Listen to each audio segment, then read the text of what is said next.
If you're heading into summer without a medical emergency kit, you're taking a risk most people don't think about until it's too late. Summer colds linger and can turn into sinus infections that last for weeks. Getting sick right now before vacation can derail everything. And when you're traveling, finding a doctor and pharmacy is stressful. That's why I ordered a medical emergency kit. It's like having urgent care and a pharmacy right at home. It includes essential prescriptions like amoxicillin and generic Z-Pak to treat a wide range of common and serious illnesses. So if you wake up sick, at home or on the road, you already have what you need. No waiting for your doctor, no hours at urgent care, no pharmacy lines, no copays. Just match your symptoms to the right prescription in your guidebook or call their telemedicine doctor standing by. Start on your meds sooner and feel better faster. Every home needs at least one medical emergency kit. Order yours online in minutes and it's shipped to your door. And save $45 with my promo code 880 at urgentcarekit.com/880. That's promo code 880 at urgentcarekit.com/880. Good morning. Alternate side parking rules in effect. Hey, it's a gridlock alert day because of the FIFA World Cup match today at New York, New Jersey, MetLife Stadium. Avoid the LIE between the BQE and Maurice Avenue. It's closed. LIE closed in both directions. Accident happened last night on the eastbound LIE right by the BQE involving an overturned bus. The investigation continuing. Sponsored by the Empire State Building.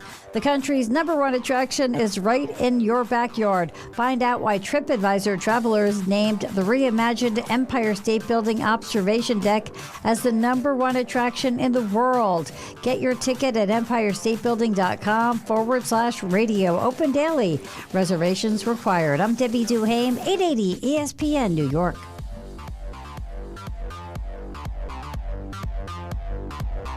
Download to see if you qualify. Not all customers will qualify. Transfer fees may apply. No Albert subscription required. Albert is not a bank. Albert Instant Loans are issued by FinWise Bank, member FDIC. Not an actual client. Terms apply. Kylie, what's wrong? I just got hit with a car repair bill. I'm behind on rent, and I feel like I can never save any money. Have you tried the Albert app? Albert is your financial assistant, helping you find ways to save and create custom budgets to actually grow your money. Plus, you can get up to $10,000 for big expenses, or advance up to $1,000 fast when you need cash right away. Albert can get me up to $10,000? Exactly. Albert spots you in a pinch and helps you grow your money in the long run. I'm downloading Albert right now. Download the Albert app and use promo code FLEX to borrow up to $10,000 for whatever you need. The Albert app helps you budget better and save more money so you reach your financial goals faster. Download the Albert app right now and use promo code FLEX to borrow up to $10,000. Use code FLEX to borrow up to $10,000.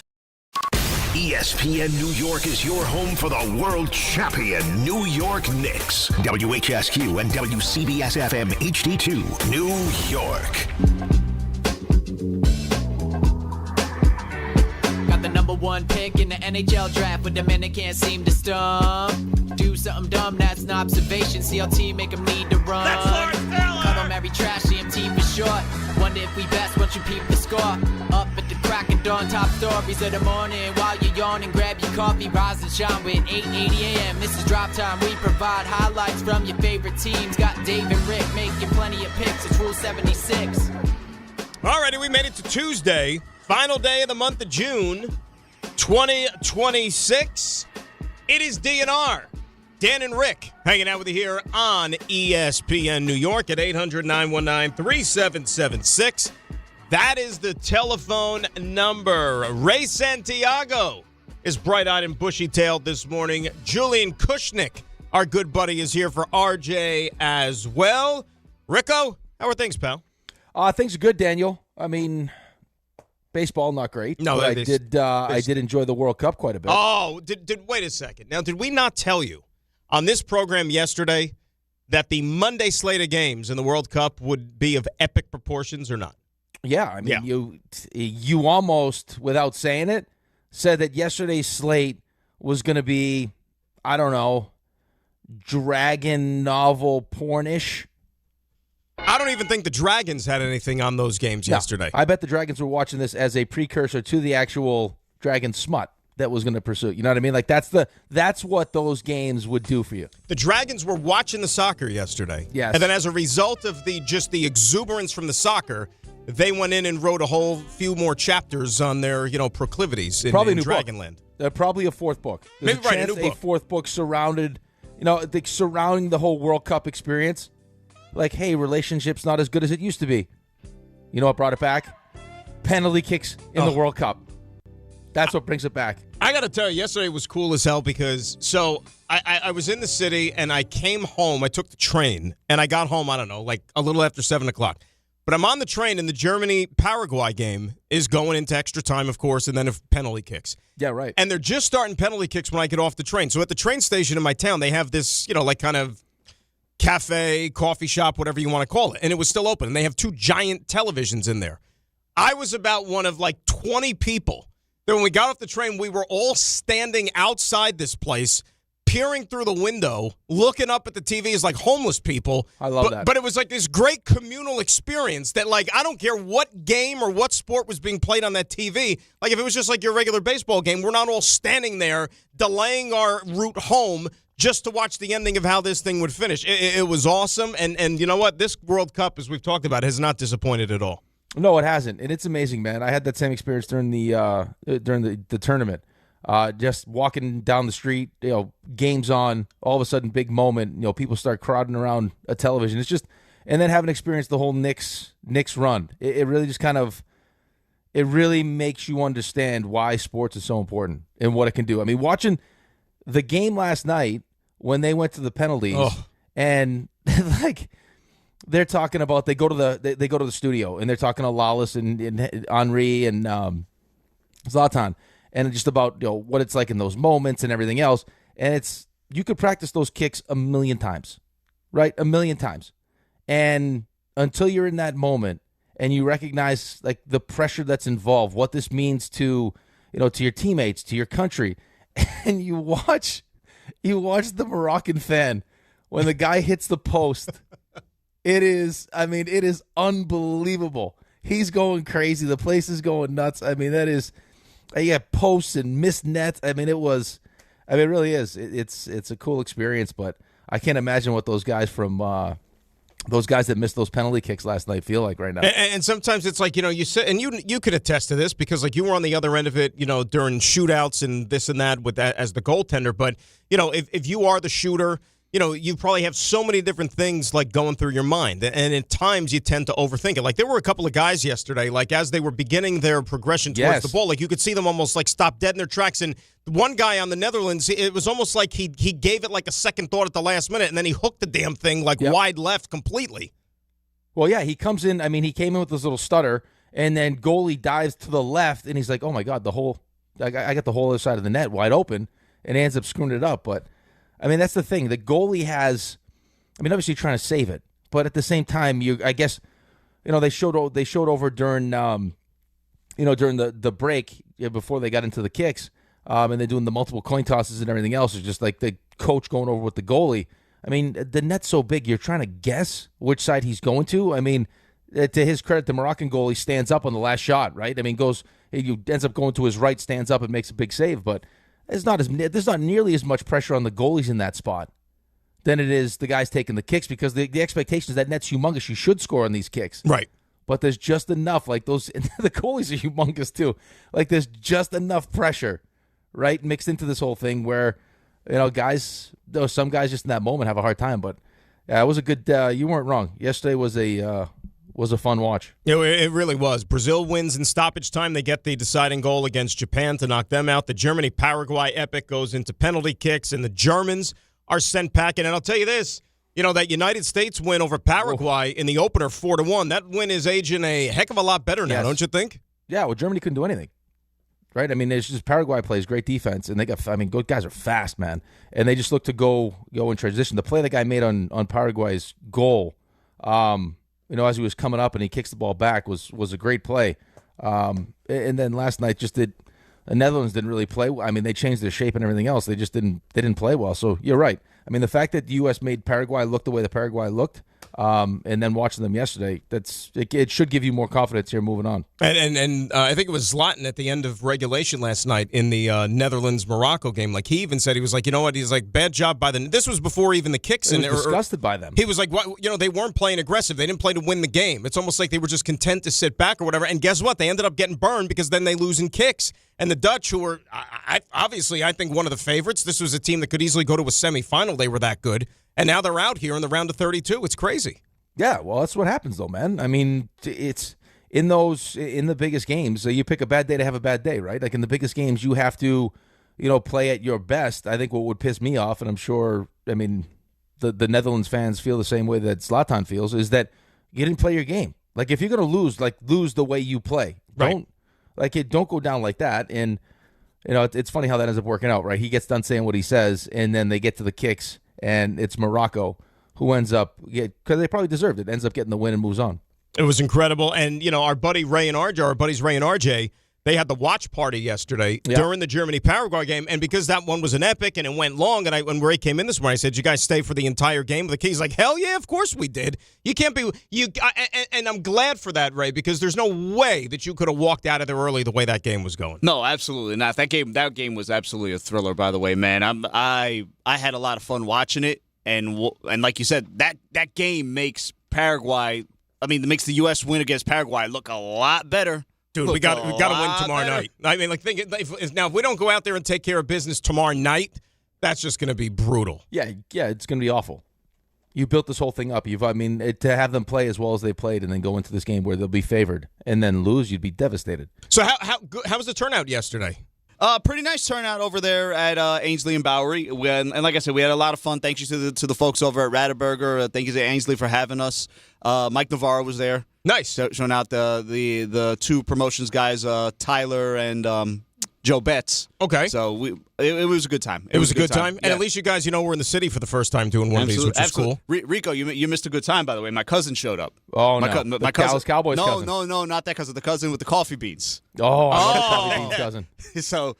Did he ask you to smuggle any beans? No, he brought the beans to me, actually, because my mother's been asking for some. So Mom, if you're listening, I have coffee for you. Ray's got the beans. Mango. Yeah, Ray's got he's got the beans. The dried mango of all time. There's no dried mango though. It's ridiculous. Because every time my parents go, it's out of season. It's ridiculous. That's all I want is the dried mangoes. You can't give me a taste of it and then all of a sudden take it away like that. You probably had a great post-work kind of walk up for that game and the way that it was going, right? Like when people got out of work and stuff, they all probably filtered in knowing that the game was still going on. That's exactly what it was, right? That's exactly what it was. Yeah, that's got to be awesome. Any young single ladies, Ray? Not that I saw. Well, listen, you could spot out single ones. There could be people congregating there that they may or may not be single. To be honest with you, I was riveted by the game. So see that? Probably didn't see. See what's happening to our guy, Ray? Or Rick? He's getting immersed in the soccer. Right, but is it what happened to our guy, or is it just a sad statement about where New York baseball's at right now? Yes and yes. Yeah, that's got to be part of it. Well, one team is beyond repair. Right. And the other one, your one, now listen, I think they'll be fine. They just don't hit now. No, they don't hit. They don't field. No. They lost again. They can't pitch. And by the way, when you're not hitting, you can't afford to make the defensive mistakes that they've been making. I'll say this now just to get it out of the way. And you weren't around last week when this became a big talking point or whatever. For everybody last week that thought it wasn't that big of a deal, who cares, making a big deal out of nothing. That's why we talked about, or people made it an issue with Jazz with the lollipop in his mouth. Because when that happened last night, he got knocked out cold by his teammate. Imagine if he had the lollipop. Oh, he'd be dead. Imagine if he had the lollipop. They'd still be taking that lollipop out of his throat. Imagine the roast beef sandwich. What a mess that would have made. What a roast beef sandwich. Exactly. That would have been a real mess. But, why not bring a roast beef sandwich? Yeah, the roast beef would spoil a little bit. Yeah, although it would have probably been at least a little bit more of a support when he hit the ground. He would have landed on the roast beef sandwich. I ever tell you that story about Grant Fuhr? No. So Grant Fuhr, when he would back up, usually, there's some goalies that would play a lot. The Hall of Famer Grant Fuhr. Yes. Yeah. One of the greats.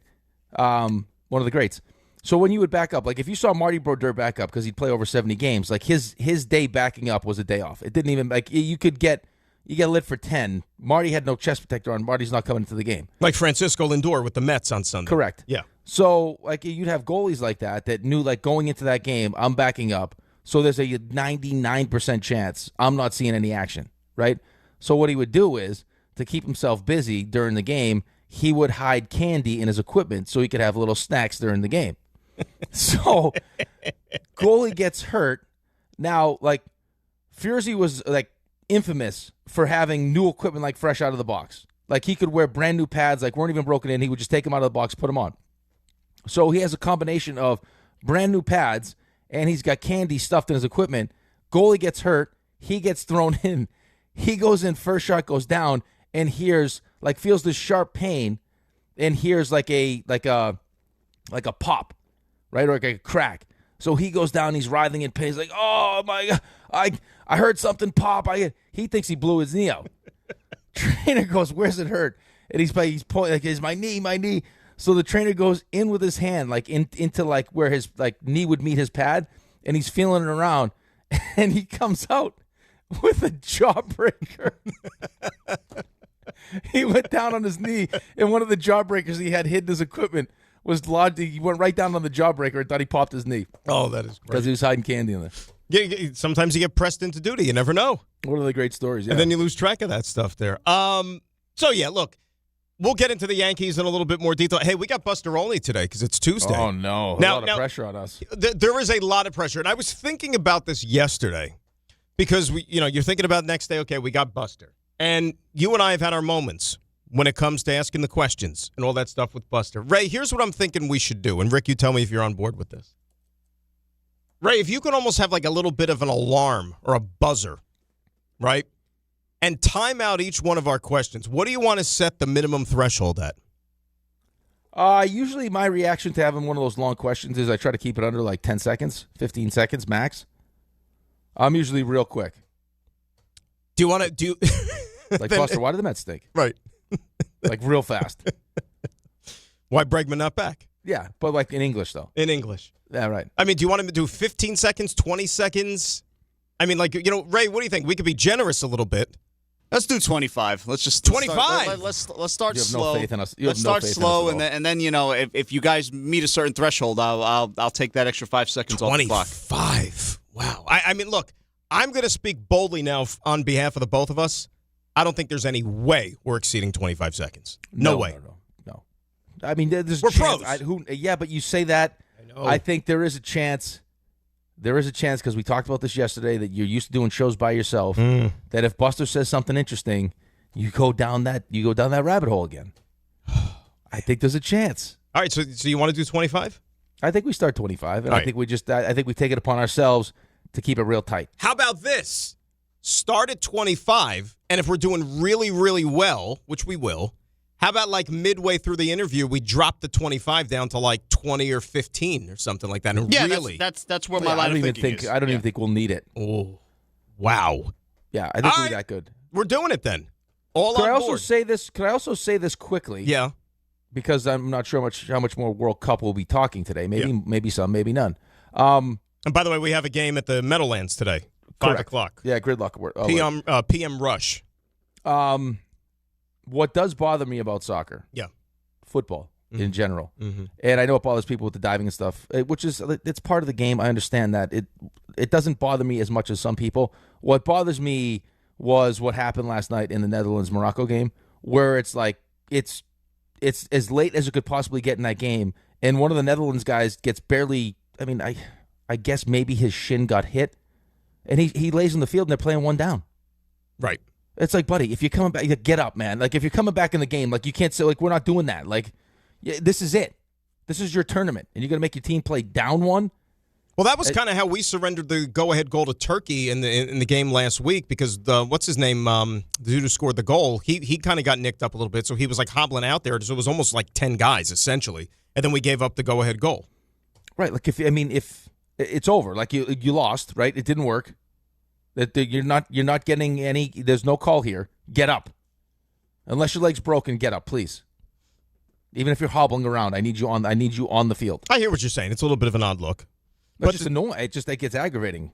That's just like the hockey player would be, where it's like guys are playing with broken sternums. Yes, but suck it up. Exactly.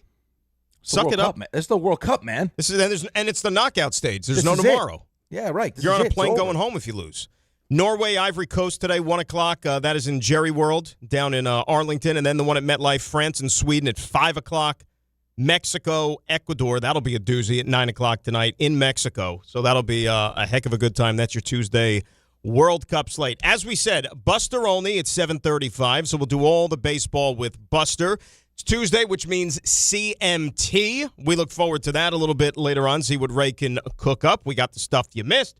We got the 3 stars. We've got the Knicks making moves. We've got the illegal tampering period for the NBA coming up a little bit later on tonight at 6 p.m. A lot on the table for this Tuesday. It is DNR. It is Dan and Rick. We get this baby rolling right after this. But first, you know, Ray is a man about town. He's doing watch parties, the soccer games and everything.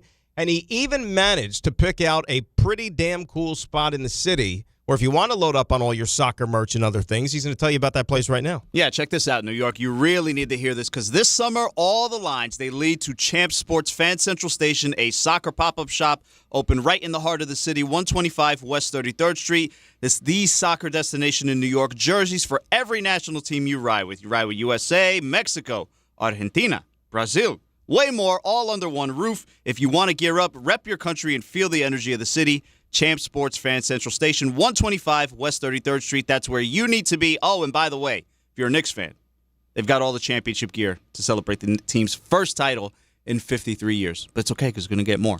We're going to repeat. Doesn't matter. This one, get load up on this one. This is the good stuff, and it will last forever. Dan and Rick, DNR, we get this baby rolling right after this here on ESPN New York.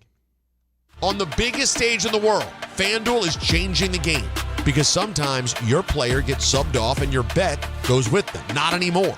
With FanDuel Super Sub, if your player is subbed out, your bet stays in. That's right. If your player leaves the match, your bet continues on with the substitute. So you're still in it until the final whistle. On the biggest stage in the world, FanDuel is changing the game because sometimes your player gets subbed off and your bet goes with them. Not anymore. With FanDuel Super Sub, if your player is subbed out, your bet stays in. That's right. If your player leaves the match, your bet continues on with the substitute. So you're still in it until the final whistle. Visit FanDuel.com/local to get started now. Let there be goals this summer on FanDuel. 21 and over, physically present in New York. For help with a gambling problem, call 877-8-HOPE-NY. Text HOPE-NY 467-369. Fans, arrive early at Yankee Stadium on Saturday, August 8th for the 78th Annual Old Timers Day presented by Fresh Direct. See Yankees legends put on the pinstripes again and take the field at Yankee Stadium. Relive memories of your favorite former Yankees and make new memories with your family. After the Old Timers Day ceremony and game conclude, stick around to see your Bronx Bombers take on Atlanta. Get your Saturday, August 8th Old Timers Day tickets presented by Fresh Direct at Yankees.com/tickets today. Good Karma Brands is proud to be an equal opportunity employer, providing equal employment, development, and advancement opportunities to all teammates and applicants. To learn more about careers with us, please send an email to talentacquisition@goodkarmabrands.com. That's talentacquisition@goodkarmabrands.com. Download to see if you qualify. Not all customers will qualify. Transfer fees may apply. No Albert subscription required. Albert is not a bank. Albert Instant Loans are issued by FinWise Bank, member FDIC. Not an actual client. Terms apply. Kylie, what's wrong? I just got hit with a car repair bill. I'm behind on rent, and I feel like I can never save any money. Have you tried the Albert app? Albert is your financial assistant, helping you find ways to save and create custom budgets to actually grow your money. Plus, you can get up to $10,000 for big expenses, or advance up to $1,000 fast when you need cash right away. Albert can get me up to $10,000? Exactly. Albert spots you in a pinch and helps you grow your money in the long run. I'm downloading Albert right now. Download the Albert app and use promo code FOCUS to borrow up to $10,000 for whatever you need. The Albert app helps you budget better and save more money so you reach your financial goals faster. Download the Albert app right now and use promo code FOCUS to borrow up to $10,000. Use code FOCUS to borrow up to $10,000. This is Don, Hahn, and Rosenberg. David Stearns won't say it, but this is his fault. This is all on him. This is all about the roster. You have the president of player personnel now leading the show to evaluate what the heck's wrong with this roster. Right now, with the target directly at his chest, is David Stearns. And what happens moving forward is all about whether he stays or goes. Don, Hahn, and Rosenberg. Weekdays at 3 on ESPN New York. And streaming live on YouTube.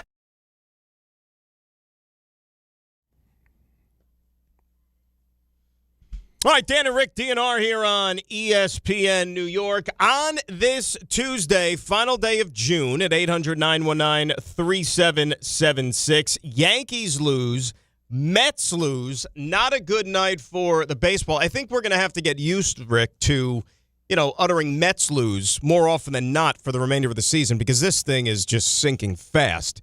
And I think as we move forward through the season, guys are going to be traded away, those that have any sort of value, that is. You're going to even see guys probably who are still left behind maybe start to find their way out of the lineup. Marcus Semien, for example, now you find out he's going to be lost for a minimum 4 to 6 weeks, a guy who's never hurt, but of course he puts on a Met uniform, and he's going to miss a big chunk of time. And I looked at the standings this morning. Look, we all know that the Mets are done. They're terrible. It's over. But do you realize now there was only one team, not just in the National League, one team in all of Major League Baseball that has a worse record than the Metropolitans? Oh, I did. Yeah. I also looked at the standings this morning. So think about this. Like, we could be talking about a team that is in the running, and I know there's a lottery, but they could have the number 1 overall pick in the draft. Who would have thought that was something possible? Well, who would have thought? Forget that part of it. I mean, nobody. To answer your question, nobody. I think I saw this morning, this is the first time they've been 15 games under 500 since 2018. Who would have thought that being in the National League Championship Series a couple years ago and then signing Juan Soto would lead to these last 2 years? It's incredible. Or that you could get worse than last year. Right. If last year was an utter disappointment, complete, total failure to where you fired a whole coaching staff, you gutted the roster, what would this year be considered then? Can you imagine, like, in all seriousness, and I don't know what's going to happen with the lottery, but everything you just outlined, $380 million payroll, second richest in Major League Baseball, and you end up with the worst record in the entire sport? Well, you know what else I was thinking, because we had this conversation yesterday about just how bad David Stearns has been, is what happens now once we get through this new CBA if all of a sudden now our greatest strength, which is Steve Cohen's ability to just go spend money, right? There's no salary cap. He can go spend money as much as he wants. And now, it's not unlimited, but he has the ability to go do that. What if that changes? What if there's restrictions now? And you've just wasted the last 2 years. Right. And the first 2 years of Juan Soto's 15-year deal. And even if there aren't restrictions, if it's kind of like status quo to a certain degree, as we found out going into this season, the checkbook doesn't necessarily get you out of these problems, right? Because there's only one team with a higher payroll, and you stink. You're still not good. Well, I think everyone just assumes that it's easy once you have an unlimited budget to just go out there and buy the best players. I think it actually can sometimes work against you. Right? It's just because, I think there's an expectation from the fan base that you're going to go spend money, and sometimes you spend bad money. Now, the beauty of that is you can get out of it because you can just say, hey, we're all set, and you pay for someone to go away. But,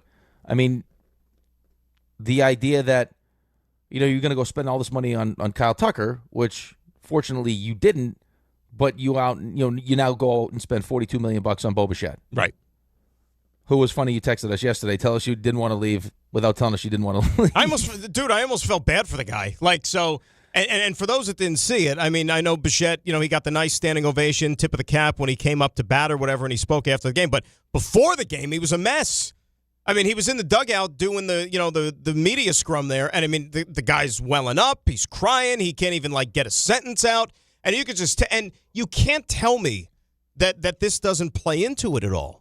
I'm sure that there were mixed feelings about him leaving. I think if Toronto put forward an offer that was on par with some of the other ones he was getting, he would have stayed in Toronto. It was his comfort zone. The team was good. They went to Game 7 of the World Series. So to go back to that place where you're so familiar with it, now you find yourself in a new situation, and it's a situation which is basically burning at the stake, and it's a complete and utter laughingstock. That has to factor into the somewhat, buyer's remorse, if you will. Absolutely, and it's New York. Right? It's New York. You're getting paid $42 million. You got a bunch of opt-outs, right? So, there's also that added pressure that, hey, I'd like to have a great season so I can opt out of this thing and go get a long-term deal. which every athlete's looking for. And he also grew up in Toronto. Right, when you're a young player, I think you kind of saw like Vladdy was like, hey, tip your cap, man. Like they have a special relationship. It's like when you're a young player and you grow up somewhere, I mean, especially with other young players, you create like forever friendships, right? There's a level of comfort that you going into a clubhouse where you got those young guys, you got your buddies, and you grow up together. And to leave that and all of a sudden now go to, to the Mets where you don't have those kind of friends. You have crazy expectations. You got the media here is. I mean, the media here for the Mets and Yankees is like the media in Toronto for the Maple Leafs. Right. Right? And you're right. You leave a team where you probably should have won a World Series. Right? I mean, they were the better team. It's amazing they didn't win. It's amazing they didn't win that game. They had how many chances to win that game? Oh. So I can understand that. And that's something you need to take into account also, though, if you're David Stearns. Right? Like, I mean, how much does this guy want to be here? I mean, what's what kind of pressure is he under now? Because he hasn't been the same player. No. And he's changed. And we're going to make him change positions, by the way. And like I said, that was, and I was all for it because I actually thought that he'd still have a big year given the way the contract was structured, and he'd have to produce to get paid again.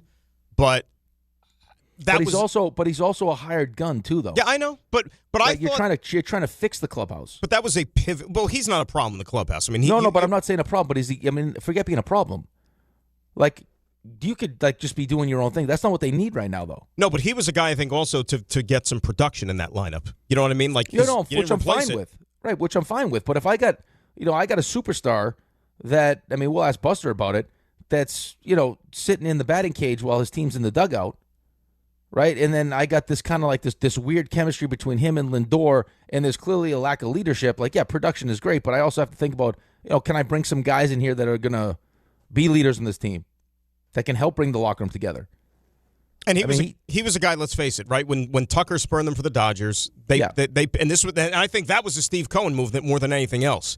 That they said we got to save face a little bit, and then remember, we went to bed that night, and everything we were reading was that Bichette to the Phillies was almost a done deal. And then you wake up the next morning, Tucker is a Dodger, and then by the end of the day, Bo Bichette's a Met. Yeah, which everyone loved too because you stole him from the Phillies, right?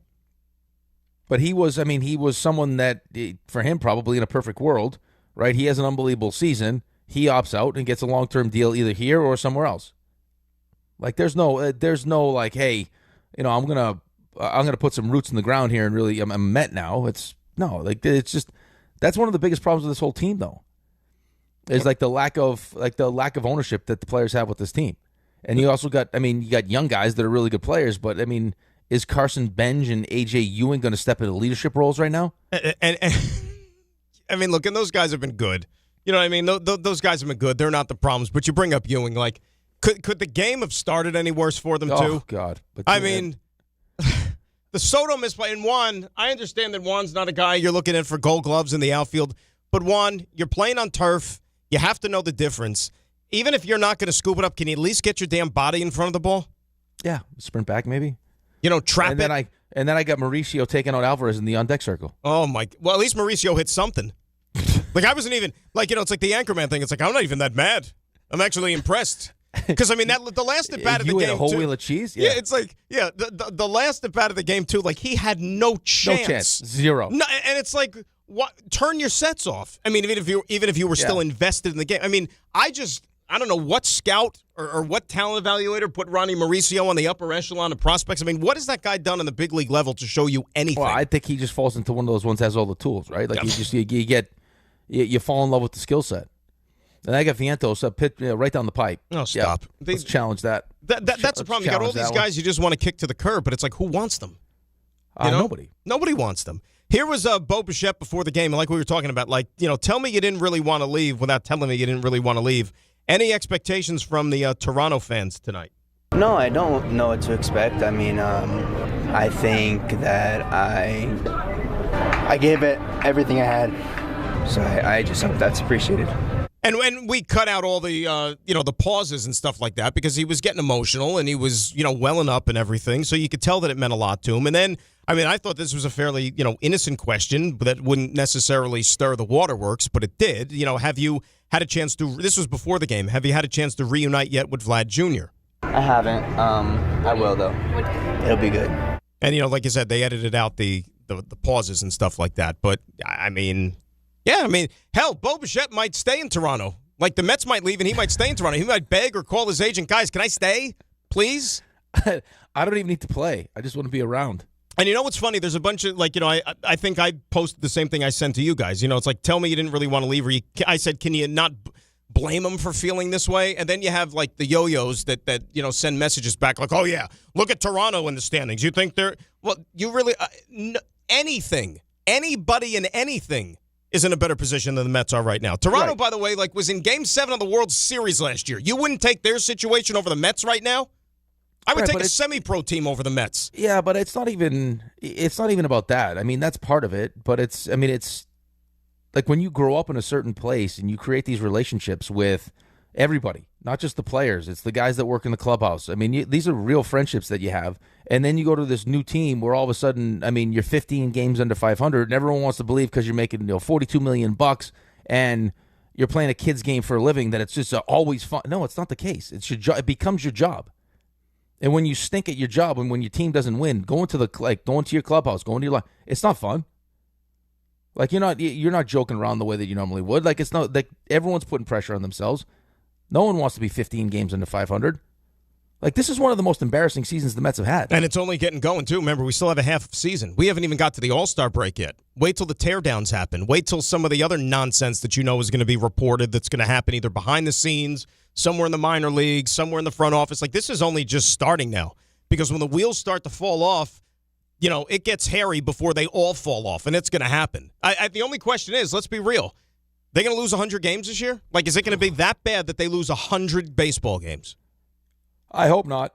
Well, that's not an answer. Do you think they lose 100 games? No, I mean, listen, I hope not. They don't give you a lot of confidence, but I think it's becoming more and more clear that, like, this is you're going to have to restart this thing. Like, you're going to whatever pieces can go should go. But you know what? You said you hope not because you're a fan. But you know what? Sometimes you have to want difficult things if you're a fan. You might want rock bottom to happen because then that may spur change.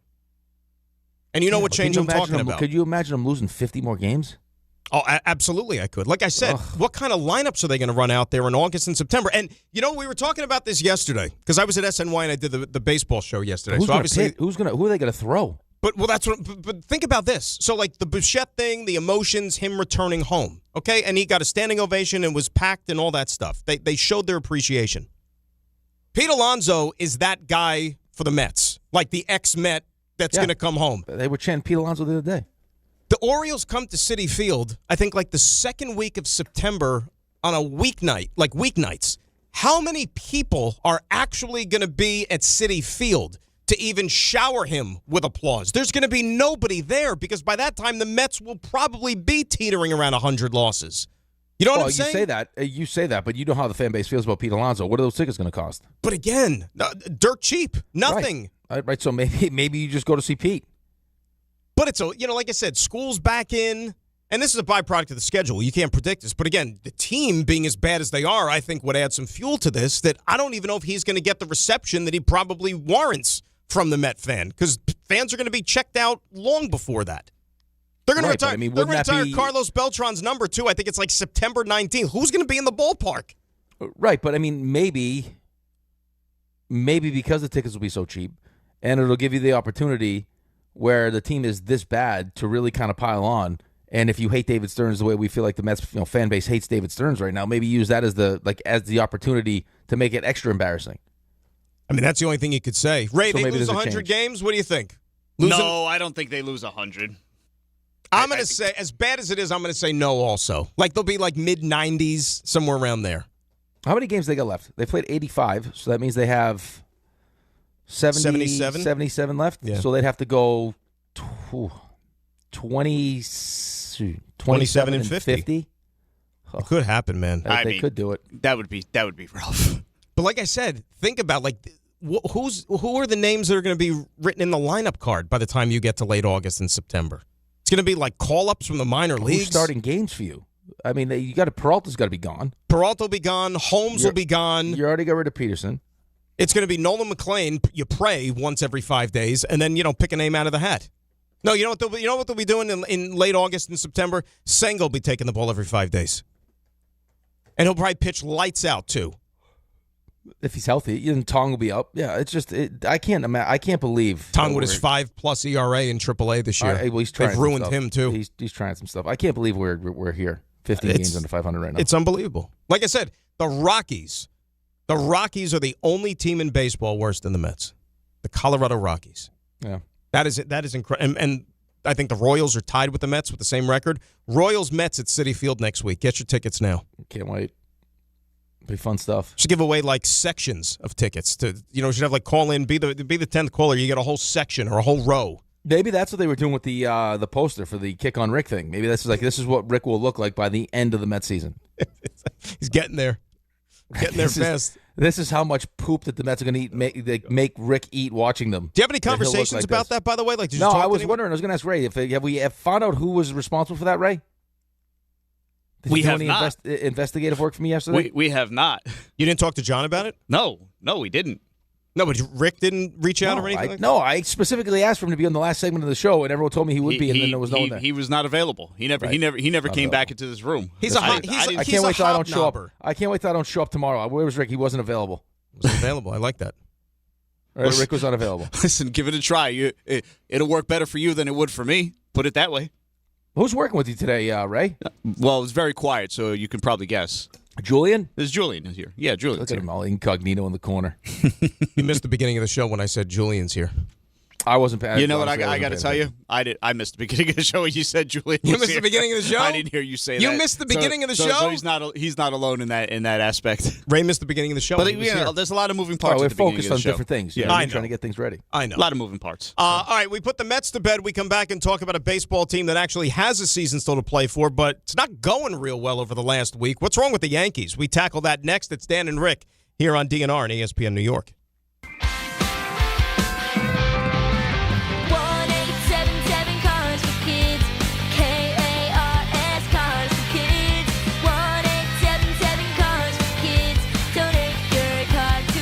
Call 877-CARS-FOR-KIDS to reach a friendly live agent. Donation is super easy, and your car can be picked up as soon as tomorrow. Call us now or go to carsforkids.org. Donate your car today. Did you know you can donate real estate too? The World's Game at BetMGM is here. Bet on the soccer showdowns with 2-up early payouts so that if you're up 2, BetMGM will pay you. That's right. Place a pregame, straight match result bet on any tournament game. If at any point your team is up by 2 goals, you'll instantly win your bet. Then enjoy BetMGM's same-game parlays, daily promotions, player props, and so much more for the World's Game. Don't miss your shot at an early win with 2-up early payout to get paid out if at any point your team is up by 2 goals, regardless of the final outcome of the match. Make it a tournament to remember with BetMGM. BetMGM and GameSense remind you to play responsibly. Gambling problem? Call 877-8-HOPE-NY or text HOPE-NY 467-369. See BetMGM.com for terms. 21 plus years of age to wager and physically present in New York only. New and existing customer offer. Subject to eligibility requirements. Additional terms and restrictions may apply. Everyone needs to take care of their mental health, even running back Bijan Robinson. When I'm on the field and feeling the pressure, I usually just take a deep breath. When I'm just breathing and seeing what's in front of me, everything just slows down. It just makes me feel great before I run the play. Just like Bijan, we all need a strong mental game on and off the field. Make a game plan for your mental health at loveyourmindplaybook.org. Love your mind. Brought to you by the Huntsman Mental Health Foundation, the Arthur M. Blank Family Foundation, and the Ad Council. Skechers elite athlete OG Anunoby has been making history on the basketball court. Anunoby tips it in. Unbelievable. What a shot. He's been balling out in Skechers high-performance basketball sneakers, and the world is noticed. But how does OG train off the court to keep in peak physical condition? Hands-free Skechers Slip-ins Aeroburst. They help prepare OG for the physical demands of playing at a championship level. Get your pair of Aeroburst for only $165 at a Skechers store, Skechers.com, or wherever high-performance running shoes are sold. This is the Michael K. Show. David Stern should be ashamed of himself. His unbelievably inept way to put together a roster has cost a really good guy a job. There has to be a sense of relief when it comes to Carlos Mendoza. Why would you even want to continue to manage a team like this? An absolute joke. The Michael K. Show, weekdays at 1 on ESPN New York and streaming live on YouTube. Presented by the Parisman Firm.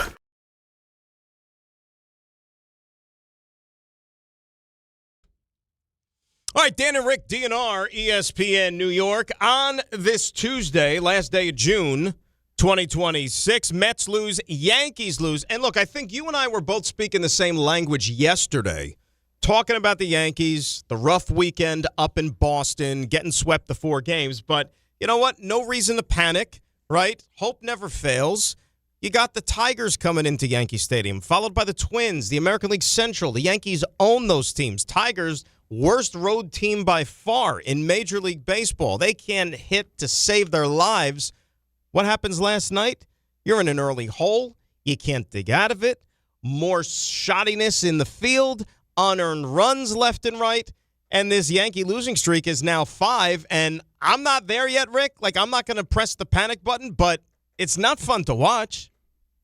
No, I mean, when you don't hit, it's not fun to watch. On top of that, I mean, now, he didn't want to call it sloppy last night. He pointed to what happened to Fenway as sloppy. It's just like mistakes, right? You have Caballero, who makes a throw that I think that Paul Goldschmidt would tell you that he needs to make the play on, and that opens up the inning. And then Bellinger, who's a great defensive player, a play that he normally would make. And on top of it, I think really what it boils down to with no Judge, no Stanton, Grisham was just starting to get hot, is 2 of your best, most consistent offensive players are not hitting right now. Right? I mean, Ben Rice and Cody Bellinger aren't hitting. In the last 12 games, Bellinger's hitting 122, and in the last 8, Rice is hitting less than 100. Now, is that fair to say, like, oh, they miss Aaron Judge? I mean, any lineup would miss Aaron Judge, but, like, is that fair to pin on these guys? Is it fair? Yeah, I mean, it's fair because they're playing, and they've performed at a certain level. Like, Cody Bellinger's a really good player. I mean, are they capable of carrying an offense consistently the way that Aaron Judge is? No, because Aaron Judge is maybe the best player in baseball, if not the second best player in baseball, right? So that's a huge loss. But, I mean, while he's out, those guys, I mean, Ben Rice has been great. Cody Bellinger's been great. You were talking about them in the MVP conversation, and right now they're not hitting. And on top of that, you're not playing great defense. You're not doing yourself any favors. And then Weathers wasn't, your starting pitching last night wasn't very good. So that's a problem. But again, it's like 5 more unearned runs, and those have been adding up over the last handful of games. Did you see that number, by the way? Yeah.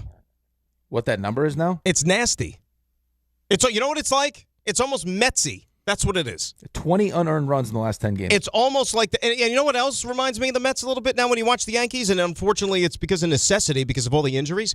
You got guys playing out of position all over the diamond. But the Mets do that with regularity because there's a genius who runs things thinking that, I could play guys anywhere I want, run prevention, the whole thing. Yankees are doing it because of injuries. Yeah, versatility. Yeah, versatility. Positionless baseball. Yes, exactly. Yeah. But look, It's funny. Caballero, who, yes, you said he made a rough play. He should be the shortstop. Right? I mean, we've said this for how long? Like, he should be the shortstop. And I don't know what it's going to take. Put him there every day. I know that he's versatile. I know that he wears a lot of hats, but he should be the shortstop. Am I wrong? Yeah, I think there's a hesitancy because of his ability to play a bunch of different positions. But I mean, there is. I was watching something yesterday, and they were just talking about the number of double plays that are turned when Caballero is playing as opposed to when Volpe's playing. Just because, I mean, he's got a better arm than Volpe does. That's something we talked about yesterday. But I mean, the unearned runs, it's a huge problem. To have 20 in 10 games, it's too many, right? I mean, there's a problem last night, but it just gets accentuated when you're not hitting. When Rice is, I mean, like 0.65 is not acceptable. Right? Cody Bellinger, like, you're counting on these guys to carry you offensively. And last night, I mean, you had Rice, Bellinger, and Goldschmidt. They were 0 for 12 with 6 Ks. It's not good enough. So where are you right now in all this? Like, are you sitting there and even somewhat remotely concerned? No, not at all. That's the amazing part of this. No, I'm not concerned. I'm not concerned just because I know what Aaron Judge, if he's right, and I think part of the reason why he didn't look like Aaron Judge is because he was dealing with this injury. Well, we're going to try to play through it. We're going to talk to Buster next hour, as we know, and that's one of the things because you hear at least like crumbs about all these injured Yankees as to when they're going to come back and what the rehab looks like and when they're or what they're progressing or trending towards. Judge, we are nothing, like absolutely nothing, and I wonder, is this worse than maybe they're letting on? What part of the calendar do we get to where you panic a little bit? August? It's a bone, right? So, I mean, everyone heals differently. Like, there's usually a pretty good timetable as to when the bone is going to heal. And I think they can also use this time, even though they're struggling, because the American League stinks and they know they're going to be a playoff team, that the last thing you would want to do is push them at all. Like, why give it any... I don't want to put any time on it, because now all of a sudden the fan base, especially when they're losing, is like, okay, you said it would take this long. Where's Aaron Judge? And all of a sudden now he feels this pressure like he's got to come back. Take your time, relax. You're going to start getting some reinforcements here. Sounds like, Stanton's going to start running again. Max Fried's going to throw live BP. Like, I mean, the guys are coming. And then Ben Rice is going to snap out of this, and Bellinger will snap out of it. And tonight you're facing Tarek Skubal, which we know that the Yankees have struggled mightily here of late against lefties. Missing a valuable right-handed bat like Aaron Judge will do that for your lineup. But now you're getting a guy who might be the best. When he's right, he's certainly the best in all of Major League Baseball. So that's not good. And he expected this to be kind of like a get-right week for the Yankees. And certainly last night was not that. Now, you want to talk about the quick turnaround. Remember, you played the night game in Boston the night before. And then even though you're coming back home and it's not like you're flying cross-country, but still, turnaround, this and that. You're banged up, playing shorthanded.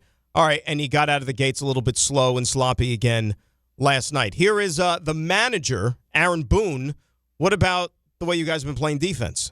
Well, I mean, really sloppy Thursday night in Fenway. I mean, that was sloppy. Tonight, Belly's as good as it gets. It happens. An on-the-run throw that I don't think was a terrible throw. Goldie can't quite hang on to it. So, in and around that, did some okay things. So, a couple really good defenders that didn't complete plays today. But, sloppy's Thursday night in Fenway. That's sloppy.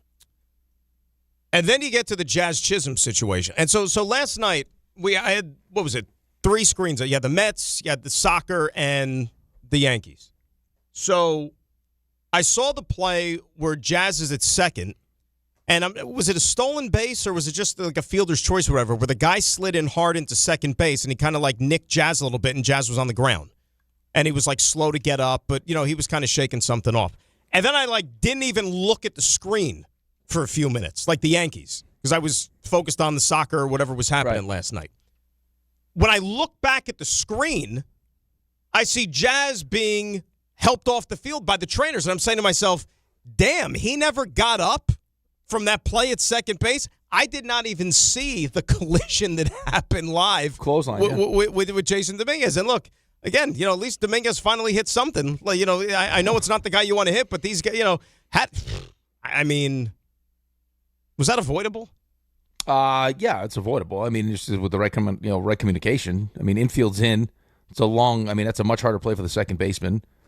Dominguez is coming in. He's got to be louder. He's got to call for it. And because there isn't clear communication, Dominguez makes the play, but at the same time clotheslines Jazz, and Jazz ends up in concussion protocol. I think he was on the field for 10 minutes. Here was the manager about Jazz after the game. Right now, he's in concussion protocol, so we'll kind of see how he's doing tomorrow as well. Has he been diagnosed with a concussion, No. or he's just in the protocol? No, he's just in the protocol. Probably surprised if he's going to be in the lineup tonight, right? I mean, you'd figure they give him a day. I mean, nowadays, the way It doesn't sound like he's got a concussion. So, I mean, unless he gets symptoms overnight. Yeah, I mean, listen, you don't have to, you're not going to push it, but usually you get diagnosed with a concussion pretty quickly. Unless you, you don't have it now, but maybe there's some delayed symptoms that you get overnight. What did Jason Dominguez think about that concussion? The collision. What about his perspective? It was really unfortunate. They would play infield in, so as soon as they hit the ball, in my mind, just I gotta go catch the ball. I call it, but obviously I don't call it louder enough. But really unfortunate what happened. One more. Let's hear from Cody Bellinger on how this team has been playing. Obviously, today was a bad one. No sugarcoating that one. So, myself included, just obviously dropping that ball and did nothing at the plate today. So, tomorrow, screwball on the mound. Gotta come out and perform. Sounded like you said screwball on the mound, didn't he? No, I got Scooble.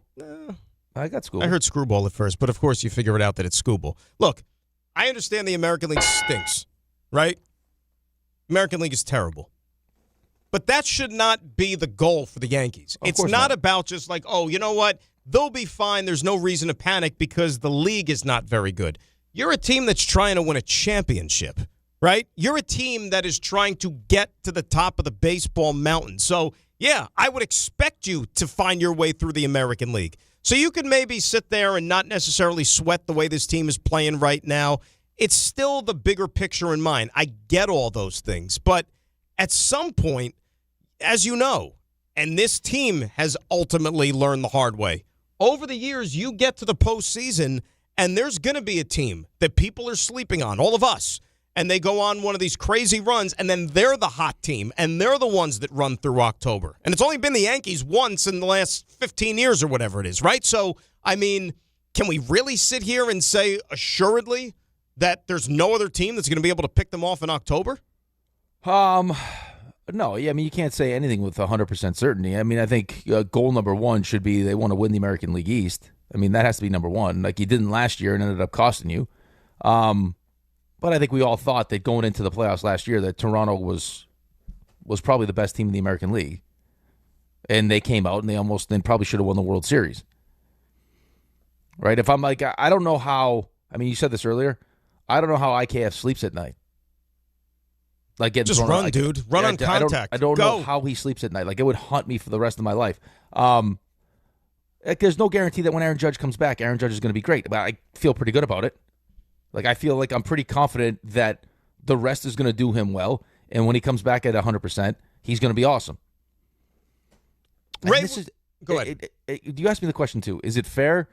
Is it fair to expect certain things from Ben Rice and Cody Bellinger? Cody Bellinger, yes, for sure. Right? I mean, but Ben Rice, I mean, he was awesome, and he was in the MVP conversation, and he slowed down. It's baseball, man. It's 162. It's a grind. Like it's inevitable that you're going to hit a patch of time where you're not hitting well. It just so happens that Bellinger and Rice are doing it at the same time. Ray, did we talk to Buster last week, and we asked him a question about the American League? If not the Yankees, then who? Or was it Buster, or we were just talking about that ourselves? I think you did both. I think you mentioned it to Buster, and you also probably mentioned it in the 51-second question you asked. I don't know if it was in the 51-second It's highly possible. There was the a lot potpourri of a question. There was a lot of topics in the 51-second question. But I think it was mostly National League-centric, maybe Mets-centric. Sure. So I don't think we got into the American League side of things. Point being, I know Dave and I were having a conversation, and I still think that if you're giving me one other team right now just based solely on the pitching, that they get the right to Seattle. And it's weird because they're scuffling right now. They've actually fallen out of first. I mean, they're literally 500. They've fallen out of first place in the American League West. Texas has leapfrogged them. But, yeah, as of right now, June 30th, I still would say the Mariners are that team. And remember, they came damn close to getting to the World Series last year. And they got some clutch hits along the way in October from Jorge Polanco, oddly enough. Now we have Jorge Polanco. Yeah. It's worked out great. Might play a rehab game next month. It's awesome. Yeah. Yeah. But who's that team for you, though? I mean, is it? Are you like on the Tampa bandwagon? Like, who would that be? No, I don't know if I'm on the Tampa bandwagon. I mean, I guess before the season started, I pointed at Seattle would be one of those teams. I'm not scared of anyone in the Central if I'm a Yankees fan. You're not buying the White Sox, huh? No, they just beat the crap out of the White Sox. And outside of, Seattle in the West, and then maybe Toronto starts to figure it out a little bit. But no, I mean, it would be a huge disappointment if the Yankees aren't in the World Series. They're just going to start playing better baseball. Well, of course they do. You know? Of course they do. I mean, this is every Yankee fan, Ray will attest to this, always buckles up for June. This is like the worst. Right. I mean, the Yankees have had the June swoon for how many years now? I mean, you could point to it. They're a 500 team, right? With Aaron Boone as the manager, it feels like, yeah, that happens. It's crazy. And then they find their way out of it after the All-Star break. And it'll happen again, I'm sure. 800-919-3776, the telephone number.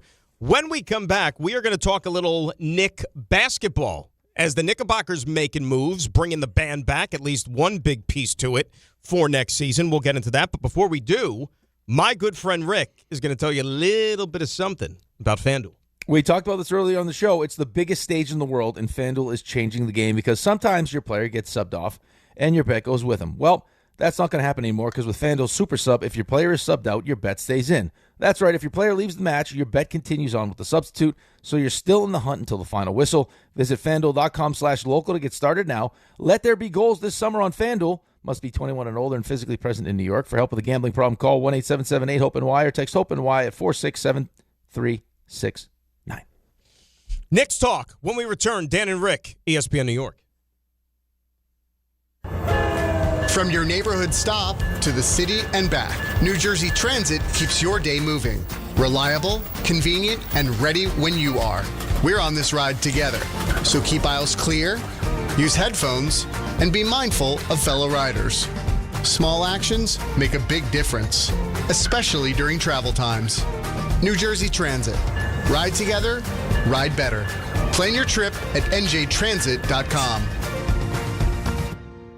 Hey, New York and New Jersey, Boost Mobile has an unlimited talk, text, and data plan that's only $25 a month forever, meaning you'll only ever pay $25 a month for the rest of your life. Who wouldn't want unlimited wireless when it only costs $25 a month forever? If you don't, you must be one of those people who enjoy overpaying for their phone plan. $25 a month forever is truly as good as it gets, so go online and switch now at boostmobile.com. After 30 gigabytes, customers may experience slower speeds. Customers will pay $25 a month as long as they remain active on the Boost Mobile Unlimited plan. Get in the zone, AutoZone. Summer's finally here, and we're kicking it off with a whole lot of free. Free brake pads with Duralast rotors. Free oil filter with 5 quarts of oil. Free Armor All wipes with Armor All glass cleaner, and more. More free, so you can have more summer. Celebrate free at AutoZone. Now through July 27th. Restrictions apply. Get in the zone, AutoZone.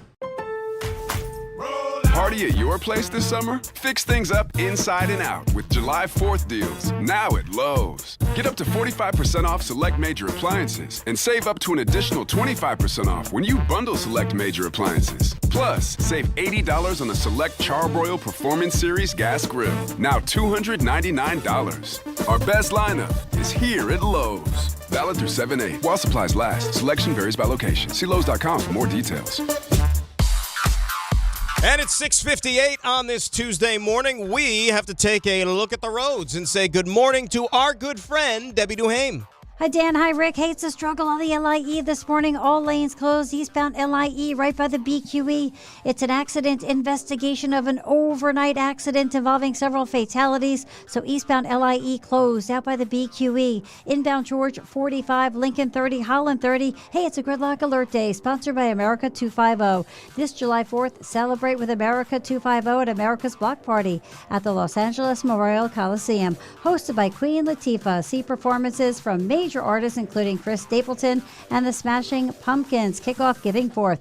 Get your tickets america250.org/LA. I'm Debbie Duhame, 880 ESPN New York. Download to see if you qualify. Not all customers will qualify. Transfer fees may apply. No Albert subscription required. Albert is not a bank. Albert Instant Loans are issued by FinWise Bank, member FDIC. Not an actual client. Terms apply. Kylie, what's wrong? I just got hit with a car repair bill. I'm behind on rent, and I feel like I can never save any money. Have you tried the Albert app? Albert is your financial assistant, helping you find ways to save and create custom budgets to actually grow your money. Plus, you can get up to $10,000 for big expenses, or advance up to $1,000 fast when you need cash right away. Albert can get me up to $10,000? Exactly. Albert spots you in a pinch and helps you grow your money in the long run. I'm downloading Albert right now. Download the Albert app and use promo code FOCUS to borrow up to $10,000 for whatever you need. The Albert app helps you budget better and save more money so you reach your financial goals faster. Download the Albert app right now and use promo code FOCUS to borrow up to $10,000. Use code FOCUS to borrow up to $10,000. ESPN New York, now streaming live on YouTube. Subscribe today and watch the show. WHSQ and WCBS FM HD2, New York.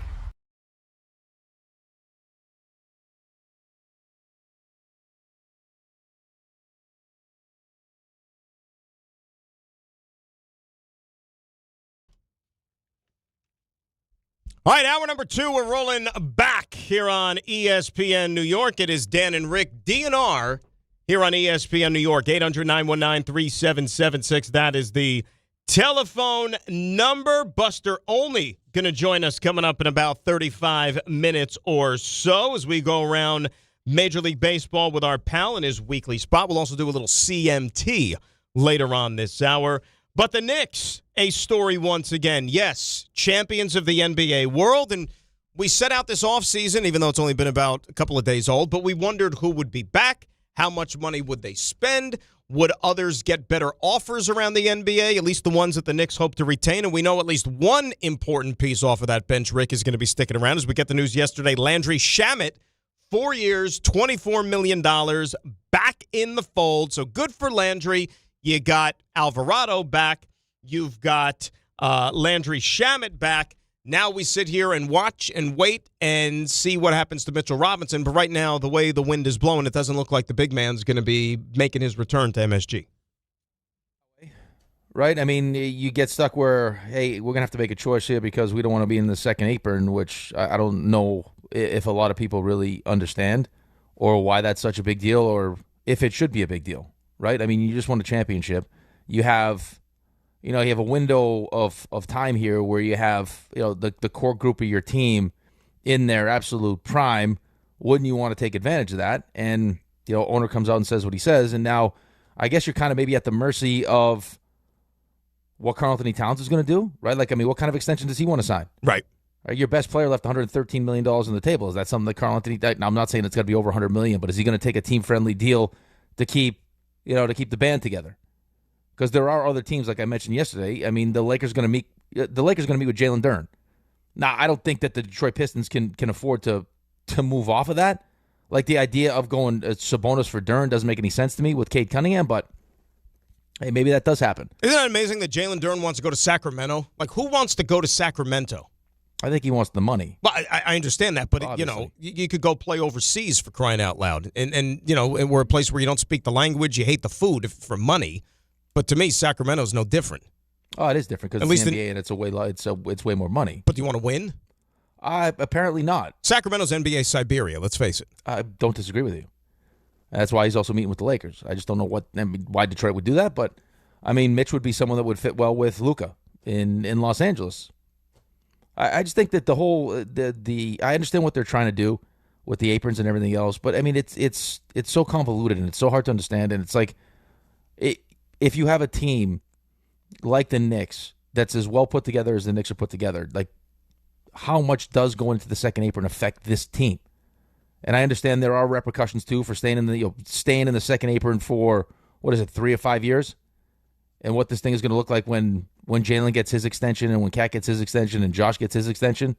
Like you're probably going to be in the second apron here at some point. But I mean, Mitch is an interesting decision they have to make because you understand what Mitch is, right? When Mitch is healthy, Mitch is a problem. Like Mitch is a huge piece of what you're trying to do, especially with Cat, having the tendency to get into foul trouble. You're a really good team, so you're going to be in the playoffs. So you can, they injury managed him in game 1 last year. Right. He didn't play. It worked out. It did work out. But I mean, how often is that going to happen? Like he ends up breaking his hand off the court, but how often is he going to be healthy? Right? Is this just it? Like they figured it out and he's going to be healthy now for the rest of his time here? Or did you get lucky? Right? I mean, is that part of it? Now, we talked yesterday, though, and I think we're kind of on the same page, right? About, I understand that the money is not necessarily equitable. But if you had the Shamet, Mitch, just kind of in like a fantasy basketball conversation, right? Like the Shamet or Mitchell Robinson, you can only bring back one. Like who's more valuable to the team? I clearly thought it was Landry Shamet. I think there are some questions around Mitch, right? I mean, which is the game, right? The way the game is centered right now, too. No pun intended. Yeah, and I think there's a lot of people that believe that maybe just because of our time with Mitch and how we now have figured out how to deal with Mitch and the injuries and everything else is that Mitch in this situation is probably most valuable to us as opposed to somewhere else. But I mean, you look at what Mitch does when he's healthy with his offensive rebounding and his defense. I mean, his ability to rim run. Like I mean, he would, like I said, he would be a perfect pick. He would be a perfect fit for Luka. It's just now you're going to pay him, and can we find the recipe to keep him healthy like the Knicks did? There's no guarantee that happens. I mean, he's been hurt a lot.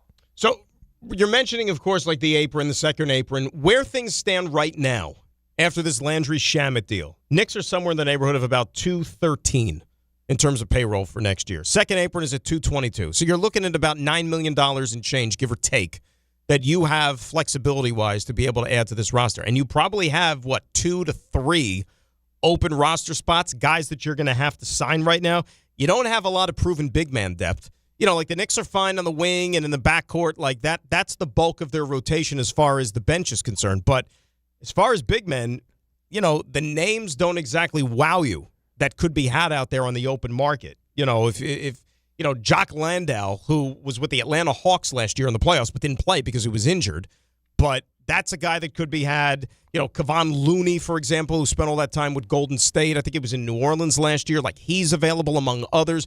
Those are the types of names that you're talking about that, we figure Mitch is going to move on, that are going to have to come in here and try to see if they can steal some minutes for you. Well, and you also had the draft where, a lot of the stuff you read, no pun intended, but a guy like Tyrus Reed would be someone that would be a nice fit behind Karl Anthony Towns, but because of the second apron, you try to stay under that. You got to maneuver a certain way. I just think it's tough to stomach losing a player like Mitch because he's been here, right? He's the longest tenured Met, God forbid, longest tenured Knick. No, Mets are never going to win like this. And it feels like we finally figured it out, like how to keep him healthy. Because I felt like we spent the last how many years, right? Like, if Mitch is healthy, right? If Mitch is healthy, we got to find a way to keep Mitch healthy. He always gets hurt, and that happened for us this year. And you end up winning a championship. You want to have the ability to run it back. Now, maybe there's a pleasant surprise, and Cat takes an extension for less money, and they can keep Mitch. Yeah, but is Cat going to do that, though? And this isn't even a conversation. But you think Cat's going to do that, though? I don't. Jalen Brunson just did it. Well, but that was also before they won a championship. I get it. But he's also going to reap the rewards of being, you're going to get to a point, though, in all honesty. We're talking about, right now we're talking about Landry, and we were talking about Jose Alvarado and Mitchell Robinson, right? Like, how many could you bring back if you're going to stay under the second apron? Like, if Cat doesn't sign the right kind of extension, Cat could be one of those guys that's not a Knick anymore, right? Like, you're talking, Jalen's going to get paid. You're not going to lose Josh. Josh is going to stay. So now we're talking, does Cat end up being the odd man out? Well, here's my attitude with this. And again, this is just me personally. And I'm not, that's not my job. That's not my profession. But from an outsider's perspective, and I know that these guys get paid like pretend money. It's ridiculous. You make all these sacrifices. Jalen, of course, wanted to make sure he had a strong team around him to win the championship. Tom Brady did all that for so many years. But once you finally got the ring, okay, you've won, you're a champion, you set out and you achieved the team goal. Doesn't it then come to a point where, you know what, I'm going to look out for me. I want to make sure that I get taken care of. Now I can be selfish. Right, but you're not talking about, you're not talking about making $5 million. He's still going to get taken care of. It's what are you prioritizing? I don't like it. Listen, I'm with you. I hate that and the pressure put on players like, hey, you should take more money to help us figure it out. No, it's your job to figure it out. I'll get paid what I deserve to get paid, and then you figure out the rest. But I think if you get a team like this together where the leader of the team has already shown you, I'll leave $113 million on the table, and you also prioritize, hey, maybe taking less money means I'm here for the rest of my career. I like it here. I'm a champion here. I don't have to pay for a meal or a drink here. I'm a god here. But I can tell you right now, what bothers me the most about this is the more you read about this, the more it sounds like the front office, Leon Rose, who is responsible for building this championship team, would like to go into the second apron, and the pushback is from ownership, which is not how it should be. Right? You just won a championship. You just made how many millions of dollars? Money shouldn't be the issue. If the front office, and Leon Rose has done an unbelievable job, is telling you, hey, James, we love our chances if we run this thing back. Being in the second apron, as crazy as it sounds, is not that detrimental to this group, then you do it. Right? Then you do it. Because the guy, he just won you a championship. He's already shown you he knows what he's doing. It's like Sam Presti said the same thing. He's one of the best GMs in all of sports. He's like, it sounds scary, but I don't think the second apron, we're still trying to figure the whole thing out, but I'm not scared of it. If Leon Rose is telling you we don't need to be scared of it, don't be scared of it. Bring the group back. Are you scared of the second apron? No, I'm not scared of the second apron. I'm scared of Carlin's second apron. I don't know what it smells like under there. Is that a segment, by the way? No, I think it's his corner table. Oh. I get him confused. You find the crumbs under the apron. It's where he keeps the crumbs. But why'd you have to do that? It could be an idea for a news segment. Because he's nasty. Because he's nasty. You should have seen what he did to us the other day. We're trying to have a nice, fun show at the Knicks parade, and Tom Bauer was going to give us like, hey, Tom, wouldn't it be fun if you because you've heard the Bauer Hour, introduce the Knicks, like if they had you on the microphone, and he comes darting in. No, he's not going to do that. He can't do that. And he didn't let Tom do it. I think it would have been outstanding. How did City Hall not have Tom Bauer up there to introduce the Knicks? Moshing, they would have loved it. But we were going to give him that opportunity. Although he probably would have been apprehended by security as soon as he showed up. Carlin stole it from him. Right from underneath. We're trying to get Julian to do it, but Julian's not interested in talking on the microphone. Julian, is that true? I don't even know if he has his headphones on right now. It's going to take a minute. Now, this is usually how long it takes. Julian, any interest in talking today? There may be some. We'll see. Hey, do you want to do stuff you missed today, you think? Little sim? Don't look at Ray. Don't look at Ray for the answer. I'm asking you. We know Ray's not your boss. We know the answer to this question. I don't want to take his spot there, so we'll see. Okay. All right. Listen, get a little tease. I like it. Well, it was like the bait and switch yesterday. Like, I didn't know Joe Leo was going to be doing it until like the very last minute. Yeah, but Joe Leo likes to talk on the microphone. Yeah, Joe Leo has embraced it. He's totally embraced it. He's very boring on the microphone, but he loves to do it. I'm at the point now where if Joe Leo's in here, I'm asking him if he wants me to do it at this point. So you can take it off of his plate. Yeah, well, yeah, that's where we're at. Julian, not as much. No such issue. He could not be less interested in doing it, which is fine.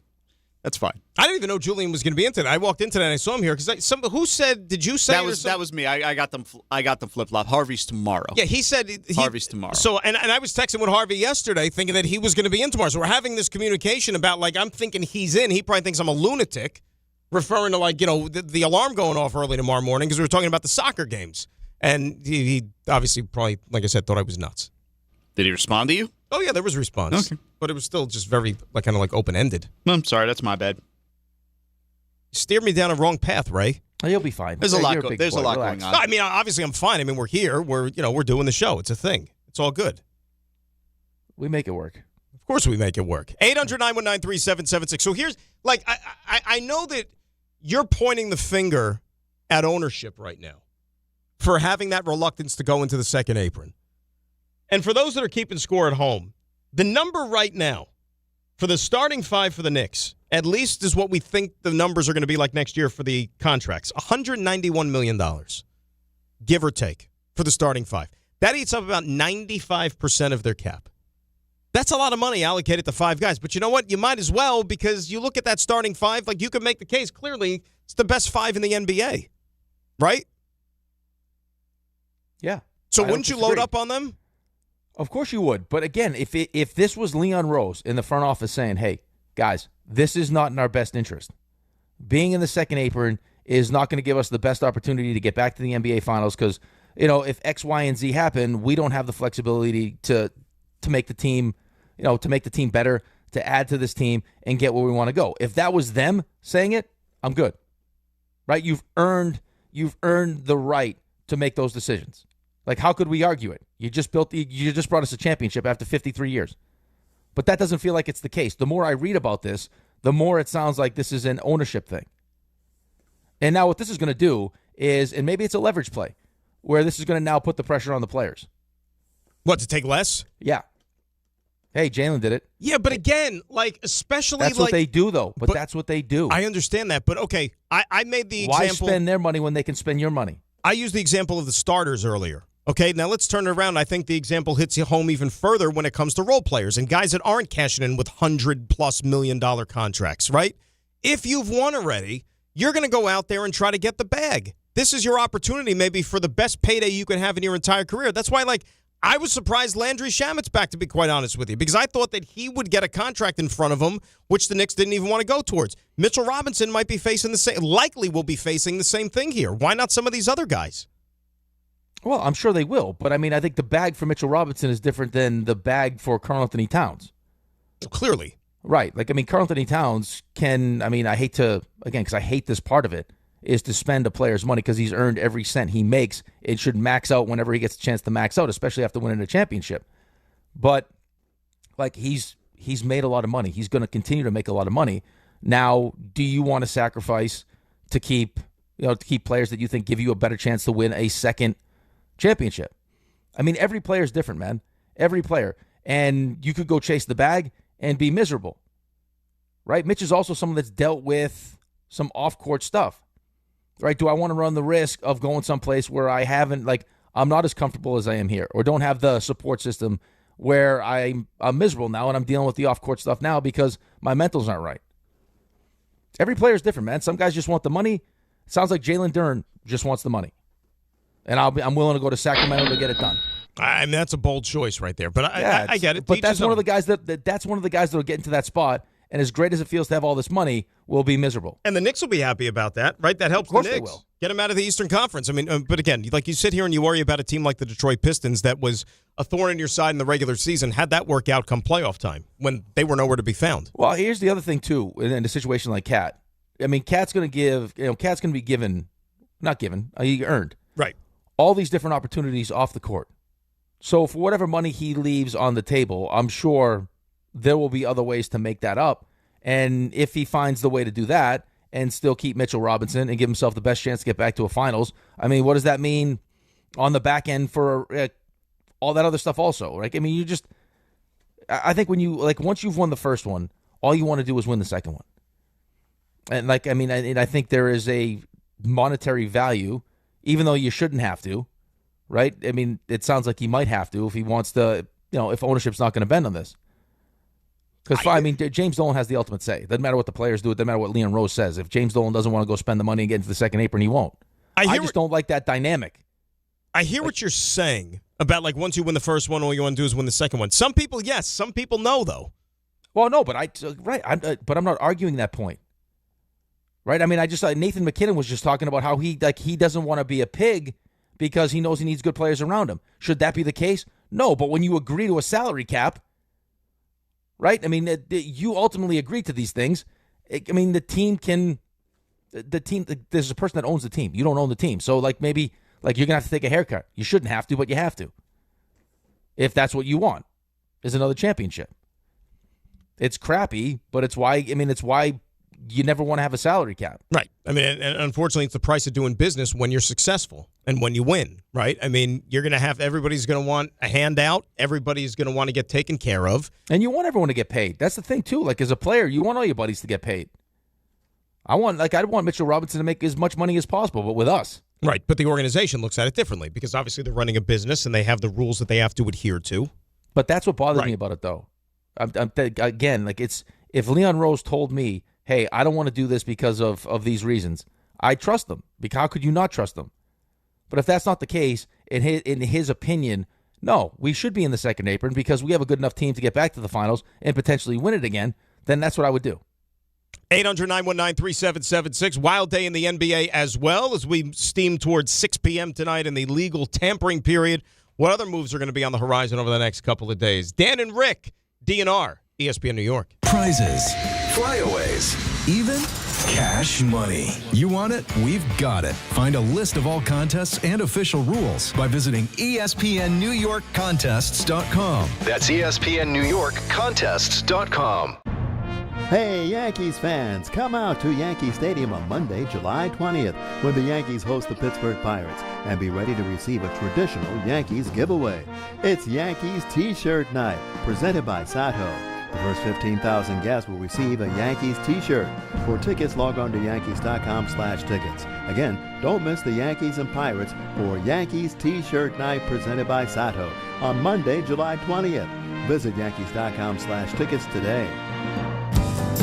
Hey, it's Alan Hahn. At Rings End, they're there to help realize your modern design visions. That's why they partner with Marvin. Engineered for big ideas, Marvin modern windows and doors deliver effortless elegance, expansive views, and industry-leading innovation, all in a modular system designed to meet the exacting principles of modern architecture. Experience Marvin Modern at a Rings End showroom today and create something stunning with them. Rings End is a certified Marvin installing retailer.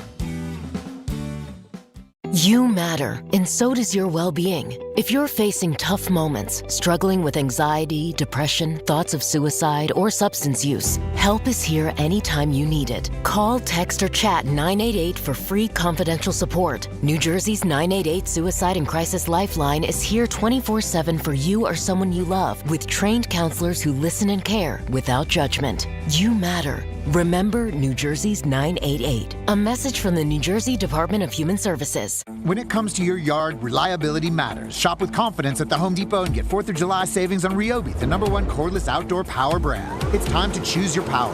Both the Ryobi 18-volt and 40-volt self-propelled mower kits are on special buy for an even lower price of $429 each, was $479. Ryobi's battery platform delivers the power, runtime, and dependability you need to tackle yard work with ease. Shop 4th of July savings on Ryobi outdoor power only at the Home Depot. While supplies last, pricing valid June 25th through July 8th. U.S. only. See store online for details. My name is Whitney Allen, and I'm a widow. My husband, Ryan, died. We never thought we'd ever have to use life insurance, but the unexpected happened. With Ethos, signing up was fast and 100% online. You can get a quote in seconds, apply in minutes, and get same-day coverage. No medical exams, and you can get up to $3 million worth of coverage. I'm grateful we were prepared. Get your free quote at ethos.com/play. That's ethos.com/play. Paid spokesperson. Time spent on application may vary. Online health questions required.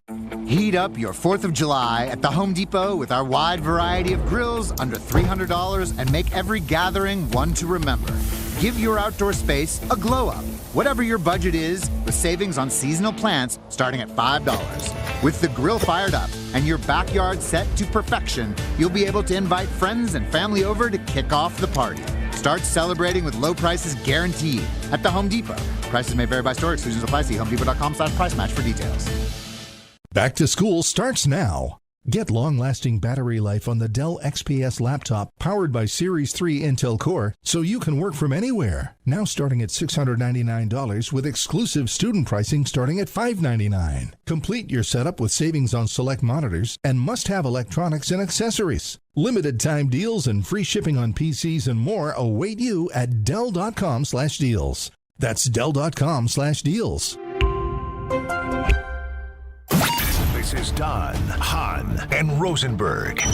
David Stearns won't say it, but this is his fault. This is all on him. This is all about the roster. You have the president of player personnel now leading the show to evaluate what the heck's wrong with his roster. Right now, with the target directly at his chest, is David Stearns. And what happens moving forward is all about whether he stays or goes. Don, Hahn, and Rosenberg. Weekdays at 3 on ESPN New York and streaming live on YouTube.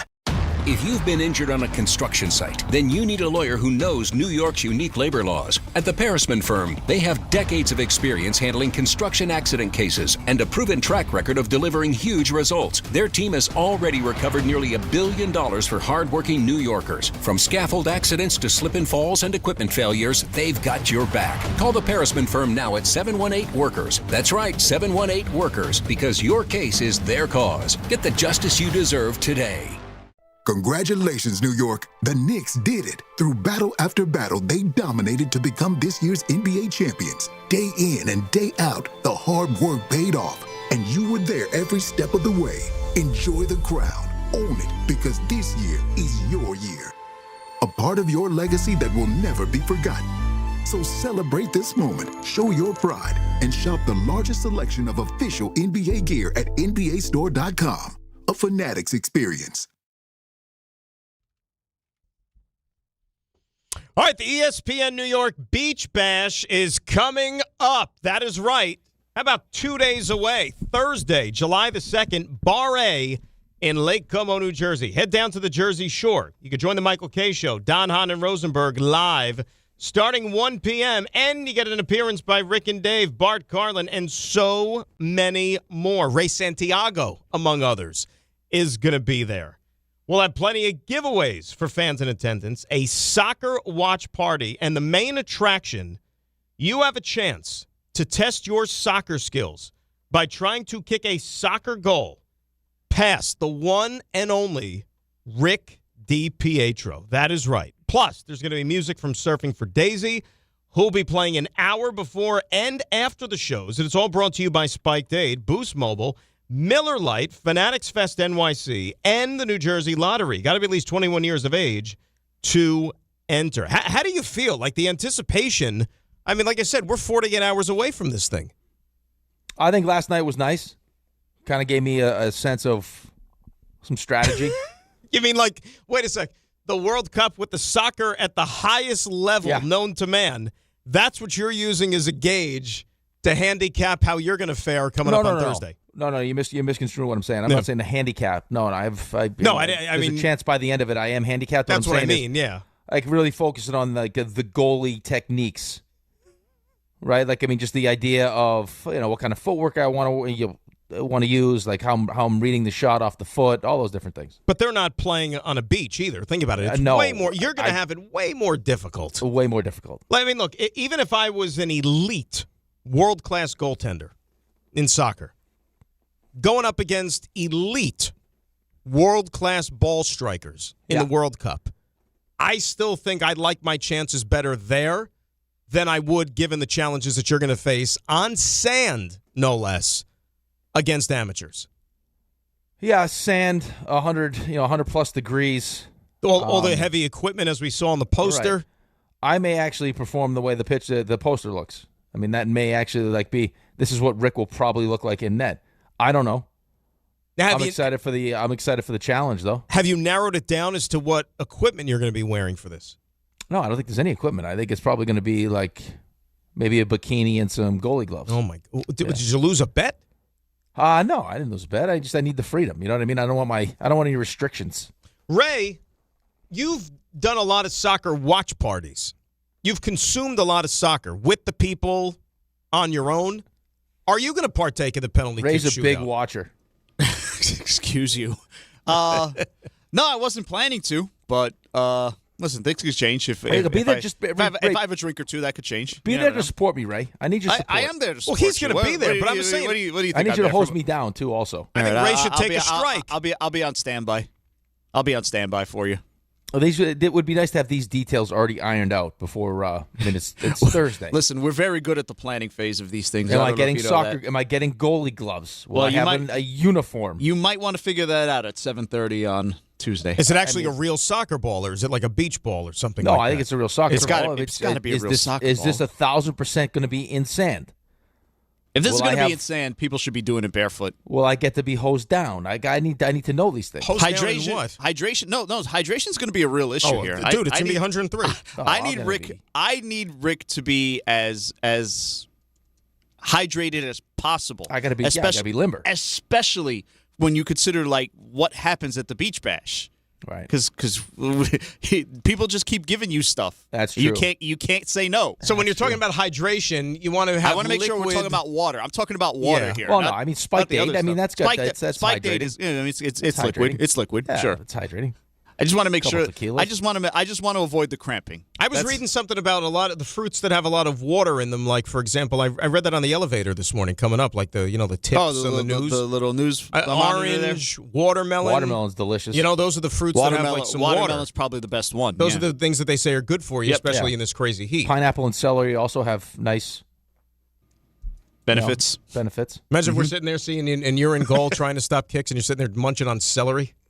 No, I think I'm going to be. All those things are going to have to be done before I jump in net, like leading up to 2:30. Have they told you like how many we're looking at? I've been told nothing. I don't know if I have. You don't have a set number, like how many people are going to try to get a goal past you. You know, whatever? You know what needs to happen. I'm suggesting an IV drip the night before.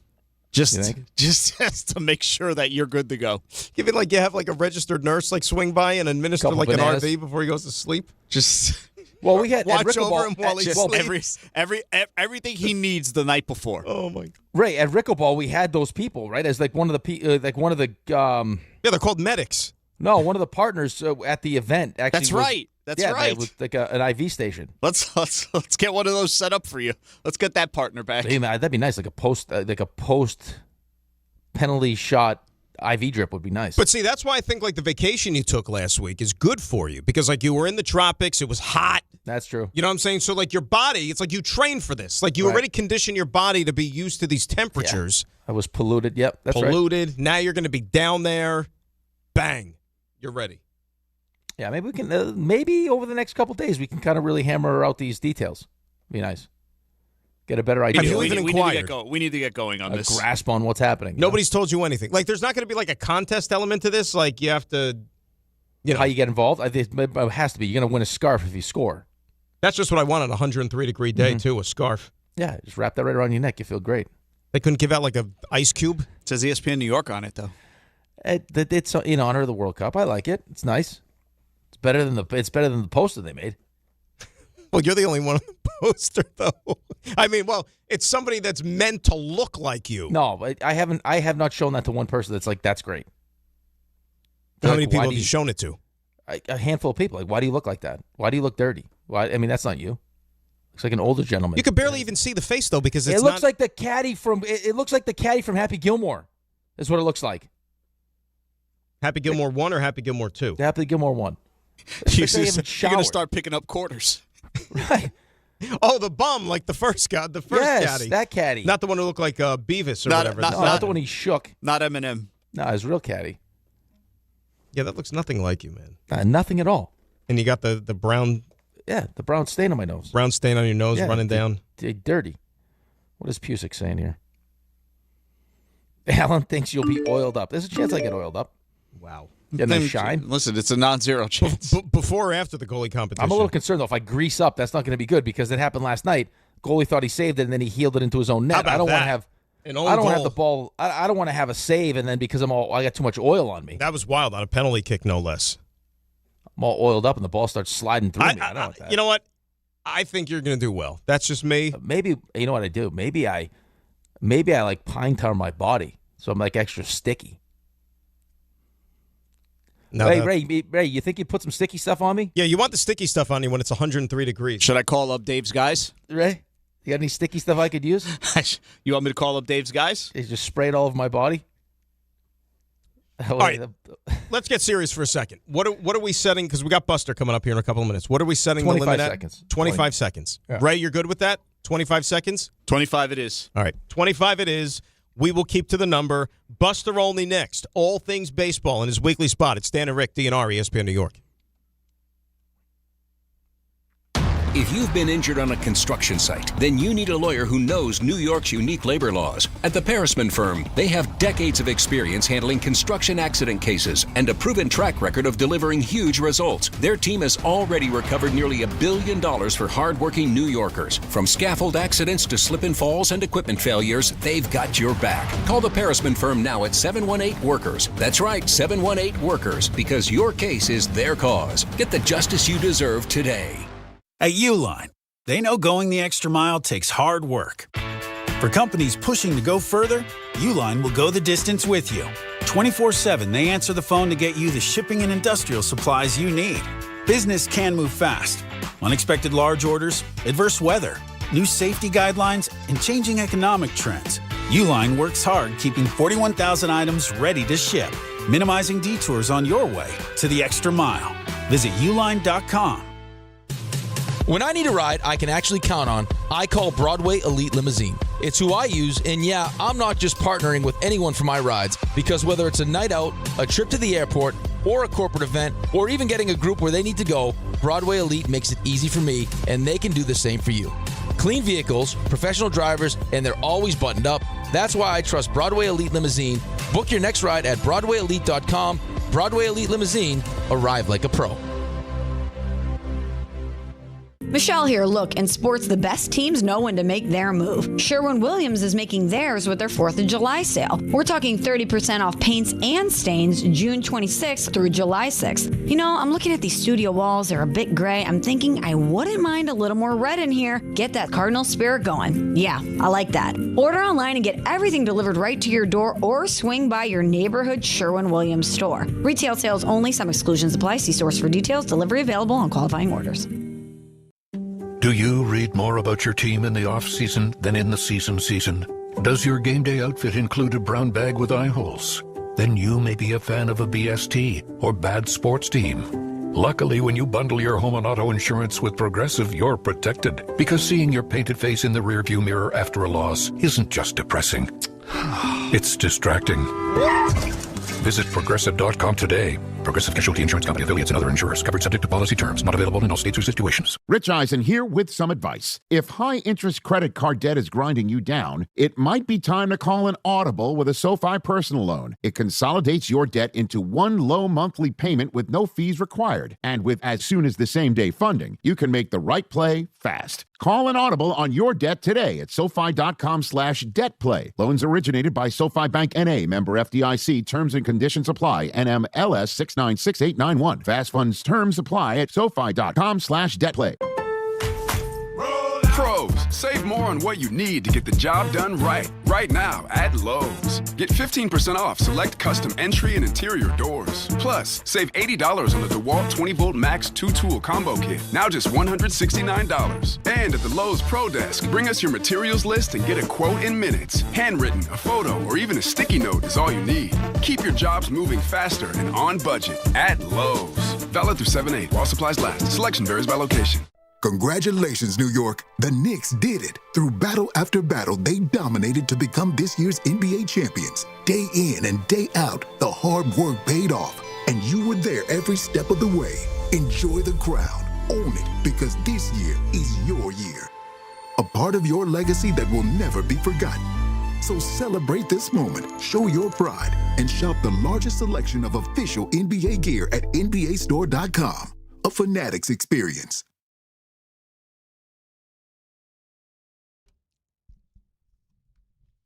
All right, DNR on this Tuesday, 30th day of June.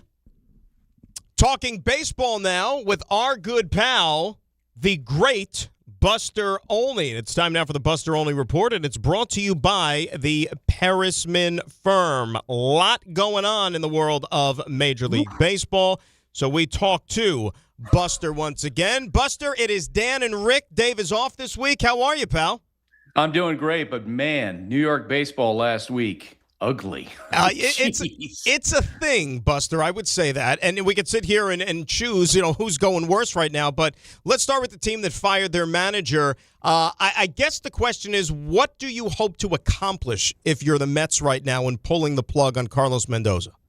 I guess you placate your fans who are clamoring for change or some kind of indication that the team is paying attention to how poorly they're playing. But, it was interesting. The reaction around baseball after Carlos got fired was one executive say to me, they're doing him a favor.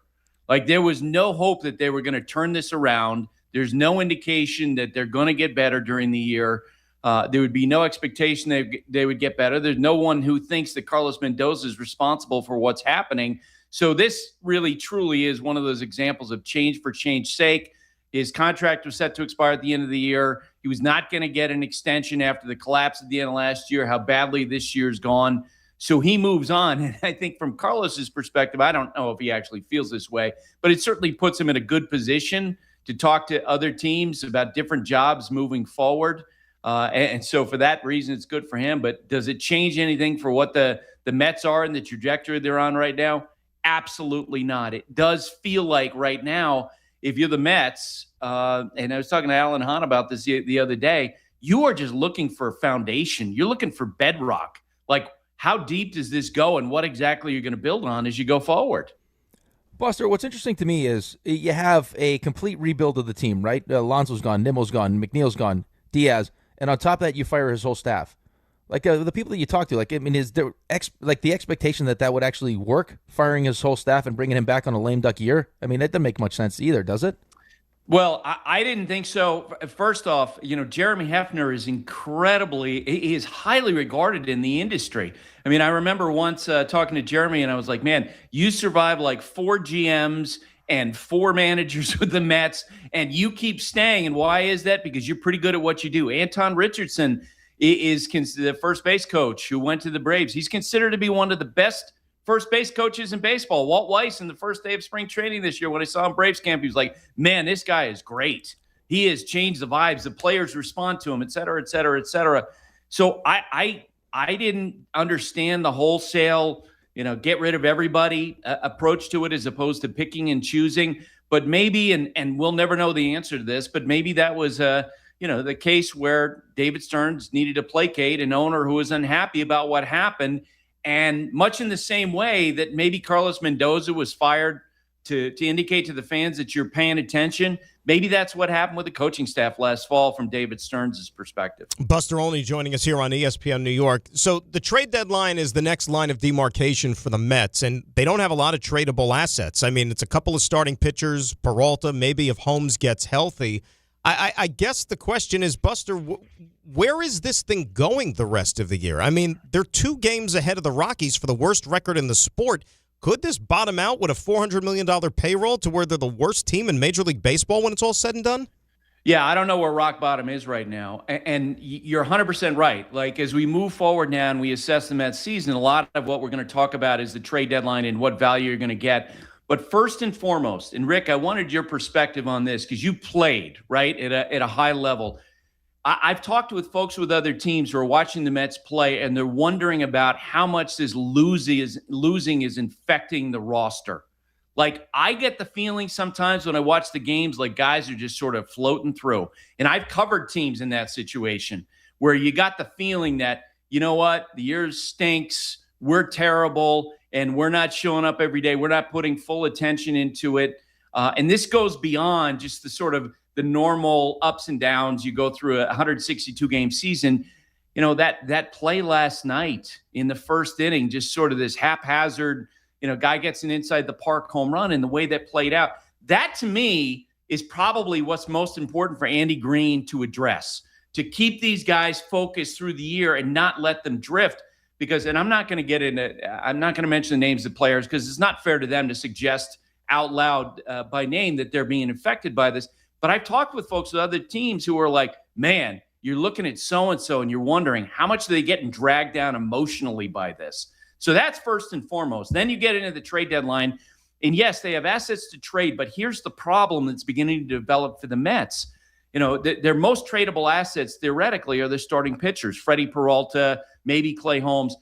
There is a wealth of starting pitching that's available. And so when teams are looking at potential options in the trade market, and if you want to look at starting pitchers, given Freddie Peralta's struggles, he's behind Tarek Skubal. He's behind Casey Mize. If Sonny Gray gets traded, he gets moved down another notch. I could give you 6 or 7 names of starting pitchers who are pretty good or are going to move, and that's going to affect the possible return that the Mets get. So I'm curious in the end if they get enough to convince them, hey, rather than trade him, maybe we should just keep him and give him a qualifying offer and hope we bring him back for 2027. Buster only joins us here in the show. Buster, I said this yesterday as part of one of our segments. I think that Albert Pujols, it sounds like he's interested. I would hire him in a second, right? Just because of the ties to Juan Soto, credibility. Is that a real option, or is that the kind of manager that David Stearns maybe doesn't want to hire because that doesn't feel like it'd be as collaborative as he like? Yeah, and you're being polite. I love it. Albert Pujols, I agree with you. I think he would, in the past especially, he would be considered a primo managerial prospect. Clearly a really bright guy, knows the game. I've had him on my podcast a couple times talking about managing. He loves it.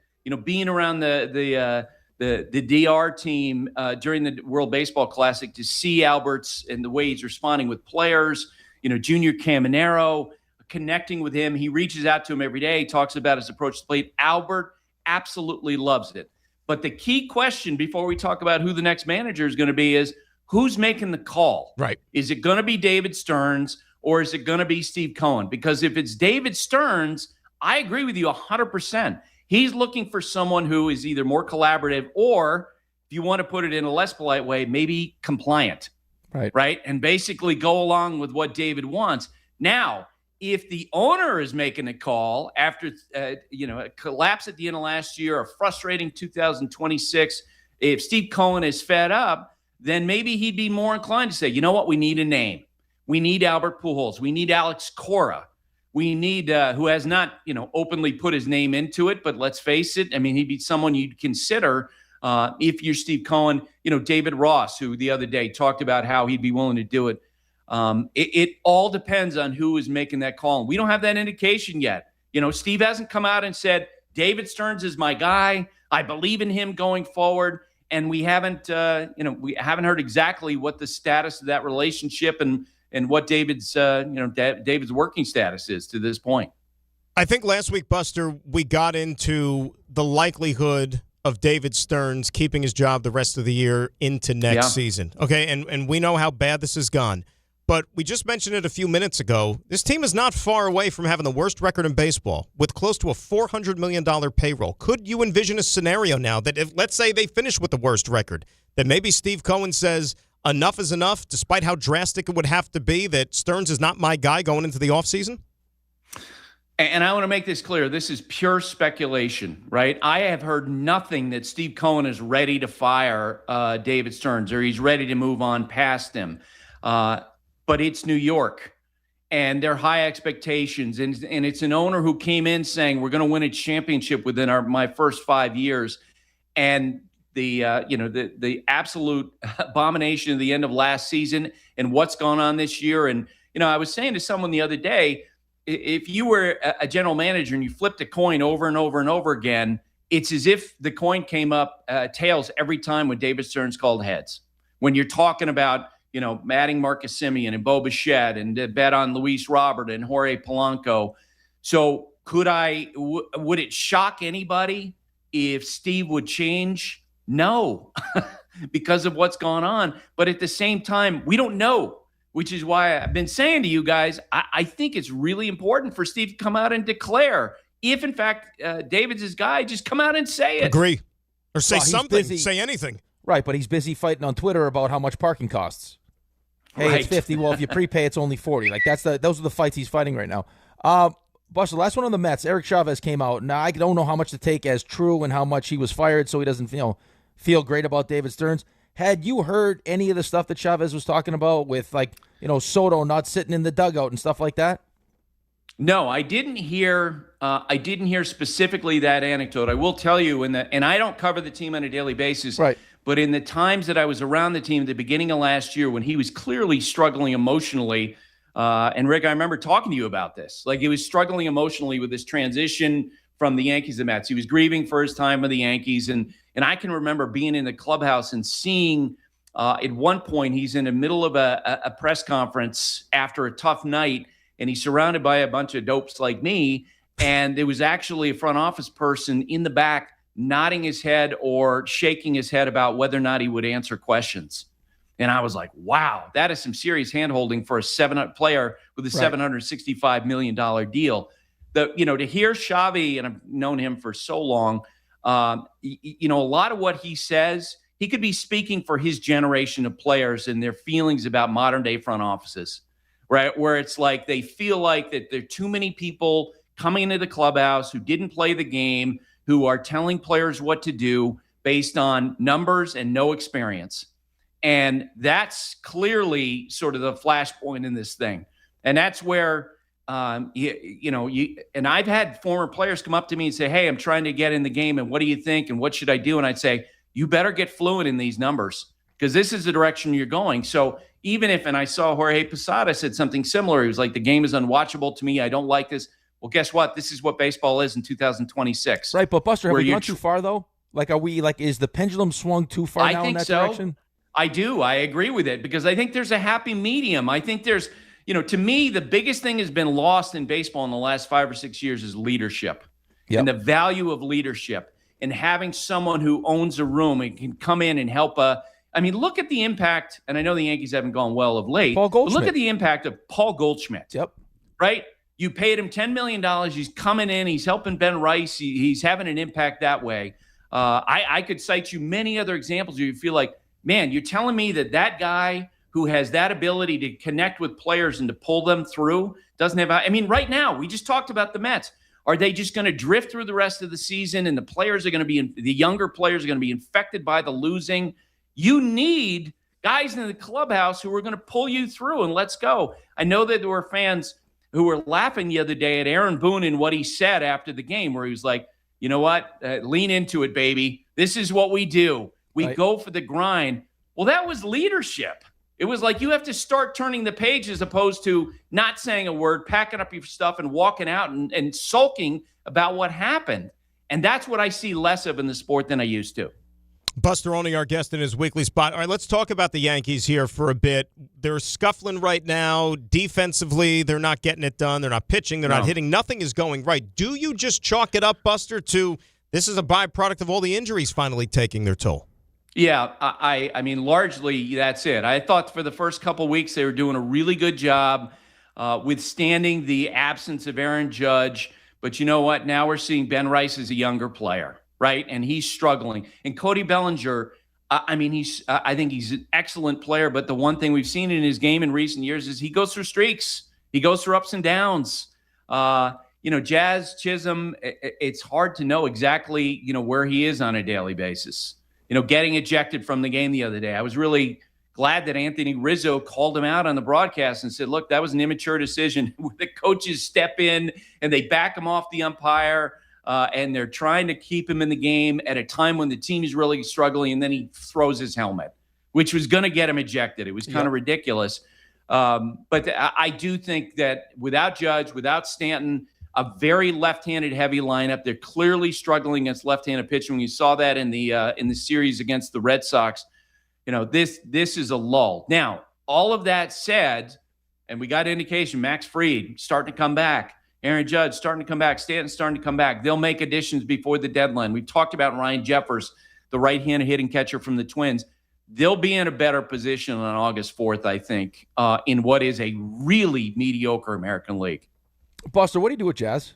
I mean, yeah, the lollipop. He's the prototypical player. Like, if I'm Aaron Boone, drives me crazy because all I do is protect him, and he continues to find ways to embarrass me. Like, is he someone you think at the deadline they could consider moving?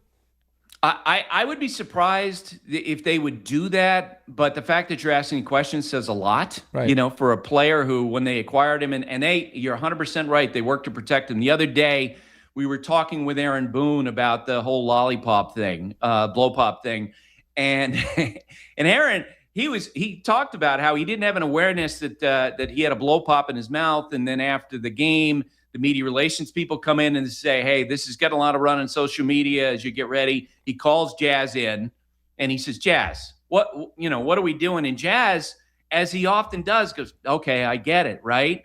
And you moved forward through that day. And Booney's line to us was, we've been able to Yankee-fy him a little bit. Like, keep him. But the bottom line is, from day to day, you just don't know. And I'd say this, in my time covering the Yankees, they at times they've had personalities on the team, guys like David Wells, but at some point the consistency is valued above all else. An organization where Derek Jeter is a model, CC Sabathia is a model. I'm sure that the ups and downs at this point, they could cost Jazz a lot of money this winter when he becomes a free agent, because people are going to wonder, what is he going to be? Is he going to be the guy who's talking about 50-50 in spring training, 40-40, 30-30, or is he going to be the guy who's going to get ejected at a time when you're about ready to get swept in Boston?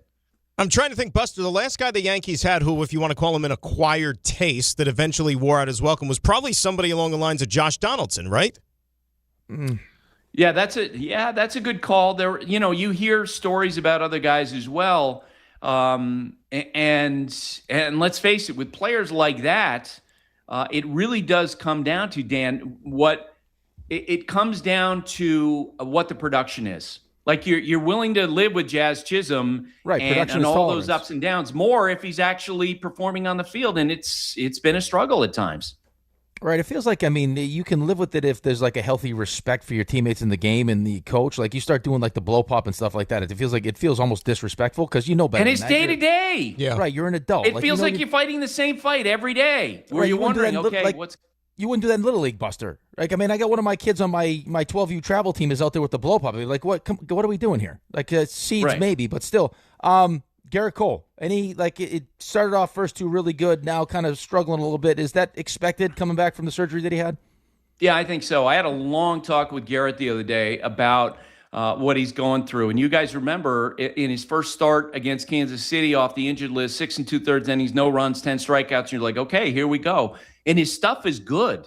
And his slider is good. And there are times when you feel like, okay, he's back. But he said to me the other day that there are just some days when he feels like he's still working through what is his new body, essentially, right?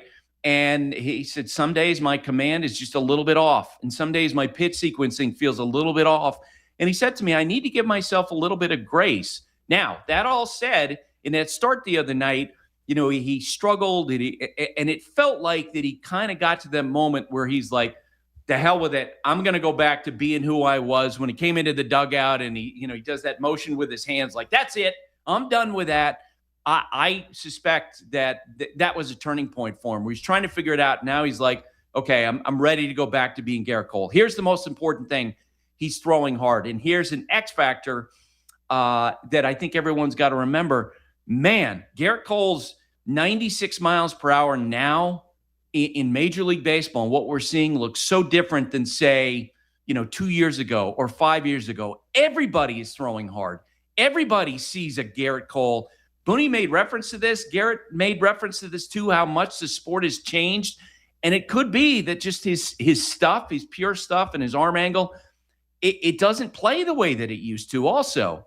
So there's going to be some adjustments for Garrett as he goes forward. Last thing, Buster, and I think we got into it last week, but this might be like a weekly take the temperature of the American League conversation, given how shoddy the league is as a whole. But, okay, today, right now, who is the biggest threat to the Yankees in the American League?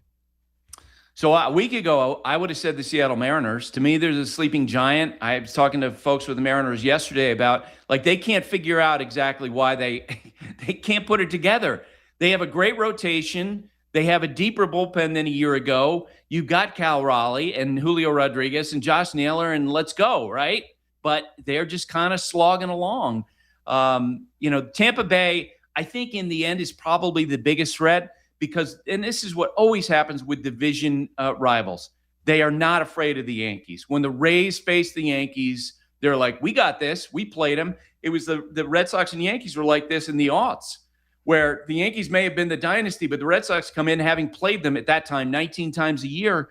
They were not in awe of the Yankees, and the Rays are not in awe of the Yankees. We've seen it in the games between the two teams this year. So probably at this moment, they are the most dangerous team. And I think they'll be sneaky aggressive at the trade deadline. Eric Neander, their general manager, that's his default, I think, and he's actually got a wealth of prospects to deal this year. Oh, maybe the Mariners could take back Jorge Polanco. I could think of a team that has no use for him in New York, right? He had some clutch hits for him in the playoffs last year, Buster. He was great. He was great for them last year, and you could understand why David would look at him and say, boy, that's a guy, and great guy in the clubhouse. Luis Robert, you could see why he was excited about him. But the bottom line is that they have played to their injury history this year. Unbelievable. Buster, appreciate you as always, my friend. Have a great 4th, and we'll do it again next week. All right, guys. Thanks for having me. All righty. That was the great Buster Olney and his report brought to you by the Parisman Firm. If you've been injured in an accident that wasn't your fault, call the Parisman Firm right now at 718-WORKERS and get the justice you deserve. The Parisman Firm, where your case is their cause. I'm glad you asked the question about Garrett Cole because, and then Buster got into the whole thing about velocity, and there's a difference now because, like you said, it seems like everybody's hitting high 90s, triple digits. I mean, the Mizorowski thing is in its own category right now, but there is a difference nowadays versus the previous era as to how they even measured the velocity with the radar gun as to where point of release versus when it crosses the plate. You know what I mean? And there's a difference and it's going to pick up a higher reading.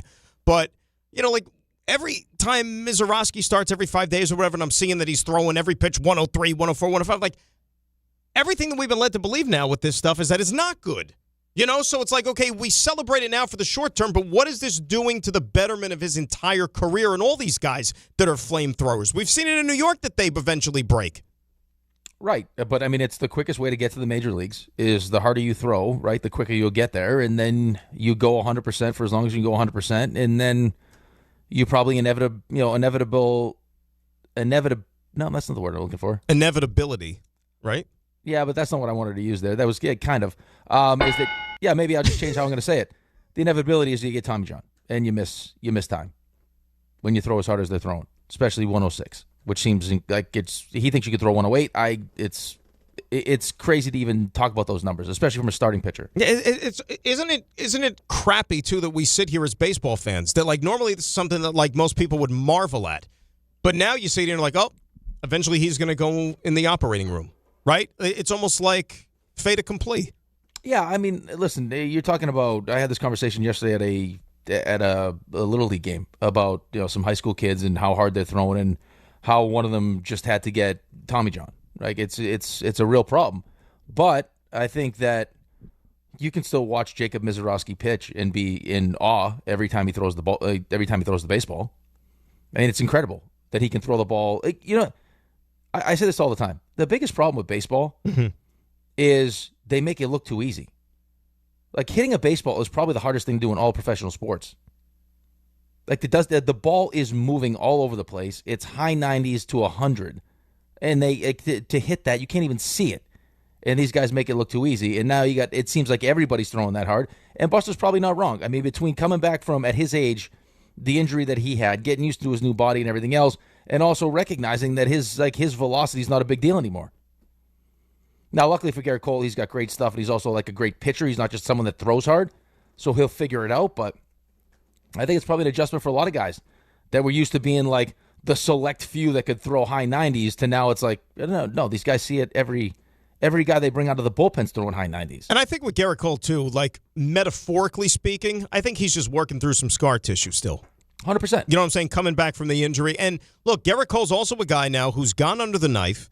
He's been at this thing for over a decade. He hears and reads all the stuff that's being said about how you throw and what, he's experienced this firsthand. He's tested out the car. I think maybe he's playing a little bit of mind games with himself about, okay, what works, what doesn't work, what's going to allow me to stay on the mound to be as productive for as long as I want to be and help this team. You know what I mean? Because, like we talk about it, if you're the Yankees, you have a window. Aaron Judge, Garrett Cole, their prime windows, they're shrinking. We don't know how much longer they have, so I think they're cognizant of that as well. Of course they are. Deep down, every athlete wants to play as long as they can play. I mean, I think you see this in the NBA quite a bit. I mean, I think it's the teams managing the players and also the players managing themselves. I want to do this for a long time, right? I mean, getting another monster deal is something I'm looking to do. Giving myself as many years to win a championship or multiple championships is something I want to do. But it's also like the mental part of trying to come back from an injury like Garrett Cole came back from. I mean, it's at some point it will click and you'll start to trust, hey, the surgery worked. I feel great and I'm not going to hurt myself again. But that's not easy to come back from. Definitely not. You're listening to DiPietro and Rothenberg on WHSQ, WCBS-FM, HD2, New York. I don't know if you were keeping score. I don't know if you noticed or not, but I think we were batting 1,000 when it came to the Buster interview with the questions. I think we handled ourselves well. I will say this, though. I think, Ray, you can I hate to interrupt you here for a second. No, I was going to check with Ray to confirm. I think my biggest problem with this whole thing is I find Buster so interesting that I want to have a conversation with him more than just ask him questions. Well, now you see where I was going last week. It was the same thing. Well, I've already been there, though. That's why I got Bregman. Why not Bregman here? It becomes too much for me sometimes. Hang on one second. So the vast majority, you guys were in the ballpark for like 15 seconds every time. So it was good. You were really good. I can go long, I can go quick. You tell me. Nice. What happened? I don't know what happened. But why Bregman not back? It's tough. That's when I can't get that one back. No, but do you understand? It's a gift. Do you realize what you gave the world? You didn't mean to, but you did. Mm-hmm.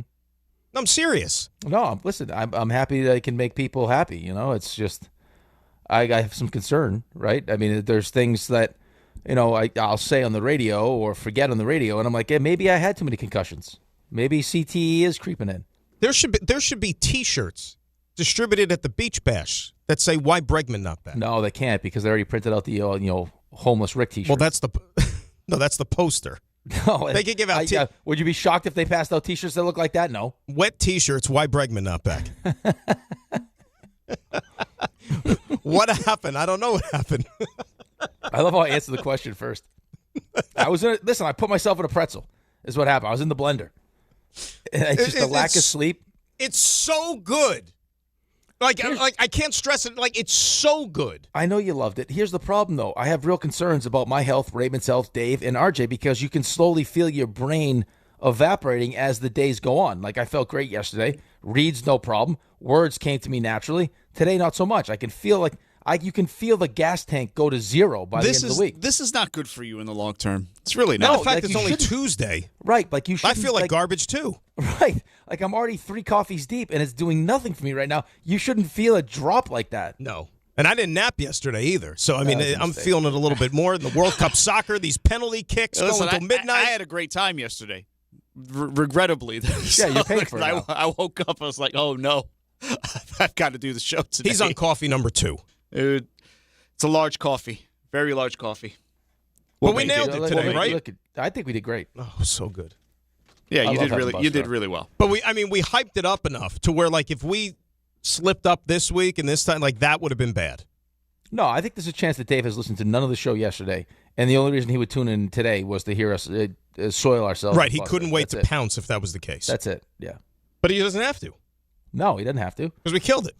I think we crushed it. It was tremendous. We'll get to CMT coming up in just a minute, but we want to get some calls up here at 800-919-3776. Let's say hi to Ira in Staten Island. He's our good buddy here on ESPN New York. Good morning, Ira. How are you?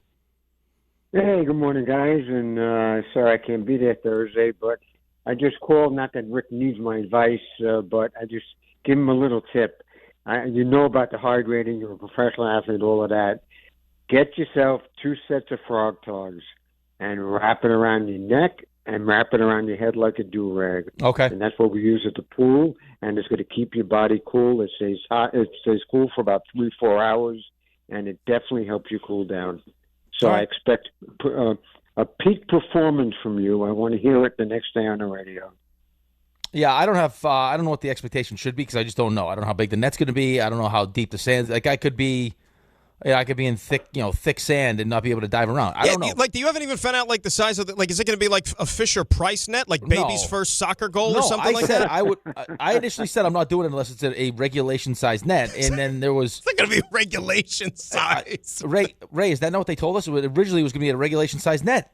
They might have thought a regulation size like hockey net. No, and brought I said, that. No, I think it was supposed to be a regulation right. net. How are they going to get a regulation size soccer soccer net? That's exactly what I said. They're going to put a crossbar on 2 light poles. What's and what they I'm said, saying? don't worry about it. It's going to be, you know what it's going to be? It's going to be 2 trash cans. There was a lot of don't worry about it. And again, it has that vibe of the Dave Peter football catching contest right. Where they bring a jugs machine that from doesn't several shoot balls. beach bashes ago. It's like when we were in high school and we went to the park to play like pickup soccer games. Like you didn't have goals or whatever, so you took like one kid's backpack, the other kid's backpack, and those acted as the 2 yeah, pretty much ends of the goal. Pretty much. Yeah, and then it was supposed to be right by the stage, so that it's at 2:30. The K show's going on. They could talk about it, give you kind of a play-by-play. Now I don't think that's happening. The whole thing. It could be fun if it's by the stage.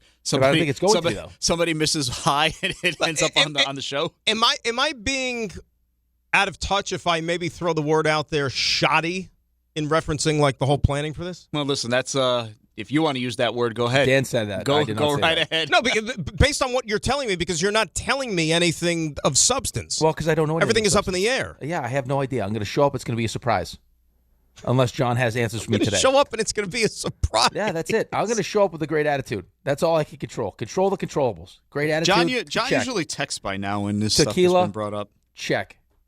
Spiked Aid, check. Maybe I dabble in Miller Lite, maybe. Maybe if Rick can't feel anything, it'll be less of an issue. I don't know. Yeah, I'll be flying around because I'll be a little tipsy. You never know. Raymond? Sure. It's about that time. Is it now? It is. To cuddle. I'm servicing 3 times as many people as he's able to get to. To marry. Not everyone can afford to take off work and pay whatever it costs to get a foursome. Or to trash. Let the wild rumpus begin. That Want a meat stick? Is the question. Oh, it's always fun to do these.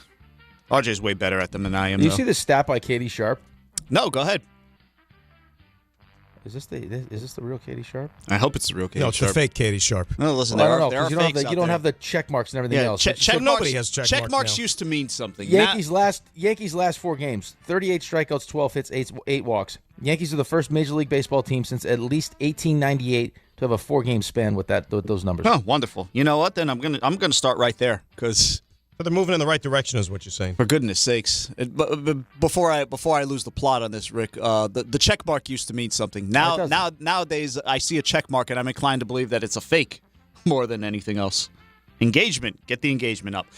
Yankees have lost 5 in a row. Remember, Michael Kay called this about a week and a half, 2 weeks ago, that they were about to enter a slump and people needed to calm down. So I'm trying to keep that in mind, but I mean, Rick, you just threw out those numbers. Dodgers lost 7 in a row last year. It happens. In the June swoon, we talked about it earlier. It is a Braves thing for the Yankees. The Braves have been bad lately too. It is a thing. It is a thing. It happens. But it happens. But in the long run, what's the most troubling aspect of what we're seeing from Aaron Boone's club? And even though he says that's what we do, baby. But that's what we do, baby. Yeah. That's what we do, baby. Is it the pitching? Is it the hitting? Is it the fielding? The most troubling aspect of what the Yankees are doing right now. Ooh. Long term. Who goes first here? Dan goes first? Dan's first. Pitching, hitting, fielding, the most troubling trends for Do we mean like at the moment or like long term here? Yeah. Like it's they're all playing a part in the moment. All of them. But is this what concerns us moving forward the most? Right, because with the pitching, you're concerned about the bullpen. Obviously, Garrett Cole is you're hoping guys come back from injuries, yada yada. Warren's been a little shoddy of late. Same thing with the hitting. You're missing your two biggest bats, but you survived it a little bit. But you don't know how long those guys are actually going to be out. When do they come back? Will they be the same when they come back? And then the fielding, well, that's a long term thing because let's face it. They always seem to have this issue with the fielding over the last few years. So every one of them is a short-term problem, but they could all potentially be a long-term problem. Correct. So correct. I'll marry the hitting. Okay, that's. I mean, the Yankees usually are going to bludgeon teams. That's what they do, and I get it. They're missing guys, but the Judge thing, even though we can be patient and he gets back when he gets back, I just don't like the trickle down for the rest of this lineup to the point where. Even if he does come back, I still think the Yankees need to go out there and get themselves another right-handed bat. I can't count on Stanton because they're so vulnerable against lefties of late. It's sickening, and you're going to see it again tonight when Skubal goes out there, but he's actually a really, really good one. But they've been shut down lately against pedestrian lefties. I will cuddle the fielding because, remember, in years past, the Yankees are booting the ball all over the place, and it seems like that hasn't corrected itself. You're seeing guys playing out of position. Why do you think Volpe is probably still going to be playing shortstop when the playoffs roll around in October? Because, why else wouldn't he? And I'll trash the pitching because I still think at the end of the day, there's way more good than bad when it comes to that. So that's the one I'll trash. Oh, so you answered this like in the moment, kind of. In the moment. Right. That's how Ray kind of laid it out. Because you believe that those things will straighten themselves out in that order. I'm not so sure, but yeah. No, because he married the hitting as the most troubling. Mm-hmm. Well, like I said, even when Judge comes back, I still think now they need to get a right-handed bat. Right. Like, if I was to answer this long term, and we're obviously including the bullpen in the pitching part of this, yeah, I have questions about their bullpen, but like at the moment right now, they haven't hit, and that's why they're losing. And on top of that, the fielding has been really bad. But I think Ben Rice is going to hit, and I think that Cody Bellinger is going to hit, and they're going to get Aaron Judge back. So I'm going to answer it this way. What concerns me / I don't like seeing the most, it's hard hitting Major League Baseball. I get that. I'm going to marry the fielding. There's no excuse for that. Now, I know last night it was Caballero and it was Bellinger, and those are two good defensive players. But there's what happened Thursday at Fenway. That's not good enough, especially knowing that you're struggling offensively. I'll marry the fielding. I will. I'll cuddle the pitching because I'm including the bullpen, and then I'll trash the hitting. I think they're going to hit. Yeah, I probably lean more towards what Rick is going because the fielding it's been such an issue for so long. And again, I understand the Dodgers were the better team, but that's what lost them the World Series because they couldn't field the ball. There were decisions. That's what lost them Game 5. Right. Right. There was also Game 1 decision was not a great decision. Not great decisions. But again, the fielding's been a long-term issue for them. And it doesn't seem to get corrected. Which is interesting because, paying attention to the details and all that stuff.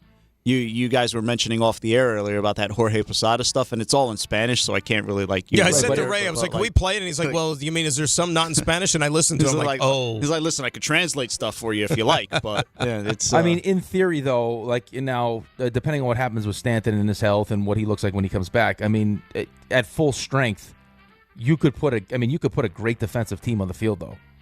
I mean, with Bellinger in left, Grisham in center, Judge in right, McMahon at third, Caballero at short, Jazz at second, and Goldschmidt at first with Wells behind the plate. That's pretty. I mean, that's. Yeah, but then here's the other thing, too. Are they going to be reluctant in any way to run Judge out to right field given what happened with the injury? to start, probably, yeah. You probably don't see Judge out there for you know what I mean? Like sports science and all that crap. They're like, well, even in the playoffs, he needs to get off his feet one day after playing, and he can't play 2 consecutive days. It's going to be like the Mitchell Robinson thing. No, I don't think they do that in the playoffs, no. I think early on, maybe. Well, they just wait till he's 100% and they don't have to worry about it. Yikes. Rick floated this possibility yesterday, and nice to see that you guys touched on it with Buster just a few minutes ago. But, Albert Pujols could be a good choice for manager of the Mets. And also noteworthy that the former Cubs manager, David Ross, publicly threw his hat in the running, which is interesting because Andy Green was his bench coach. It's like, you still got the interim tag. You're still talking about, like, hey, I'd love that job. Well, but Andy's going back. I mean, the whole plan was Andy's going back to right. Well, was the whole plan, too. And what if David Stearns, though, wasn't, running that plan at the end of the year? Right. Then David Ross also said that he could see Andy Green being so competitive that maybe he wants to keep the job. I would hope that he's so competitive. Like, what are you there for? By the way, call me crazy, guys. And I know it's only been like 4 games. I'm starting to think that Carlos Mendoza wasn't the biggest problem for the Mets. You think? Call me crazy. So, and in the interest of competitiveness, I am keeping Andy Green in this equation. I am keeping him there. But his record is going to be like so unflattering because they're going to be putting like a AAA lineup out there the rest of the year. I hope to God. And he probably recognizes that there's much more stability in the front office than there is behind. True, that's factual. And listen, maybe that plays a role in it too. Who knows? Look at Mendy's case. The dude was 2 wins away from a World Series less than 2 years ago, and now he's looking for work. It's insane. He'll get it is amazing though, just in general in the city. Like, I mean, Brian Dable was coach of the year in year 1. Yeah, that's a great example. And gone. It happens fast. And last year, I mean, they underachieved, but he had a 500 record in 2+ years on the job, over 500, a winning record, and he's out of work. I'm trying to think. Does it quarterback that he fought for to be a first-round pick was great. That's right. Does it often happen in the other direction? I'm trying to think where a guy is really, really in danger. The only guy I can think of is like Tom Coughlin or something like that. The guy's really, really in danger. That's a good one. Like, and he just saves his job. And he rises from the ashes. From the ashes. Like Tom Coughlin's like kind of one of the only ones I can think of. Anyway, I can think of executives, maybe not coaches. Yeah, execs is a different thing altogether. Cuddle, Marry, Trash, the most likely guy to be managing the Mets in April. Will Andy Green keep that job? Remove the interim tag? Will you get a big needle mover like Albert Pujols? Will you pull in a veteran like David Ross? Rick. Ooh, all right. It'd have to be those guys specifically, like when you said a veteran like David Ross? I'm trying to, So like Alex Cora. Yeah. Is Alex Cora a big name or a veteran, you think? I view Alex Cora as kind of a veteran guy. Okay. Because he's kind of been long-term. He's, Pujols does have managerial experience, just not the major league level. But he's a name. Right. He's a name. Carlos Beltran is a name, right? So I kind of put guys in that category. I think we're going to get to a point to what Dan was saying earlier where Buster, again, as if things couldn't get worse. Buster's like, well, yeah, I don't know what the deadline, if Peralta's that attractive because there's so many. Great. So let's poo-poo all over the trade deadline also. He said poo-poo. I think I'm going to marry Pujols. I will cuddle David Ross. I will trash Andy Green. I'm going to go backwards here. I'm going to trash Andy Green because, look, I've seen this movie play out before. Like, the product they're going to put on the field for the last 77 games or whatever they have left, it's going to be awful. You're not even going to have, name value in that lineup. So the record's going to be bad. Not to say they're going to, tank, but it's going to – they're doing it basically as is. So they're going to be awful. And I don't know how then Andy Green, his record is going to reflect favorably enough to warrant, hey, this is the guy that we want to run this thing from the jump next year. So I'll trash Andy Green. The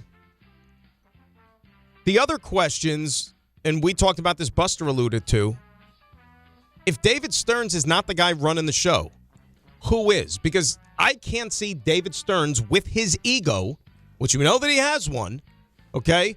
I can't see him hiring a rock star manager. That's one of the reasons why before he even did anything, when he took this job, he ushered Buck Showalter out the door. without even talking to him, by the way, which was bad. He had one of his henchmen do that. That was a precursor. Yeah, exactly. That was a precursor. We should have known. So if he didn't want to buck Showalter, who probably knows who's forgotten more baseball than him because he doesn't need spreadsheets, I can't see. I mean, Albert Pujols is a rock star. You know, he's a Mount Rushmore baseball player of the last 50 years. Like, that's how great he was. I know he's never managed, but I just can't see Stearns working and collaborating with a guy like that. I'm leaning more towards the veteran, you want to say David or whoever it might be, Cora, Ross, somebody who's done this before.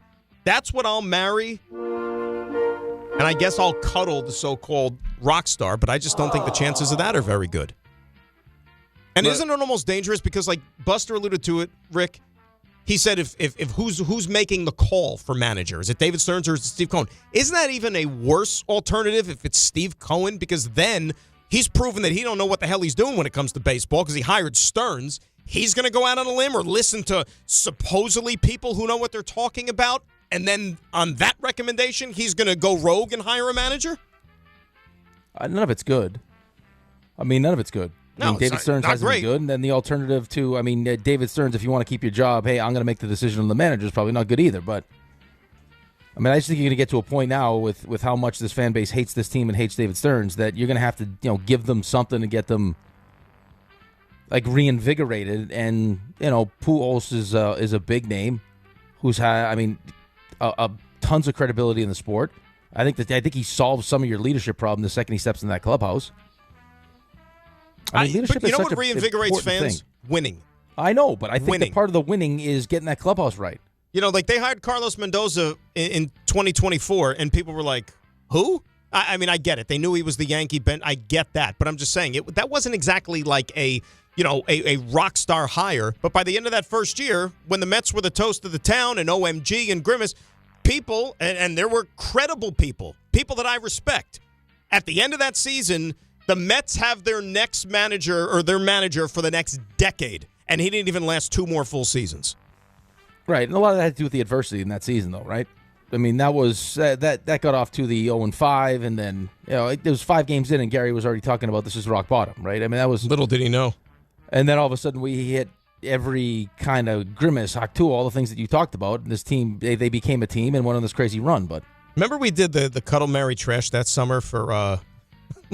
We did like Grimace, OMG, and Haku. Like, Grimace got what's the most responsible for the Mets? I think I married OMG. I think we. I caught a lot of flack that year, and I was wrong, by the way, because I said, Candelito, they let him walk out the door because I was the Yankees were going through it at the time. It's like, boy, at least the Mets are having fun. I kept saying that the Mets are having fun. The Grimace thing was funny. It was funny. Yeah, Grimace was funny, but I think the OMG thing was real, man. Like the all rallied around that. I think the OMG thing was like obviously we're doing a lot of this tongue in cheek, but like the OMG thing, like a player like Candelita, like you have a guy like that. You can't put a value. You can't put a monetary value on something like that, right? Like you know the comp, Landry Shamet, like that type of guy. Well, he's not a recording artist though. Well, I don't know. He's a photographer, right? Right, but I don't know. Like, I mean, I don't know what Landry's like in the locker room, but like Jose Iglesias had the personality where he could bring a room together. And he was out on the street the next year, and they didn't, there was they didn't want to bring him back. Because you had heard earlier, like, hey, I mean, similar to what's going on now with Soto Lindor, you had the Lindor-Pete Alonso deal, right? Where it's like, I mean, Lindor comes in, gets this 10-year deal, he's getting paid all this money, he's now kind of becoming the face of the franchise while Pete's been there, so Pete has his guys. Lindor naturally has his guys. Okay, so now we need someone that can bring both of these sides together, and that's exactly what Iglesias did. And it was a shame they didn't even bother to try. That's the thing. That's well, because he doesn't because that's not something David Stearns understands. He doesn't get that part of it. And now look at his clubhouse. Says a lot. Speaking of bringing a guy back that, again, is important to the team. And he's definitely not like, what Jose Iglesias did, but Landry Shamet's an important part of that locker room. So he's back in the fold for the Knicks. But with him being back, the chances of bringing back Mitchell Robinson are low unless they go above the second apron, which doesn't look like it's going to happen. So CMT the best option for life after Mitch for the Knicks? I've got Ariel Hukporti, and this is a thing because he has not received the qualifying offer, so he's going to be an unrestricted free agent himself. You've got a cheaper veteran option. The name that's being linked to them is Kevon Looney to back up Cat. Or a smaller lineup, which is extremely risky when you talk about Karl Anthony Towns' play style. This is Dan's turn. Dan's up. Well, they went small at key stretches in the finals. Right. Remember? Like OG was the tallest guy on the floor. But can you do that for an 82-game stretch versus plus an entire playoff run? I think right, yeah, plus imagining you're going to have to go through Wemby at the end. But, well, I mean, that's at the end. But, I mean, I think you can experiment more during the course of a long season doing that, and then you see if it works. And if you have to tweak it, you tweak it, once you get to the deadline, for example. Right, but what's available at the deadline? Good question. So what's more you realistic? You got Looney, Hukporti, and you got go small because certain situations. So how did you phrase it? Like what do you think is going to happen, or what do you think is the best? Well, the best options available to them. Gotcha. Sign Mitch. That's not one of his options. Mitch is not one of the options. We're assuming that Mitch is gone. Not 100% at this point. Can I trash all your options? Listen, I'd be right there with you. I told you yesterday. I told you in the Bring It yesterday. Bring me back Mitch. We'll run this thing back. Maybe because I have more confidence in the operation and the fact that they are a champion. Kevon Looney's got some rings, too. I understand he was maybe 6th or 7th on the pecking order, maybe 8th or 9th in Golden State in terms of importance. History with Mike. I'm going to marry Kevon Looney. I will cuddle. Small lineup. And I'll trash Hukporti. Didn't see enough. Remember, this is a championship team. This is not a we're building to be 500 team. No, of course not. I just don't. I can't see long term, especially when the goal is to get back to the championship and win another championship where, and I don't know what's available at the deadline, so it's tough to even answer the question that way, but the idea of just going small, especially with the way Cat gets into foul trouble, that's who he is. You saw it in the finals. I will marry Looney. I will cuddle Hukporti. I'll trash going small. All right. But you brought back all of your, you brought back a lot of your wings and everything. And listen, it worked out well for them because the three biggest options that were available to come back: Mitch, obviously, Shamet, and Diawara. Those were the troubling ones. And you still got Clarkson. Are you going to bring him back? Also Alvarado, right? Because I wasn't anticipating Alvarado would opt out. Then he opts out, and that was one of those. Oh, you got me in the first half with that because I saw Alvarado has opted out, and I said, oh no, but it's but he's signing a new 3-year deal. It's like, oh, this is great, wonderful, and he, like Landry, took a little bit less to stay with the Knicks for a longer term. So I love that. So you got to consider what they've done to be a success. I'm just worried about that backup center position. That's all. If you're going into the season, though, with that being your first chief concern, I think you're living a charmed life. And listen, those are first world problems. That's a fact of life when you're a championship team. The team's not going to be back 100%. Right. Guys are going to leave. Guys are going to get bigger contracts. They're going to get bigger roles. It's what happens. So to bring back all but one guy, and Clarkson probably not either, but to bring back as many guys as they did, you're in pretty good shape. But guys, remember, we're all old enough to remember being told that the center and the conventional, the big, doesn't matter anymore in today's NBA. So if you're talking about the backup big, there are worse problems you could have. All right, last one real quick. What is the most pressing issue that still needs to be taken care of before Rick steps into the net for the Beach Bash? All of it? All the above. Well, yes, all the above. Plans. What gear will Rick be needing for this? Hey, listen, we're less than 48 hours from this thing now. A cup. Possible. A cup full of vodka, possibly. Hydration, speaking of, before, during, and after. These are very important, and yes, the shower is part of this.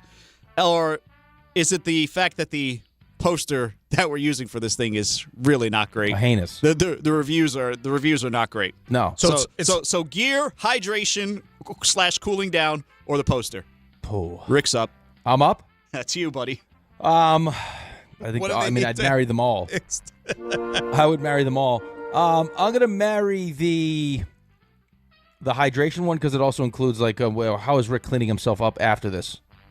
Right? In the sand, over 100 degrees. It's all-encompassing. It's going to get wet. What about sloppy. a diaper? I don't know what I'm going to need. I'll marry that. I'm going to cuddle. What was the other one, Ray? The gear. No, and then what was the other one? And then the poster. I got to cuddle the posters. I mean, that's an atrocity. I should have married it. He's going to wrap himself in the poster. Yeah, and then as far as the gear is concerned, I think all I'm going to need really is, like, I need some goalie gloves. That's it. Some soccer goalie gloves. Because, I mean, I'm not dressed up in whatever that goalie equipment was that's on the poster. That's not happening. That's also part of the issue. They got you in hockey equipment That's playing not soccer. happening. Right. Outdoors. It's like they want you to pass out. Yeah, They want, like, come see Rick DiPietro have heat stroke. Would die. Watch Rick die on the. And one lucky grand prize winner will try to revive him. Yeah. Actually, based on what I was seeing in the YouTube chat yesterday, I feel like some people would be down for that. Somebody was asking. What, him having heat stroke? So, I remember somebody asking if they could make out with you or something along those lines. I'm not kidding. I'm not making that While up. he's passed out? Yeah. That's some sick you-know-what. John wanted to have a tickle booth. He wanted to do the kick on Rick and then a tickle booth. That is the thing that happened, yes. Oh, my gosh. Dan? HR didn't get wind of that, or did they? Or was that That's even probably put why in we don't front have a of them? tickle booth. Remember, Otherwise, John, it would be. Remember, John is HR now. That's a fair point.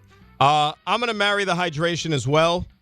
I mean, it's going to be 100 and whatever degrees. Plus, he's got to have some libations and have some fun. I'll cuddle the gear. It's going to be important. Because I actually think that there's some people that probably expect you to wear hockey equipment, not thinking that there's a difference. But that would be ugly. Yeah. And then that would, of course, lead to the heat stroke. And then I'll trash the poster. I mean, we've trashed the poster enough. I mean, what's one more piling on, right? But we still haven't got to the bottom of whose idea the poster was. But whatever it is, it's AI. You throw out Gina's name, I think? No, it can't be. I can't be. Because you have faith in Gina. I have too much faith. Yeah. Oh, well. That's it. Because Gina's good with that stuff. Great job, Raymond. New York, you got to hear this. This summer, all lines lead to Champ Sports Fan Central Station. That is a soccer pop-up shop that is open right in the heart of the city, 125 West 33rd Street. This is the soccer destination in New York. Jerseys for every national team you ride with. How about the USA, Mexico, Argentina, Brazil? They're all still in the World Cup, and you got way, way, way, way more all under one roof. So if you want to gear up, rep your country, and feel the energy of the city, what better place to go to than Champ Sports Fan Central Station, 125 West 33rd Street. That is where you need to be. And all you Knicks fans out there, don't forget, they got plenty of championship gear as well to help celebrate your team's first title in 53 years. Knicks, Soccer, World Cup, all at Champs Fan Central Station. DNR, Dan and Rick, we get into a little NBA rumors and rumblings when we return next here on ESPN New York. But first at 8:33, we're going to get a check of the roads, and we are going to say good morning to Debbie Duhame. Hi, Dan. Hi, Rick. Good morning, company. On this CMT Tuesday, let's grab the coffee and tea and get going. Watch for slowdowns as you head to the westbound belt by Kennedy Airport. It's an accident. The eastbound LIE completely closed out by the BQE. It's all due to this ongoing investigation of last night's terrible accident here on the LIE East by the BQE. Inbound George 40, Lincoln 20, Holland 25. It's a gridlock alert day. Sponsored by the Empire State Building. America's #1 attraction is right in your backyard. Find out why TripAdvisor travelers named the reimagined Empire State Building observation deck as the #1 attraction in the United States. Get your tickets at empirestatebuilding.com/radio. Open daily. Reservations required. I'm Debbie Duhame, 880 ESPN New York. This is Bart and Carlin on ESPN New York. The Yankees are under pressure, and there's more pressure on Aaron Judge than it is any other athlete in this market because of what Brunson has done. He'll never be accepted as one of the greats until he wins a title. And this is the time because the American League stinks. Everybody just assumes, kind of like the Knicks, that the National League is that much better, like they did about the Western Conference. Take that easy path. Bart Scott, Chris Carlin, weekdays at 10 a.m. on ESPN New York and streaming live on YouTube. 1-877 Cars for Kids. KARS Cars for Kids. 1-877 Cars for Kids. Donate your car today. 1-877-CARS-FOR-KIDS to reach a friendly live agent. Donation is super easy, and your car can be picked up as soon as tomorrow. Call us now or go to carsforkids.org. 7 Cars for Kids. Donate your car today. Did you know you can donate real estate too? On the biggest stage in the world, FanDuel is changing the game because sometimes your player gets subbed off and your bet goes with them. Not anymore. With FanDuel's Super Sub, if your player is subbed out, your bet stays in.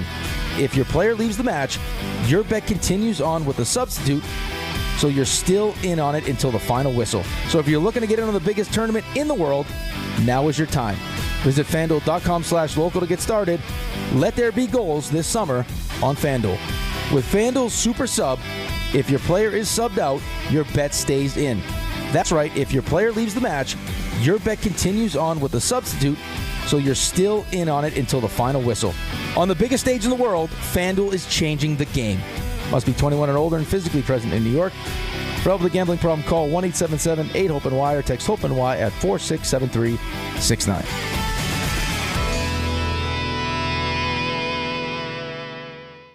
Skechers elite athlete OG Anunoby has been making history on the basketball court. Anunoby tips it in. Unbelievable. What a shot. He's been balling out in Skechers high-performance basketball sneakers, and the world is noticed. But how does OG train off the court to keep in peak physical condition? Hands-free Skechers Slip-ins Aeroburst. They help prepare OG for the physical demands of playing at a championship level. Get your pair of Aeroburst for only $165 at a Skechers store, Skechers.com, or wherever high-performance running shoes are sold.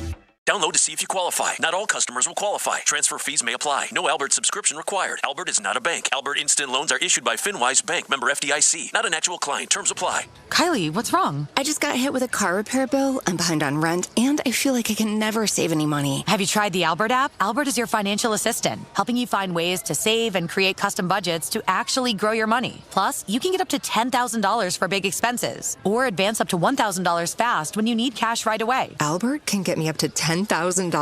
Exactly. Albert spots you in a pinch and helps you grow your money in the long run. I'm downloading Albert right now. Download the Albert app and use promo code FOCUS to borrow up to $10,000 for whatever you need. The Albert app helps you budget better and save more money so you reach your financial goals faster. Download the Albert app right now and use promo code FOCUS to borrow up to $10,000. Use code FOCUS to borrow up to $10,000. In sports, the tape never tells the whole story. Hiring is no different. AI can make candidates look like an MVP on paper, so knowing the person and the skills behind the resume matters. That's where Robert Half changes the game. Our recruiters combine their expertise with award-winning AI to evaluate skills and fit quickly. Learn how we can find you specialized talent in finance, accounting, technology, and more. At Robert Half, we know talent. Visit roberthalf.com/talent today. I'm David Ortiz. When I lost my mom, she was only 46. And I lost my dad to cancer. It was the worst pain I ever felt. It made me think, what will happen with the people I love when my time is up? That's why I have life insurance. Ethos makes it easy. It's all online, take about 10 minutes, and you can get up to $3 million in coverage.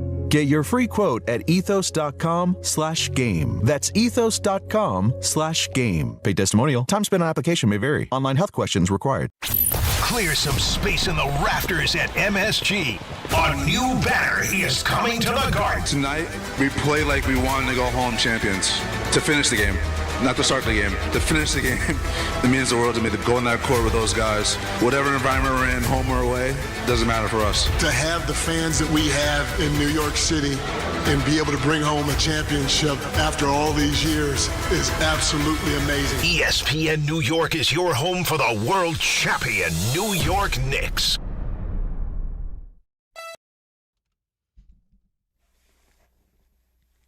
All right, this July 16th through the 19th, the biggest weekend in sports takes over New York City. Fanatics Fest NYC puts you at the center of it all. The world's #1 sports fan festival returns to the Javits Center with 500-plus athletes, celebrities, and sports legends all under one roof. Get closer than ever with autographs and photo ops, live panels and podcasts, exclusive merch drops, the tailgate zone, rare collectibles, and nonstop action across every major league. Enter for a chance to win a pair of tickets in the ESPN New York app. You can find the contest tile to submit your entry. Dan and Rick, DNR, ESPN New York at 800-919-3776. So we spent a lot of time talking about the Knicks, obviously, and how that roster is going to be finalized heading into the season as they look to defend their NBA championship, something that hasn't been done in quite some time, as a matter of fact. So the Knicks are going to try to break that trend. We've had 8 consecutive champions that have all different variety, of course, nobody back-to-back. Some of these, rumors that are swirling around out there, and I'm so sick and tired of hearing about some of them, like LeBron James. Enough is enough. Dude, if you want to play, but I'm not going to sit there and spend every waking moment obsessing over where LeBron James is going to be playing in his, 28th season in the NBA or whatever it is. Enough is enough at this point. He's definitely playing. Right, we know he's playing, but, go play. Fine. You want to go chase another ring? You want to go to Golden State? You want to team up with Anthony Davis, who's going to be hurt probably and miss 60 games? Who cares? And it's nice to be in this position with the Knicks to where, it's not contingent upon who goes where anymore because all these teams are trying to hunt down the Knicks. Yeah, I mean, it's a great position to be in. I mean, you're the champ. So anyone in the East is going to have to knock you out to get to the NBA Finals. Isn't it nice, Ray? You don't got to worry about that stuff anymore, right? This is such a great summer for that. It's great. I'm so happy. And you're also talking about teams in the East that could potentially get worse, right? I mean, you're talking about Boston. What's happening with Jaylen Brown?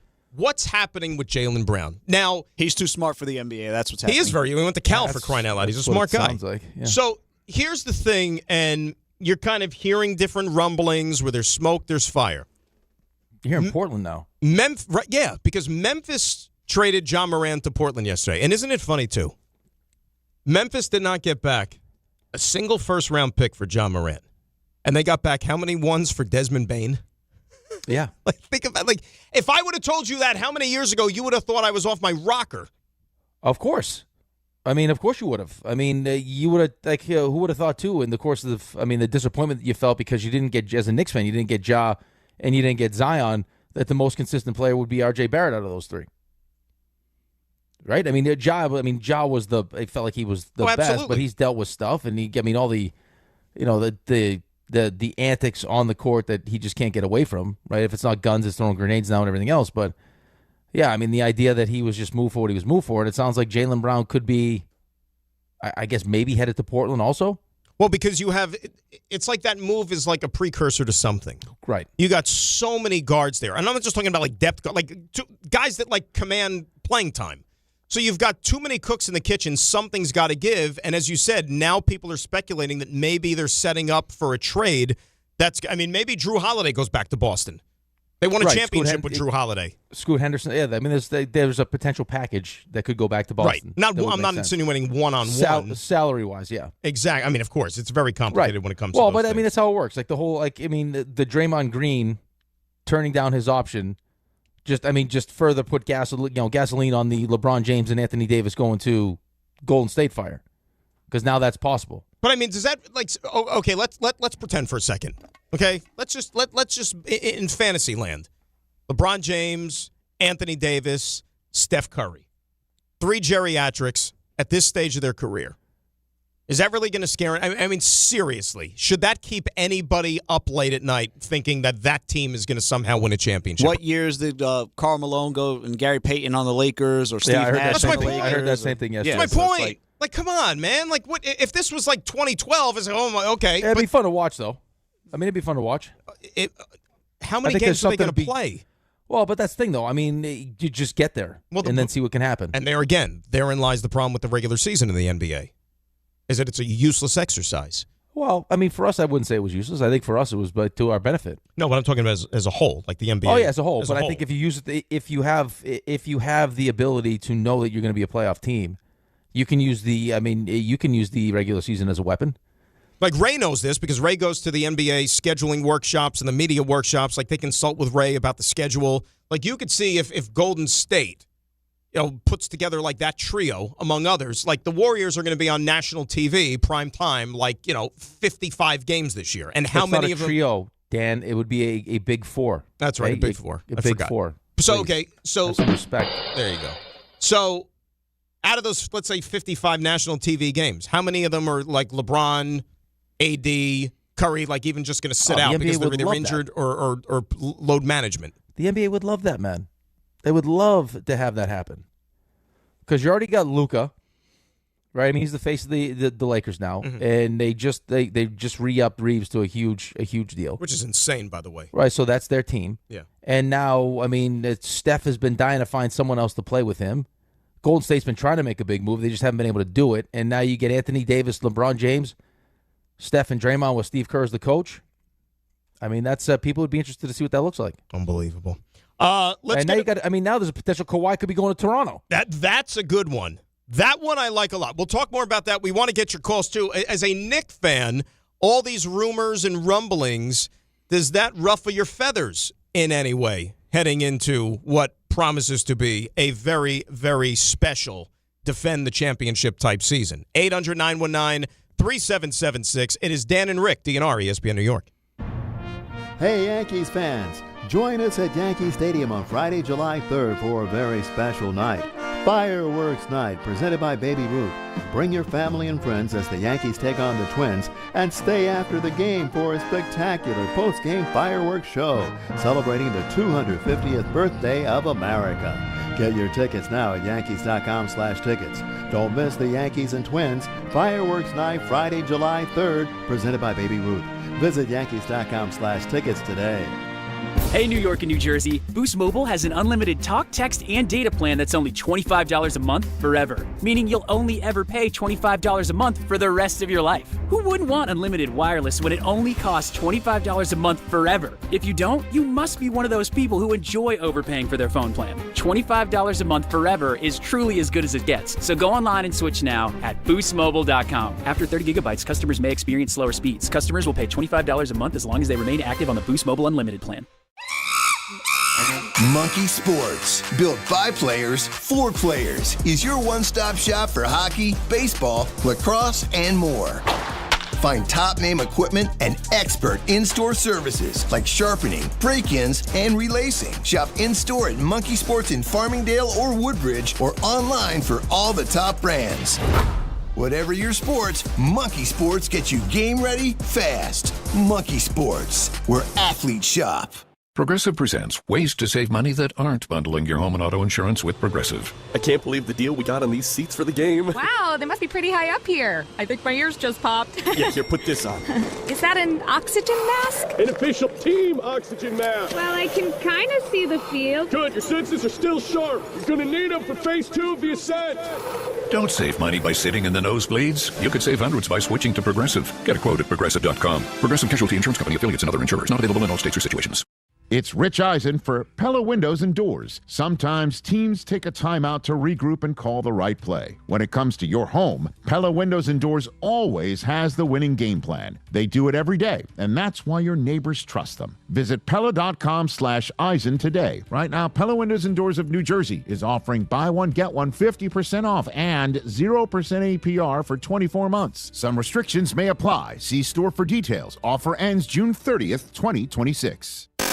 This is the Michael K. Show. David Stern should be ashamed of himself. His unbelievably inept way to put together a roster has cost a really good guy a job. There has to be a sense of relief when it comes to Carlos Mendoza. Why would you even want to continue to manage a team like this? An absolute joke. The Michael K. Show, weekdays at 1 on ESPN New York and streaming live on YouTube.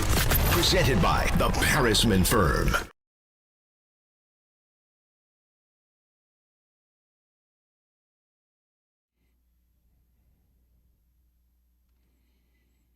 All right, Dan and Rick, DNR, ESPN New York. Still got a lot more to do before we say goodbye at 10 o'clock. We got the stuff you missed with Ray Santiago. He's also going to have his 3 stars before we turn it over to Bart Carlin coming up at 10. Let's go to the phones at 800-919-3776. Before we go to the phones, actually, you mentioned the Kawhi Leonard rumors, which maybe, just maybe, would send him back to Toronto. Toronto, they were a nice little team this year, right? Finally got over the hump, made the playoffs. The Knicks own them, right? They've owned them for years. They're a nice team. They've got nice players. Kawhi Leonard, though, given his importance to the franchise, that would look at them possibly in an entirely different light. The only problem is with Kawhi, of course, is you don't know how much you're going to get out of Kawhi Leonard. Correct. That's the only concern with Kawhi Leonard. Like, do you put them still in, if they get Kawhi, like, do you put them in Eastern Conference threat territory, or you got to, see it to believe it? I probably have to see it to believe it. I mean, the idea of Kawhi going back to Toronto and knowing what Kawhi can be when he's healthy is, it's scary. I mean, this year he played 65 games, averaged, just under 28 points, 6 rebounds. Like, he's one of the better two-way players in the NBA when he's healthy. Right? I mean, that's who he is. Is there a comp out there? What are the comps? Raymond, what are the comps for what Kawhi Leonard accomplished in Toronto? Like a one and done, like I came, I saw, I conquered, and I was gone. You know what I'm saying? See, for somebody that played such a major role. As the best player? Yeah, it's hard to. I can think of like Deion Sanders joining the 49ers that one year. LeBron going back to Cleveland? Yeah, but he at least gave Cleveland a couple of years, right? Saw, gone. And even the Deion Sanders thing, like that was a champion. They had championship roots. But they had championship roots, but they hadn't won a championship in a while. He comes in, he wins Defensive Player of the Year. Ray Bork. Ray Bork is a good one. But Ray Bork was a he was rental. At the end. That's the problem. Yeah, he was at the end. Like Kawhi at least had a full season. You know what I mean? Like, and then but he was a rental. Didn't Ray Bork come back? He had more than one stay with Colorado, didn't he? Or more than one year? Did he or didn't he? I believe he stayed one more year. Yeah, Ray was good, but Ray wasn't where Kawhi was at. No, definitely not. No, definitely not. And and then he had the epic moment with the shot. Even though it was the second round against Philadelphia, the Sixers, yeah. Which I don't want to sit there and throw cold water on the accomplishment, but I still believe that forget about the KD situation. If Klay Thompson doesn't get hurt. What was that? Was it Game 7 that he got hurt, or Game 6 or whatever it was? If Klay Thompson doesn't get hurt, I still think Golden State wins that series. What about what Brady did with the Bucks? That's what my mistake. The Ray Bork. Remember, he was traded over in 2000, and they didn't win. And then the year they won the Cup was his final year. He had that full season with them in 2000, 2001. But it still wasn't, his one and only season. What did you say? Brady was there for a few years, though. That's what I mean. Like, didn't he win that first year? He though? did the first year, though. But he stayed. Like Kawhi was literally like in, out, goodbye. And I mean, Kawhi didn't even want to go to Toronto. No, he just kind of like Popovich was kind of like, here you go, go across the border, enjoy. Anything like that. Kawhi in Toronto could be a scary proposition, though. A healthy Kawhi. Yes. He'd make a big difference. Although, I guess the question becomes what's going back the other way. But well, you're going to have to give up something of significance to. You're not giving up Scotty Barnes. He's the face of the league. Scotty Barnes is the face of the league. He's a superstar player. All right, so I'm reading something right now. So this is per a source. Scotty Barnes is going to be all-star. He's going to be the face of this league. I'm not sure who Michael Grange is, but he's saying that Jacoby Walter would not be part of any deal with the Raptors and the Clippers. Toronto was a 46-win team last year, the fifth seed in the East. Yeah. But see, here's the thing, though. Kawhi is a guy, he's another one who's going to coast through the regular season. It's not even about regular season wins with him. It's can you get him healthy for the playoffs? So that's when his value really shines. Correct.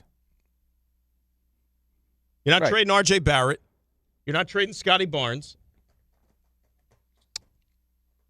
What would the Clippers want? I got to look at their spreadsheet, too, with the contracts. I love when you start talking spreadsheets. Oh, I know, baby. Oh, my goodness. I know. I'm with you. Let's go. You want to go to the phones? We got a lot of people on the lines. 800-919-3776. Wesley in East Hanover up next here on ESPN New York. Hello, Wes. Good morning, fellas. I have Ray CMT got me thinking about Mitchell Robinson in particular. So I got a little CMT for you. If he does not re-sign with the Knicks, which is the factors? How would you go with this? His injury history is the main reason. the second apron is the main reason, or his offensive liability and how the hack-a-mitch disrupts their rhythm as an offense. Second apron / money. That's the reason. Yeah. Because Wes, he's gonna want to get paid, and he should get paid. Yeah. See, I don't know about that though. How's he gonna afford all those like pickup trucks? See how high those things are?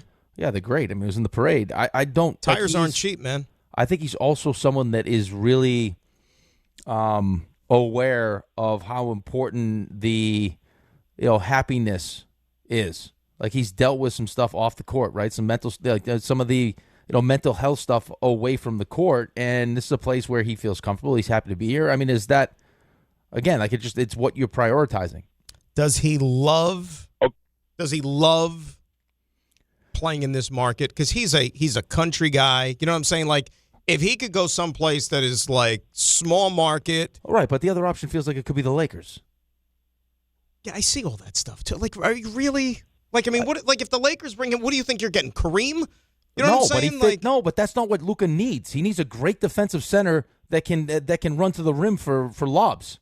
But how many games? That's what he won in Dallas. But that's the thing, though. Like, and that's why I was skeptical about this whole thing, Rick, because, like, if another team out there thinks you're getting Mitchell Robinson for 82 games and he's going to play 30-plus minutes a night, you're wrong. Right, but they know that. But, I mean, the Lakers are planning on being a playoff team. They'll manage him the right way if they bring him in. Wes, what do you think? I mean, I don't know. There was something about late down the stretch, especially in that San Antonio series, when they went hack-a-mitch, it really changed up what they wanted to do defensively. And it's not that he's a problem, but this is the first year that he's been healthy. Are you going to have that again, right? Or is this like a Luis Roberts type of situation where you find lightning in a bottle for 1 year, you get what you need? Do you really want to tie yourself to that contract, even though he's been a huge part of this team throughout all these years? So I don't know. I'm not a basketball guy and knowing all that, but that's what I kind of wonder about. Wes, you know, you think about building a team. The Wes, and you know what the problem is, and thanks for the phone call. In the finals, he was almost unplayable. You know, like the hack-a-mitch stuff was a problem. It really and truly was. Like we've said, the series against Atlanta, the NBA Finals, he was not great. You know what I mean? And it got to the point where like you couldn't even keep him on the floor because of the free throw shooting situation. So that's another thing you're going to have to contend with wherever he ends up. Yeah, I understand that, but it's also, I mean, how his skill set fits what you're looking for. I mean, I said this the other day. I just think that it's something that Luka has had success with. Players like Mitch don't need the ball, going to play great defense. Because let's face it, I mean, Luka and Austin Reeves are not great defensive players. They already have DeAndre Ayton. They're going to be a playoff team. He would fit what they're trying to do. Again, it all comes down to the individual player. Not every player is just concerned about where I'm going to get the most money. It's where can I get a fair amount of money when I'm happiest. I mean, obviously we'd love to have him back. You know, hope he comes back, but you know, if he's going to have to take considerably less to make it happen, we'll see. Well, there's a difference between what's fair and what's disrespectful. Right. You know what I mean? But we'll see what, offers come in front of him, and he's going to have to make that choice here. Okay, quick timeout. We come back. Final hour. We'll get back to the Mets and the Yankees disasters that are currently embroiling in Major League Baseball. Ray has got the stuff you missed and the 3 stars. 60 more minutes until Bart Carlin at 10. It's Dan and Rick right here on ESPN New York. It's a complete crap. Listen up. Fanatics Fest returns to the Javits Center July 16th through the 19th for 4 days of nonstop action right in the middle of the biggest sports weekend of the summer. See more than 500 athletes and celebrities, including Aaron Judge, Kevin Durant, Jalen Brunson, Jay-Z, Travis Scott, and hundreds more. All at the world's #1 sports fan festival. Tickets are on sale now. Grab yours before they're gone at fanaticsfest.com. Hey, New York, are you okay to drive? No, really. Did you know just one drink could lower your inhibitions, slow reaction times, and reduce coordination? That single drink causes your judgment to be altered and makes it harder to track moving objects. The risk you take by getting behind the wheel is not worth your life or anyone else's. Call a cab. Hey, I'm looking for a cab. A ride share, a sober friend, or take public transit. The New York State Governor's Traffic Safety Committee is reminding you to always drive sober. Skechers elite athlete OG Anunoby has been making history on the basketball court. Anunoby tips it in. Unbelievable. What a shot. He's been balling out in Skechers high-performance basketball sneakers, and the world is noticed. But how does OG train off the court to keep in peak physical condition? Hands-free Skechers Slip-ins Aeroburst. They help prepare OG for the physical demands of playing at a championship level. Get your pair of Aeroburst for only $165 at a Skechers store, Skechers.com, or wherever high-performance running shoes are sold. Hi, this is Don LaGreca. Just like the New Jersey Devils bring intensity on the ice, Viking Pest Control brings the same level of protection to your home. And I know because I use Viking at my own place. The season may be over, but pests are always in play. So it's time to lock in your off-season defense. As the pest control provider and proud partner of the Devils, Viking delivers 45 years of trusted experience to keep ants, cockroaches, stinging insects, rodents, mosquitoes, and more out of your zone. And when you bundle pest control mosquito services, you score big savings. One call, one company, total peace of mind. Visit VikingPest.com. Protecting your home inside and out. In sports, the tape never tells the whole story. Hiring is no different. AI can make candidates look like an MVP on paper, so knowing the person and the skills behind the resume matters. That's where Robert Half changes the game. Our recruiters combine their expertise with award-winning AI to evaluate skills and fit quickly. Learn how we can find you specialized talent in finance, accounting, technology, and more. At Robert Half, we know talent. Visit roberthalf.com/talent today. I'm David Ortiz. When I lost my mom, she was only 46, and I lost my dad to cancer. It was the worst pain I ever felt. It made me think, what will happen with the people I love when my time is up? That's why I have life insurance. Ethos makes it easy. It's all online, take about 10 minutes, and you can get up to $3 million in coverage. Get your free quote at ethos.com/game. That's ethos.com/game. Paid testimonial. Time spent on application may vary. Online health questions required. Congratulations to the New York Knicks. They are the 2026 NBA champions. WHSQ and WCBS-FM HD2, New York.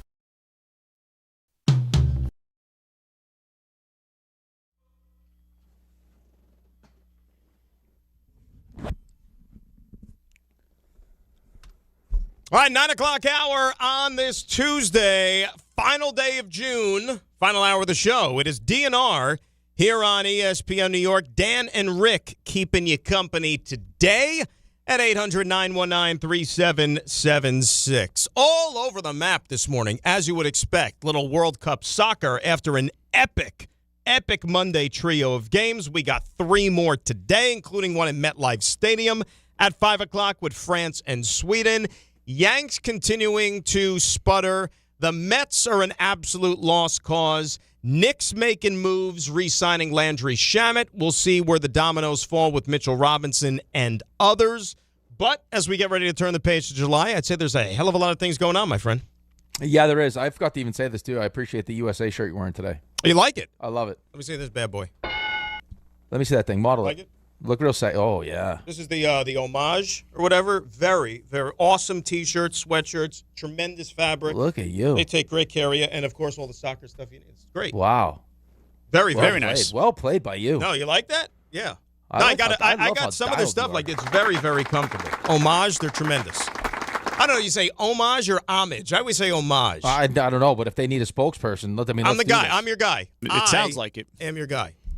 You got a very World Cup, football facial hair situation going on right now as well. Now, what does that mean? I'm glad this is being addressed now. Don't you think, Ray? Wait, a timeout. It's almost a piratey kind of thing, but I think it also could be like you look like a football star. I think you said Jack Sparrow before. It's Sparrowish. Oh, he said it. Yeah. So he said it off the air, of course. That's no, all right. I said I liked it. I think this is better than the full-on goatee. I like the separation. You like the separation. I like the separation. It's comfortable. It's not. It doesn't require as much maintenance. I feel like you're a facial hair guy. You are not a full beard guy, but you like something like a, you like a lip sweater. You like something. I mean, you like something. You can't. I don't like the baby's rear end thing. Like the clean shaven thing. I'm willing to cop to that half the reason that I keep facial hair is just because I don't want to shave every day. I just don't want to do that. Yeah, I mean, you know what that's like. Mm-hmm. Yeah. Yeah, but you also get to the point with the facial where Ray, you also have to put in the time to make sure you manicure it properly. Right, because it can look very sloppy after a few days gross. if you don't take care of it. Unless you're like Dave, who has his barber trimming up every week. Right. Well, why don't you pay for that, by the way? You can do it on your own. Have you seen Dave's house? Well, okay, so my Dave barber takes care of it as well. And you see, I get a fresh fade every once in a while. So, but like I keep it maintenance. I don't go once a week. That is actually, we talk about Dave doing it. My father does that. My father's a once a week guy. Oh, once a week with the haircut? He's a once a week guy as well. And for a time in my youth, I also was a once a week guy, but then haircuts started getting more expensive. Yeah, but that's a pain to leave the house, too, all the time. And then you start getting the beard situation part of it. It just adds up. But to long story short, my barber does take care of the beard as well. So that's part of the deal. As a throw-in. It's part of the deal. It looks immaculate. Thank you. Julian, who manicures the mustache? That's just me. Wow. Let's see that thing. Put that thing right there close to the. Look at that thing. Wow. Can you see that from there? You can see that from the moon, right? Can I see that? Of course, I could see it. It's gorgeous. Hey, let me see if I could pull a zoom. That thing's gorgeous. Julian, look forward. Julian, put that right over here. You got to come closer. Oh, that baby's the real merchandise right there. Oh my goodness! Who wants a mustache ride? Love it. Me. Wow.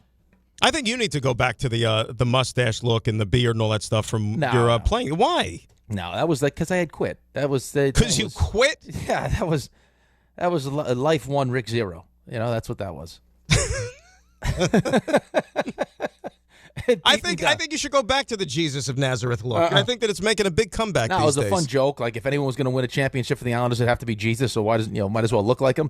But that ship is. You walk around wearing a robe and sandals. I mean, look, it's the summer. You should do that for the beach bash. You could have built this thing up. Yeah, you never saw like that when the walk-ins when they have the guys filming they give you a tunic and sandals. That would have been great. A guy in a soccer net wearing a long robe and sandals with the full beard and the long hair. You thought that was water in my water bottle? Nope, I turned that to wine. That was wine. Nice red. You can make a bounty. Oh, yeah, a cornucopia. Yes, exactly. Yeah. Yankees, who have now lost 5 in a row, can't do anything right now. Can't field, can't hit, can't pitch. How many more games? How long is this going to take before we change our tune from, you know what, they have injuries, you know what, the American League stinks, you know what, they'll be fine, until there's actually cause for concern? Like, what will have to happen for that to occur? I don't know if it's going to occur, honestly. Like, I just don't know if there's, I mean, you heard Buster. Yeah, you get the weekly temperature check of the American League, and he's like, well, I would have said, a week ago I would have said Seattle, but they kind of just can't figure it out, so I guess I'll go with Tampa.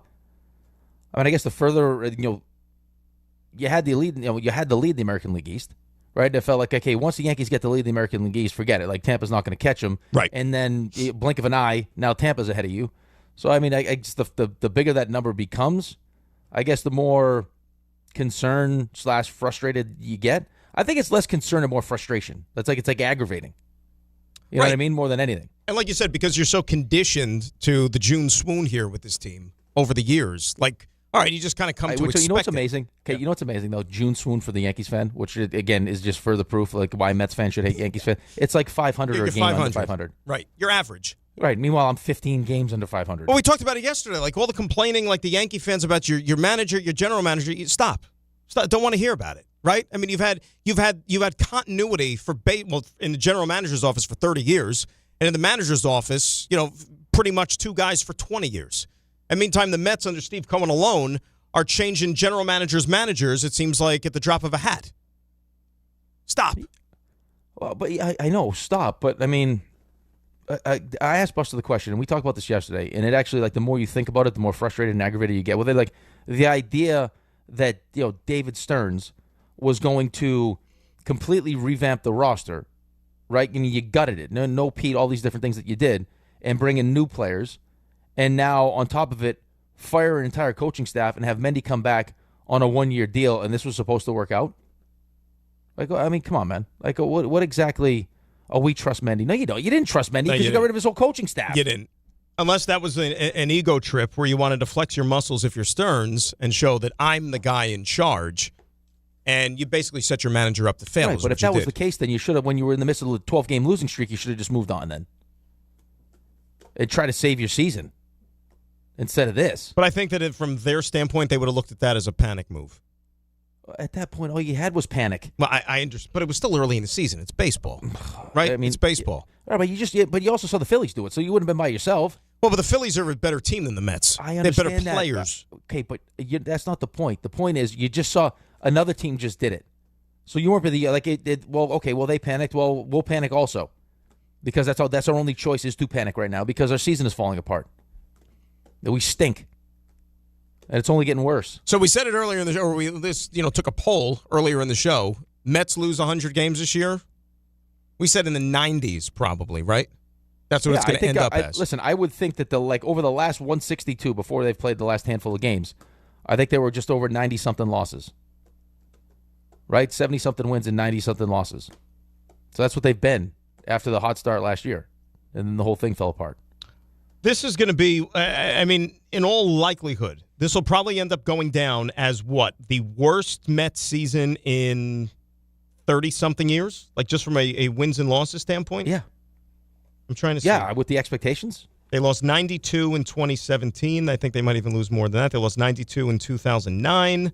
95 they lost in 2003. That was the first year of Art Howe. They were 66 and 95. That's what we might be looking at this year. So 23 years of ineptitude might be manifesting itself with this current version of the Mets with a $380 million payroll, the second richest in all of baseball, and this is what they're going to have to show to their fans. I think the person that should feel the most aggrieved? Yeah. Sure. That's right. By this would be... Wait, are you sure about that? Aggrieved? Ray is very confident in that, by the way. I think he's very confident. I'm not nearly as confident, but we'll go How about with it. Aggravated? Nope, aggrieved.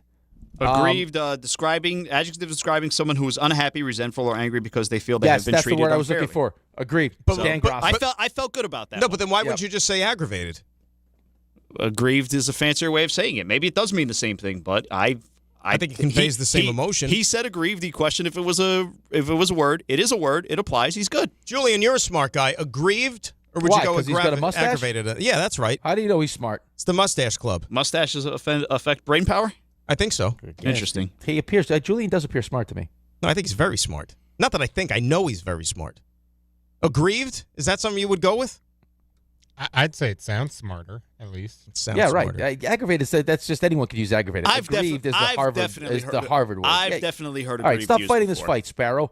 I'm trying to... You should be the most aggrieved by this. And I'll tell you why. Tell me. Because as me, you, and Raymond are on the baseball picks team. One of the over-unders you love the most because we played the Dan Grasso over-under game because you love it. Yeah, it's a great game. Mets over. You loved it. I couldn't talk you off it. You loved it. You loved it too. Stop. I loved it because you loved it. The whole world loved it. The confidence that you showed with this one, this is the only... I was like, what? You're like, oh, yeah. Mets, baby. By the way, if you want to kick me, can you at least praise me for a second? See who's got like a 19-game hitting streak right now for the Kansas City Royals? Guy by the name of Carter Jensen. I got off to a weird start with him. Weird start. Yeah, but he's looking pretty good. He's in the conversation for AL Rookie of the Year. Of course he is. Him That'd be a hell of a pick. The problem is they got McGonigal. I know.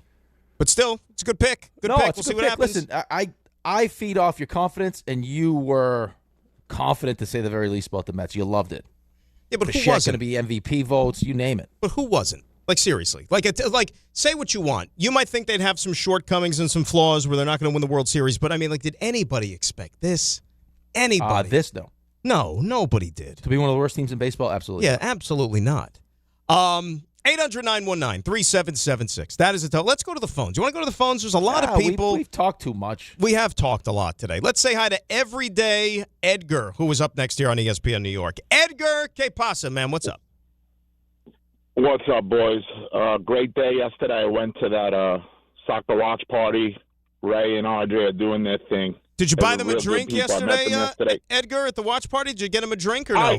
I was about to, and then they got service like kings. They got the Rataburger guy, bought them their own pints. They were treated like royalty, which they are, man. Great men. Did great they people. have a throne that they sat on at these watch parties, like the king's chair? Is that where like RJ? No, and Ray sit? they're a man of the They're a man of the people. They just go talk around and talk to the people. They're a man of the people. They don't sit in thrones. I like that. Nice. What's going on, Edgar? Let's talk a little soccer. Now, the Paraguay pulled the upset. I know this is a big upset. If Cape Verde sends it into penalty kicks, their goalie's phenomenal, but Argentina's goalie, Dibu, is phenomenal too. You think they could pull the upset? No chance. No chance it even gets to penalty kicks. Unless they... No. There's no way. There's no way. No way. Could I ask you a soccer question of the rules? If you get subbed out, you can't kick in the penalty kicks, right? If you don't play the whole 48 or whatever. I don't know the correct answer to that question. Harvey's roaming around here. He probably knows it off the top of his head. I just saw him. Yeah, like if Messi doesn't go the 48 minutes, is he allowed to kick in the penalty? But Edgar, I wanted to know. Here's the thing. Under standard rules, a player who's been subbed out is not allowed to return to the field to take a penalty kick. Well, there you go. Can't take the kick. Argentina is far superior to even the German side. So, and that's why this would be even way more monumental. And look, if you're Cape Verde, the only way that you have a prayer to win this game is like basically you have to take the air out of the ball and almost hope you get it to penalty kicks, like 0-0. Like that's the best you can hope for because they have so much superior skill. Did you have Paraguay winning at all yesterday? No. Did you give them a shot? Nope. I did not. So anything's possible. They have a chance maybe. Edgar, it would be a miracle, and thank you for that. I mean, if Cape Verde beats Argentina, Rick, that is the miracle on grass equivalent to the miracle on ice. Could you imagine though if it's in penalties and the goalie stands on his head, what that would do for his the 40-year-old goalie? Oh my goodness, wouldn't be a 40-year-old. What it did for that guy. The biggest takeaway from the Germany-Paraguay game affected a team that wasn't even in that game, the United States. Because, like we said, it makes the U.S. throttling of Paraguay look that much more impressive. Right. And just how good defensively Paraguay was yesterday. I mean, they were... Paraguay was playing for the penalties. They said, we'll just get it here. Didn't I text you, too? I think it was at halftime I texted you. I said Germany was so much better in that first half. And the fact that they don't even really have anything to show for it. They are not happy in Germany right now. No. Not at all.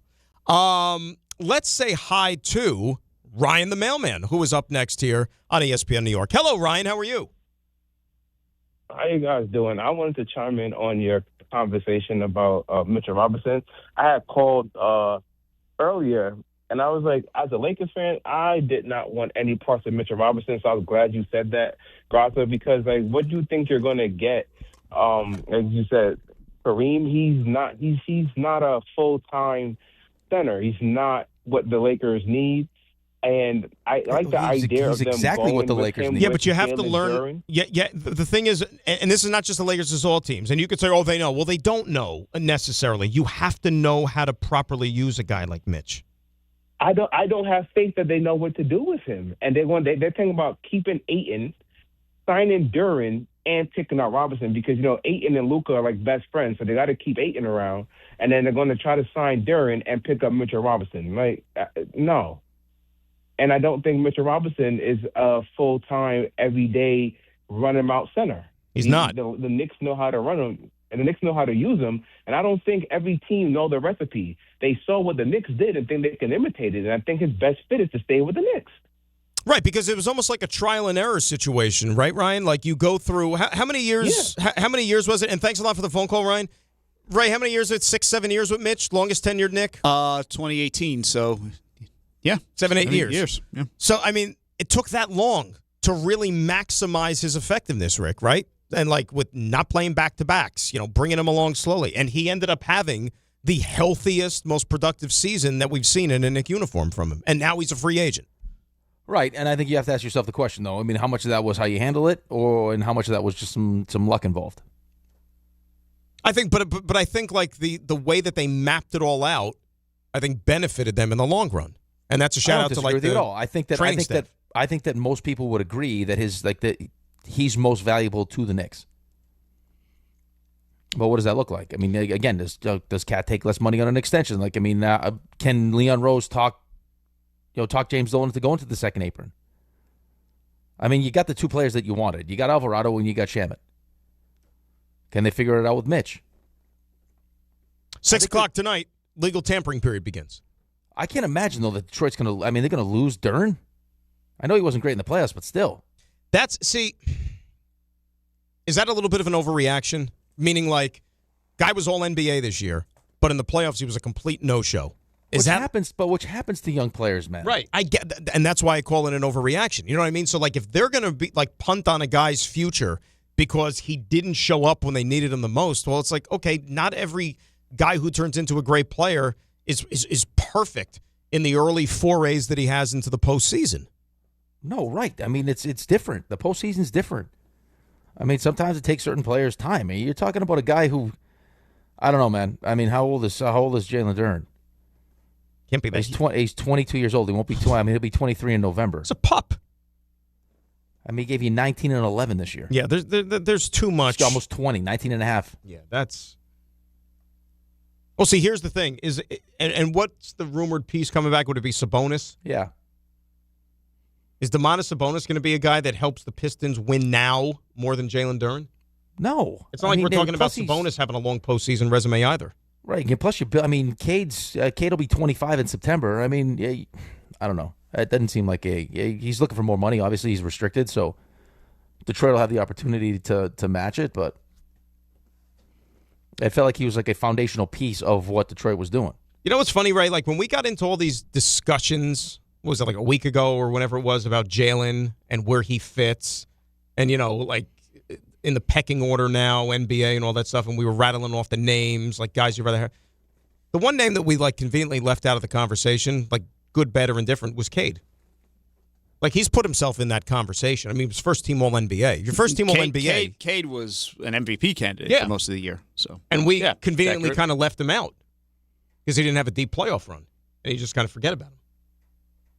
See, but I think for me personally, when you start, trying to parse through which players and everything else, I think that in order for this to work in New York, it was going to take a player that was above just talent and all the different things that, like, analytically we like to talk about, the statistics and everything else. Like, that was going to have, just what Jalen has, how Jalen grew up, Jalen's work ethic, Jalen's unselfishness, no ego, willing to leave $100 million on the table. Like, that's not, like, there's not a lot of guys. Those guys don't grow on trees. There's not a lot of guys like that. Like, to be able to deal with the pressure. I heard him before. I think it was probably after the finals or during the finals. He did an interview, and he was like, they were asking about how he gets himself prepared or whatever. He's like, and my focus is, like, when things aren't going well, because inevitably, like, something's not going to go right because it's the playoffs and this is tough and you're playing good teams. Like, how can I help my team in those spots? And you saw it time after time, right? Even in the midst of a bad game, like, you needed a spurt to get the team going. He'd give you the spurt.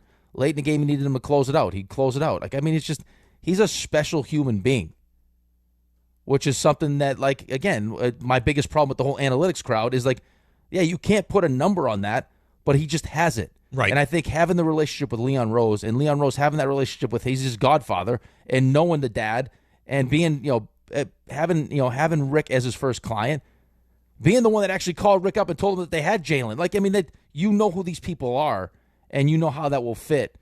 And to Jalen's credit, man, after all the negativity surrounding bringing him in, the tampering, and this all had to do with because Rick's relationship with him, you can all go suck it. Wow, that was a little demonstrative. I like it. No, seriously, because I mean, like, it's those people that don't want to be wrong that piss me off. You're wrong. Like, I mean, not everyone's going to have good takes all the time. No takes 100%. You got it wrong. You sound really aggrieved right now. Oh, because it aggravates me because I love the guy and I love what he did and I love guys like Jalen. See, now he's aggravated. See, you said aggravated. Yeah, too. You were aggravated. I said you were aggrieved. Oh, I mean, which one aggrieved. is it? I wasn't aggrieved. Proof that it works.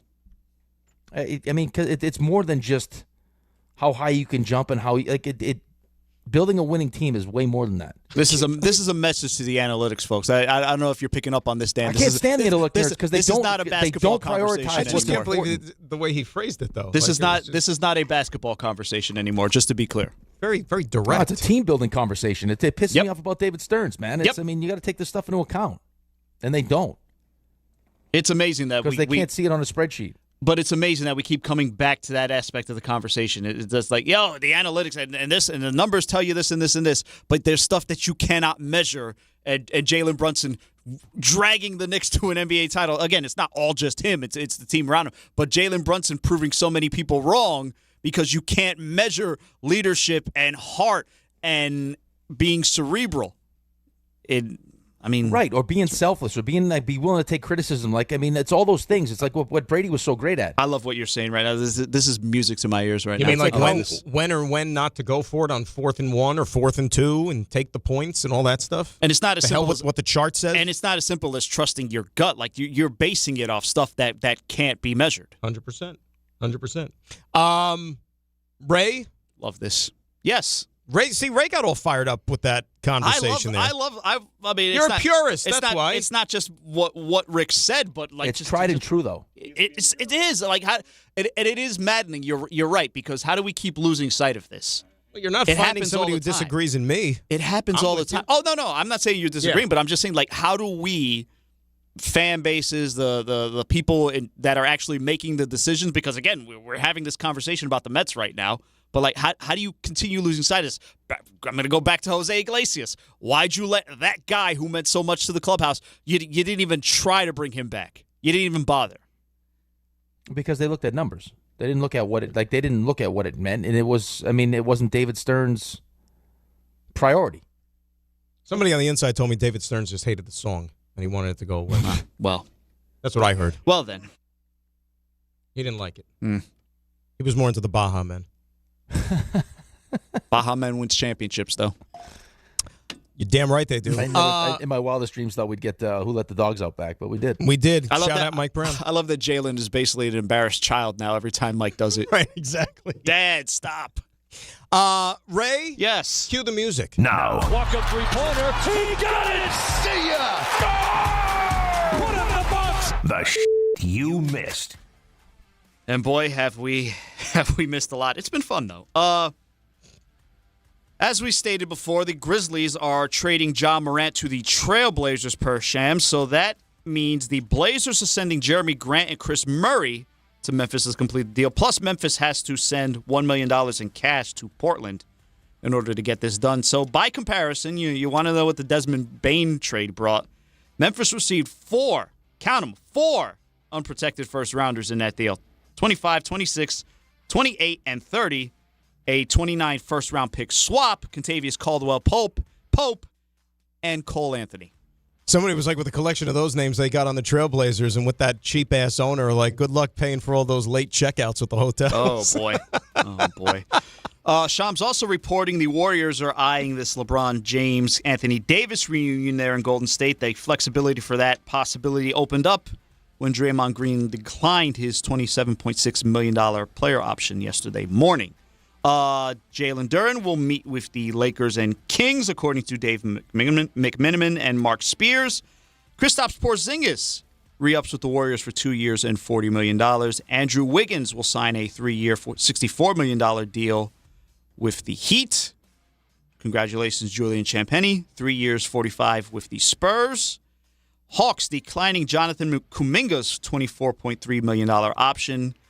And Bradley Beal, he's opting for free agency after declining his option. Thunder picking up Lou Dort, $17.7 million option. There's a lot of options being picked up here. 17.7 for a 3-and-D, huh? Not enough of those guys to go around. Yeah. Ben Simmons is training for a comeback after sitting out last season. Wonder what that entails. Big. I don't want to work on my shot because I don't want people watching me. Ben Simmons wants to be like a professional fisherman or something, doesn't he? Yeah. Well, he's very skilled. Right now, it's coming back to try and play basketball. That was the first overall pick. Unbelievable. He made a lot of money. Can you imagine if he casted like he shot? I don't want to imagine that, actually. Ex-NBA player, former NBA player Malik Beasley and Ed Davis, and an agent are among 6 defendants indicted Monday on charges related to an alleged sports gambling scheme that targeted at least 4 games during the 23-24 season, according to the indictment that was released yesterday. Davis and co-defendants Rob Gordetsky, Ernesto Plasencia, and William Brown were arrested Monday, according to a spokesman for the U.S. Attorney's Office for the Eastern District of New York. According to the indictment, Beasley lost millions of dollars gambling during his 9-year NBA career. He agreed to manipulate statistics ahead of at least 4 games during the 23-24 season while he was with the Bucks, so that the co-conspirators could wager on the stats according to the indictment. Yikes. And do you recall the last time we saw Malik Beasley on the court in the NBA? Pistons, first round, Yes. Knicks. Yep. Ball right through his hands. Yep. Has it been that long? Yeah. Remember I the couldn't best stand part? Malik Beasley in that Remember the series. clips that they dug up once the story? And he ran his mouth in that series, Oh, too. yeah. Yeah. That's another Remember thing. those clips that they called up like once this story came to light? And it was like, this dude's going to jail. I do remember, but every time anytime you see a player's name now mentioned with this stuff, like people immediately pull the highlight. Hey, remember he did this, and there were other clips of like Beasley like getting really angry because he was short a rebound, like he had to hit the rebound for a certain amount. I think it was like 10, and he got the rebound in like the final seconds of the game. Really weird. It's like you go back, it's like blue chips. It's exactly what You know what I it mean? is. Like Listen, you're not getting a tractor. Lions will have released Terrion Arnold after his bond was set at $1 million. You'll remember he was arrested last week on felony charges of armed robbery and kidnapping. Had his bond set at $1 million by Hillsborough County Judge Christopher Sabella, who added the following conditions.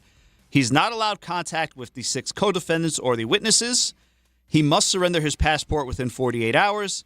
And he was ordered to confine his residence to Tallahassee, Florida, except when he would be playing, training, and traveling with the Lions, or making court-related appearances or legal appointments. That first one's not a problem now. The state asked the judge to require him to wear a GPS tracking device, but his attorneys argue that he would not be able to play football with such a device. Again, not an issue any longer. No. He gone. He gone. And Saban wrote him a letter of recommendation, allegedly, right? That sounds like that was part of the reason why they actually gave him bail. Well, because of Saban's recommendation? Yeah, it's part of it. Ben Shelton, by the way, is in one right now, Daniel. Let's see what's going on there. He was in the third set.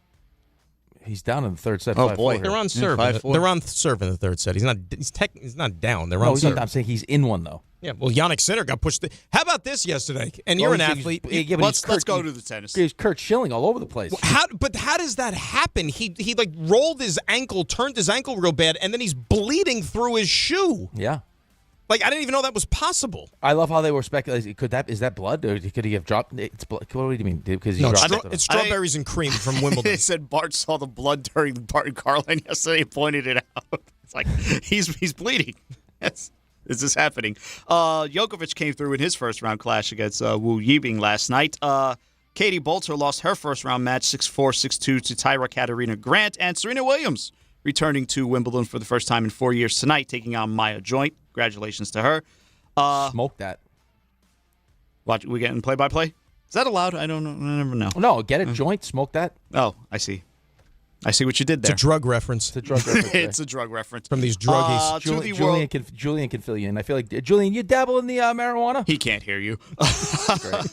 World Cup yesterday, Gabriel Martinelli scored 5 minutes into stoppage time to seal the 2-1 win for Brazil against Japan. They avoid a shocking upset. They reach the round of 16. Paraguay Julian, you do drugs.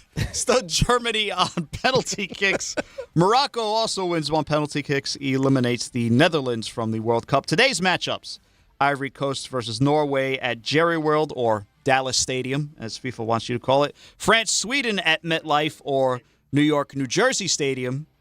And Mexico-Ecuador at Estadio Banorte, or Mexico City Stadium, again, as FIFA wants you to call it. I sent Ray a video clip from earlier today. From last night, they showed a bunch of Mexican fans. I got to tell you, that's the least surprising thing I've seen. Yeah, of course. Yeah, give Mexico home field. Yeah. And then, this outside is what will of the happen. Ecuador team hotel last night. Let's just put it this way. They didn't get a lot of sleep. You want to talk about a fan base that takes the soccer very seriously. Of course. The Mexican fan base takes it very seriously. And this is the Super Bowl of soccer. So, yes, I'm sorry. I'm sorry for the Ecuador team and the Ecuadorian fan base, of which a lot of them are here. Their guys probably did not get a lot of sleep. By the way, I'm seeing something on social media, and good job, Ray, that Leon Rose is not Jalen's godfather. Somebody's saying. I've seen people say that's Rich actually is not saying true. this. Yes. I've seen people say that that's not true. Was that your assertion or was it Rick's? I've said it, and Rick has said it as well. Yeah, I believe said that. I believe that to be true. I don't know whether or not it's true. I guess I could just ask people. But Is that is the godparents thing on the birth certificate? I don't believe so. No. So who do we go find It's not out about that? It's not determined at birth. What you think Knicks PR would know that? Probably. You want to hit him up? Yeah, sure.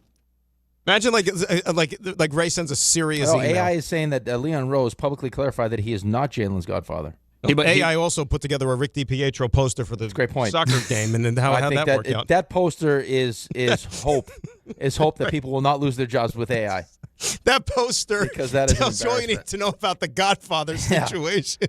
Right. Leon's going to be like, I'm not his godfather. You got me confused with someone else. We won a championship. We're worrying about next year. Yep. No, he's not. Ray, we've clarified that, Raymond. He must have said it on the Roommates. Or maybe it was on the Roommates podcast. Okay. Quick timeout. We'll get back to the phones at 800-919-3776. It is Dan and Rick. It's DNR, ESPN New York. And at 9:35, let's get a look at the roads and say good morning to Debbie Duhane. Hi, Dan. Hi, Rick. Have a great day, guys. Alternate side parking rules in effect. Hey, it's a gridlock alert day because of the FIFA World Cup match at New York, New Jersey, MetLife Stadium. Later today, watch for closures around Penn Station beginning at 10 this morning. Over on the eastbound LIE at the BQE emergency roadwork after last night's accident there. Westbound BQE at the Willie B. Watch for a crash. And westbound Bells at Erskine Street. It's an accident in the process of being cleared. Sponsored by the Empire State Building. See the best of what New York has to offer at the reimagined Empire State Building observation deck. Immerse yourself in an authentic New York experience with a new interactive museum and unmatched views from the heart of New York City. Tickets at empirestatebuilding.com/radio. Open daily. Reservations required. I'm Debbie Duhame, 880 ESPN New York.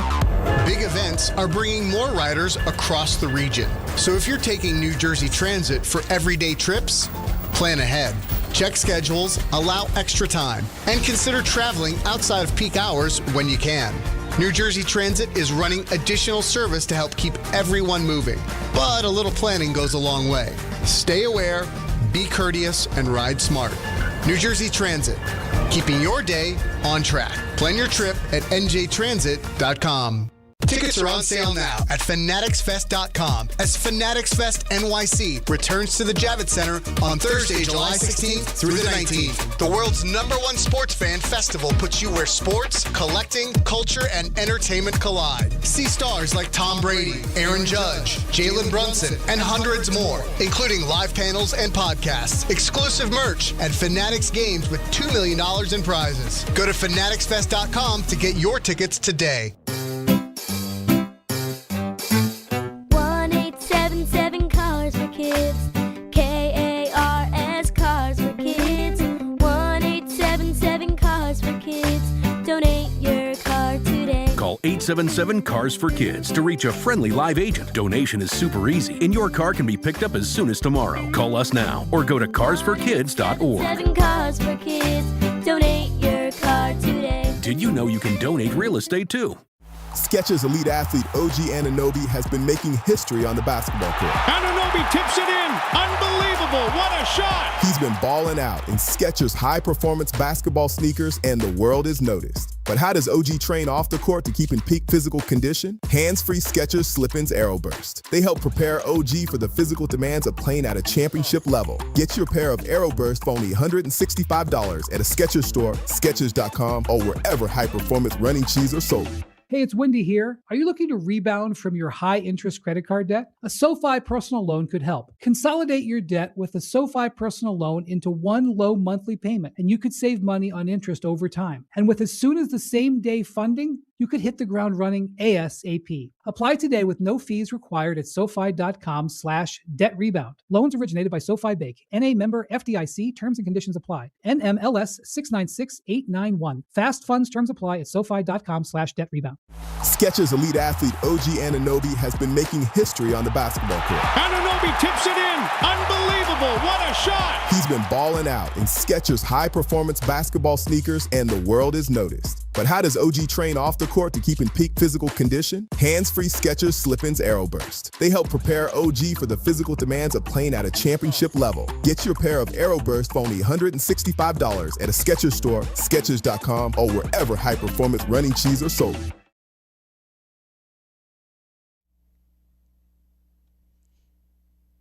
All right, New York, you got to hear this. This summer, all lines lead to Champ Sports Fans Central Station. It's a soccer pop-up shop open right in the heart of the city, and that's at 125 West 33rd Street. This is the soccer destination in New York. You've got jerseys, right, for every national team you ride with.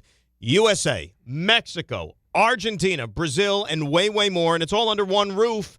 And if you want to gear up, rep your country, and feel the energy of the city, guess what? Champ Sports Fans Central Station, 125 West 33rd Street. That is where you need to be. And don't you worry, Knicks fans, because they've also got championship gear to celebrate the team's first title in 53 years. Soccer jerseys, Knicks championship merch. Where else would you rather be? Champ Sports Fan Central Station. Dan and Rick, DNR, ESPN New York. Ray is going to give us the 3 stars coming up in about 15 minutes or so. But let's go to the phones and say hi to Ivan in Queens, who is up next here on ESPN New York. What's up, Ivan? How are you? Hey, good morning, guys. I usually listen to you guys on online. I'm 3 hours behind right now. I'm listening to the part where Rick says that the tickets for the Orioles game, Pete Alonso returns, is going to be dirt cheap. You know what they decided to do? Official tickets from Mets.com, $99 for that Monday night. Following day, $60. 2 days later, when they pay the Phillies, that same seat, $46. So that you didn't want Pete Alonso, but you're definitely taking advantage of him coming back into town. And I screenshotted it just to make sure that you know, I went online just to make sure it was the same exact seats, and they're taking advantage. Yeah, I mean, that's called dynamic pricing or whatever they chalk it up to, and I could see them doing that. But the problem they run into, like I said, it's you know, mid-September, school's going to be back in session. It's a weeknight. I don't know how many people are going to flock to the ballpark. You're right, and they should have the price at the same price that they have it on Thursday, which is $45 for the Phillies. And you know what? It shouldn't even $100. And Ivan, it shouldn't even be as high as $45 either. It should be like $25. No, you're right, 100% right. Exactly. Thank you, guys. Appreciate it, man. There's Ivan in Queens giving us a little ticket update. That was for nice. September. Yeah. I mean, the more you know. Jose in Connecticut is up next here on ESPN New York. What's up, Jose? Hey, what's up, guys, man? Yeah, I was actually called about the Roommates podcast. The first thing, yeah, he's not the Godfather, but he did say he held Jalen before even his own dad because his dad was traveling. So they are very close. They just said the Godfather. They don't know where that came from. Did Leon cut the cord? No, he wasn't in the room. He wasn't a doula. Well, he just said he was the first one to hold him. Well, before Rick Brunson, yeah, before Rick. I think Rick was in Australia. Yeah. But what was interesting about that, and why I called when Rick talked about you mentioned it, Rick, about analytics. They talked about all the roster moves, and every single first move Leon said was, well, the first thing I look at, can they handle can they play in New York? Are they built for this? And then he says, and then I look, can they match up with our team? The Villanova guys, you guys have a chemistry, they can match up. The first thing he said was New York. Can they handle this situation in New York? Can they play here? And that's what David Stearns drives me crazy, because a lot of these analytic guys, they think they're smarter than everybody. And my example was, if you know Devin Williams did not play good here in New York, and so then why are you signing him then to a multi-year contract, seeing how he played on the Yankees? And I don't know if you guys agree. I just feel like these analytic guys who think they're so smart, instead they would rather prove they're smart by being stubborn their way than actually win. Like, it's more important for David Stearns to win his way to show he's smart than it is to just say, you know what, I'm gonna win. I'll win no matter how we do it. You know what I mean? I don't know what you guys think about that, but I saw Leon's comments really struck a chord with me compared to how people like Stearns operate. I think, Jose, that's a good point. And Rick, you know what's funny? A little bit with the Devin Williams signing with Stearns, I wonder if it is a little bit of ego where he's like, well, this guy was lights out for me with Milwaukee. He goes to the Yankees last year, and he wasn't that great, but I had nothing to do with it. I'm going to bring him back here and show everybody again how smart I am and what we do pitching-wise and how it's going to work, and then try to show the Yankees up. I think there was a little bit of that in the signing of Devin Williams. Well, I don't think it's just that. I don't think it's unique to just Devin Williams. I mean, Frankie Montas. We'll make it work with Frankie Montas. But the thing with Frankie Montas, which is I think still an outlier, where has he been good? Where has he given results? Because Frankie Montas, if you read and listen to all the crap about him and why, people thought that they should roll the dice on him, it was the stuff. It was the process and all these things. Never the results, which I think that is what ultimately should tip the scales in one player's favor as to why you actually are going to bring him on your team. Yeah, I don't disagree with you, but I mean, even like the Luis Robert thing. I mean, that was something that we were looking at last year at the deadline. And then doubles back, ends up picking him up during this offseason. It's like, no, we'll figure it out.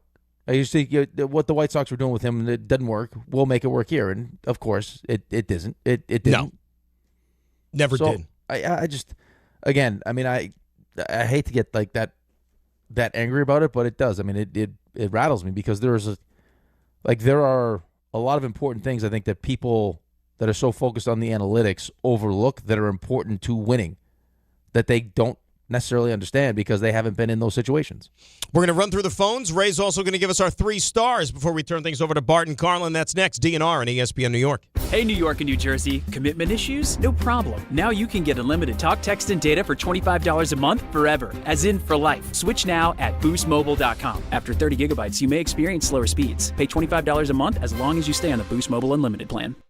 If you've been injured in an accident that wasn't your fault, then you need a lawyer who knows New York's unique personal injury and workers' compensation laws. At the Parisman Firm, they have decades of experience handling all types of accident cases and a proven track record of delivering huge results. Their team has already recovered nearly $1 billion for injured New Yorkers. From construction to car accidents and slips and falls, they've got you covered. Call the Parisman Firm now at 718-WORKERS, where your case is their cause. Get the justice you deserve today. The 2026 U.S. Open Tennis Championships are back, where the world's greatest city meets the world's greatest tennis players. Fan Week begins August 23rd. Experience the Mixed Doubles Championship on the 25th and 26th. And the U.S. Open Singles Championship starts Sunday, August 30th. All tickets on sale now at usopen.org. The U.S. Open, spectacular awaits. In my world, you're always sorting through information, trying to find what matters most fast. Well, if you're hiring, you can now review all these resumes and applications faster thanks to ZipRecruiter. ZipRecruiter has a new feature that instantly shows you the most interested, qualified candidates first. ZipRecruiter's matching technology finds qualified candidates quickly. And with ZipRecruiter's new feature, qualified candidates show up at the top of your list. Try it for free at ZipRecruiter.com/sports. Meet your match on ZipRecruiter. Progressive presents ways to save money that aren't bundling your home and auto insurance with Progressive. Thanks again for taking me to the game, man. I can't wait to get in there. By the way, what's in the bag? Oh, I bring my own hot dog and peanuts. Saves a ton. Savvy. And what about the beach chairs? Why buy seats when you can save big and bring your own? We can't get in without tickets. Tickets? What do you think the portable TV is for? Don't save money pretending to go to the game. You could save hundreds by switching to Progressive. Get a quote at Progressive.com. Progressive Casualty Insurance Company, affiliates, and other insurers. Not available in all states or situations. This July 16th through 19th, the biggest weekend in sports takes over New York City, and Fanatics Fest puts you at the center of it all. The world's #1 sports fan festival returns to the Javits Center with 500-plus athletes, celebrities, and sports legends all under one roof. Get closer than ever with autographs and photo ops, live panels and podcasts, exclusive merch drops, the tailgate zone, rare collectibles, and nonstop action across every major league. Enter for a chance to win a pair of tickets in the ESPN New York app. Find the contest tile to submit your entry.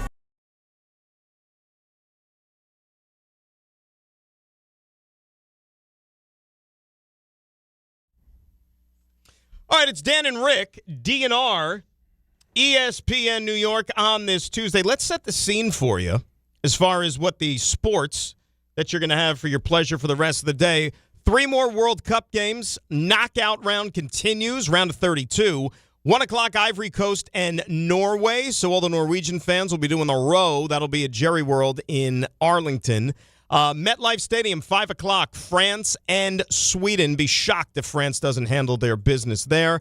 And then tonight, 9 o'clock, which should be a lively atmosphere in Mexico City. You got the hometown Mexico squad against Ecuador. So that is going to be an awesome, awesome atmosphere. As far as the local baseball is concerned today, they scheduled the game, unfortunately, so the Mets have to play again in Toronto. That'll be a Nolan McLean vehicle, so that's 1 out of every 5 days. Maybe you peek an eye on the Mets. Hopefully he pitches well against Kevin Gossman. 6:30 our coverage here on ESPN 880, 7:07 first pitch. Yankees continue their tilt against the Detroit Tigers in a primo pitching matchup tonight. Tarek Skubal, Cam Schlittler. That'll be a Prime Video vehicle coming up at 7:05. So that is the sports that we have in front of us coming up here on this Tuesday. Let's say hi to Javier in Queens, who is up next here on ESPN New York. Hello, Javi. How are you? Good morning, boys. I'm great. Thanks for asking. I know RJ and Dave aren't there, but I just want to shout out this show. I work for the school system, so you guys get me through my school year. Like, I know I should be working, but this is technically my last day, and I just want to shout you out for making the school year always easy. There's a lot of, I think Stanner, what's the guy from Stanford, Shooter, right? He's a teacher too. So shout out to all the educators. Shout out the school system. There you go. Absolutely. Yeah. So listen, before I have a question for you guys. Before that, here in Queens, what we're referring to this Mexico-Ecuador game tonight, this is the Battle of Roosevelt Avenue, if you know. This is the Battle of Jackson Heights. This is huge in Queens. Like, I would steer clear of anywhere around City Field today because it's going to be a madhouse. It's going to be wild. I mean, you saw like the Ecuador fans when they were playing at MetLife Stadium last week. Like, in the tri-state area, dude. There's tons. It is like these atmospheres. I don't even care like on the scene where the games are being played. Like around here, it's just this tournament has been incredible on so many levels. Yeah, ask Ray. He will confirm La Roosevelt is going to be lit tonight. It's going to be crazy. Ray, is La Roosevelt going to be lit later on today? So I've not been to La Roosevelt when this has been going on, but if what I've seen holds up, yes, he's right. Stay away from those places. It's not usually lit around Citi Field when the Mets are playing, though. Then you don't have to worry about it being lit. No. All right, I saw the videos the other day for Columbia. My goodness.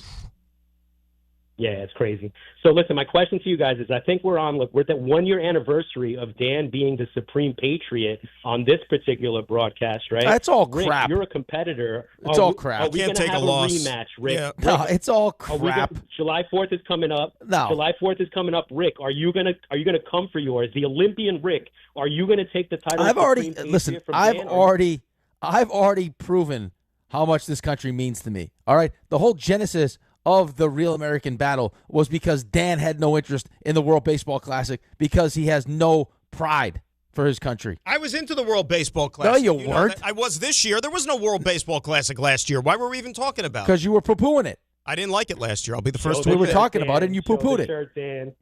I was showing the shirt. The shirt's up there. There you go. Disgusting. Homage. Shout him out. Love Homage. it. There you go. I love it. Captain America, Dan It's a Grosso. joke. I don't Let's see go. Dan at the Beach Bash stopping penalties. Baby. He's not even at the 250 Beach years of Dan Bash. Grosso, baby. This guy's not even participating. That's right. He doesn't love this station or this country like I love it. I love the country. I'm willing to dress up in goalie equipment and age myself 37 years to be at this thing. Let's be accurate about it, though. You have no idea what you're going to be dressing up in because there's no plan. You don't know what's happening. I just let myself be abused. You go with the flow. You go like a fart in a blizzard. You just go wherever it takes you, right? I never heard fart in a blizzard. You ever heard of that? Fart in a wind, not fart in a blizzard. I've heard fart in a wind. Yeah, blizzard feels That's like... a new one. It's a new one. Where would the fart go? Just stay I'm there. aggrieved by that one. Yeah. Why are you aggrieved? I think you've known me for how many years? That's not the first time it's come out of my mouth. I feel like the cold I weather feel like fart I've never heard you lingers say longer. that before. Never? I swear to God, I don't think I've ever heard you say that. No, fart in a blizzard. I've never heard that Well, one. you realize, obviously, you know what causes a blizzard? It's the wind gusts. It's not the snow. So guess you can imagine if you fart. And Yeah, right. You could be farting a hurricane. It could be farting a hurricane. I don't know, but we're breaking down the intricacies and the travel length of a fart. depending on the wind. Passing gas in the wind. Yeah, but that's it. But the genesis is the fart in the wind. However, however much wind, it could be a fart in a tornado. Yeah. They mentioned farts. This is highbrow talk radio right here. Fart in a typhoon. I don't know. The genesis. Coming up next on Masterpiece Theater, the genesis of a fart. With that, it was a great job by one and all today, thanks to Julian and, of course, to Raymond. And you like to smell your farts? What? I think some people like the smell of their farts. I don't think. I'm sure there are people who love the smell of their own farts. Like they they wafted into their own faces. They call it potpourri. Like or put the blankets over their head when they fart. Give themselves a little Dutch oven. No, you don't want the Dutch. That's disgusting. That was an episode of South Park. Yeah. Julian, you look like the type that would like to smell your farts. Oh, my goodness. Well, first you asked him if he did drugs. Now you're asking him if he smells his own farts. I'm just looking for Julian to open up. Julian's like, I'm not working this shift anymore. Maybe that's the drug. Maybe he's got a fart bong. I missed this drug question. When was that? Are you a marijuana guy, Julian? 45 minutes ago. I mean, you don't have to. You don't have to admit that on air. You don't have to do that. Not really. Yeah. No. It's a Disney-owned company. I love Julian. Oh, you show it. You have a weird way of showing it, don't you? No, that's his way of showing. Yeah, I know. It's his He's way. demented. That's why. Anyway. I love you. Anyway, we will turn things over to our friend Raymond now, who is going to give us 3 stars. Today's 3 stars. Oh, what a show it is. Fart in a blizzard? Never heard of that? Literally never heard of it. Number 3. Listen, found out some factual news about one Leon Rose. Not only is he not the godfather of one Jalen Brunson. He wasn't in the room. He wasn't a doula. He wasn't actually delivering and making the calls to Rick Brunson. Leon's going to be like, I'm not his godfather. You got me confused with someone else. We won a championship. We're worrying about next year. Does it really show that's had Dan if he's not doing some sort of accent? Number 2. It's really a show with Rick if we're not getting some type of story that just makes you laugh hysterically. And we'll flash back to this one that involved Grant Fuhrer. Goalie gets hurt. He gets thrown in. He goes in, first shot goes down, and feels this sharp pain, and hears like a pop. So he goes down, he's writhing in pain. He's like, oh my God, I heard something pop. He thinks he blew his knee out. I'm amazed that this could happen, honestly. The trainer goes, where's it hurt? And he's pointing, like, it's my knee. So the trainer goes in with his hand, like into like where his like knee would meet his pad, and he's feeling it around, and he comes out with a jawbreaker. To go from my blown out my knee to that's a jawbreaker. How did we even get on that? Pads. Because of the roast beef sandwich. The roast beef sandwich in Jazz. Jazz getting I think you suggested he put a knish in his back pocket. Yeah. Yes, I threw out the knish, right. Yeah. That was a week ago, yeah. Number 1. Listen, Rick wants support at the Beach Bash. Are you going to partake in the penalty Ray's kick a big shootout? watcher. Yeah, I kind of am. Be there to support me, Ray. I need your support. I am there to support Well, he's going to be there, but I'm just saying. What do you think? I need you to hose me down, too, also. We'll be on standby. There's not really much of a plan, though. It would be nice to have these details already ironed out before it's Thursday. Listen, we're very good at the planning phase of these things. And listen, still not happy with the poster situation. It looks like the caddy from Happy Gilmore. I'm sorry. But listen, I love how you closed the hour out today because you were fired up and you were right to be. To Jalen's credit, man, after all the negativity surrounding bringing him in, the tampering, and this all had to do with because Rick's relationship with him. You can all go, suck it. That's the Rick DiPietro I'm here for. If I get that, that's a great show. And today was a great show. It was so mildly mannered and vulgar at the same time. But that's why you are who you are. Love it. How about a little Rule 76? No excuses to play like the Knicks is DiPietro Grassa and Fart in a blizzard. Here on ESPN New York and on YouTube. Wherever your day takes you, across New Jersey, into New York, or down to Philadelphia, New Jersey Transit gets you there. Skip the traffic and stay on track. With busy travel periods ahead, plan ahead, check schedules, and allow extra time for your trip. From work days to weekends, New Jersey Transit keeps your routine moving with reliable, convenient service. Ride smart. Plan your trip at njtransit.com.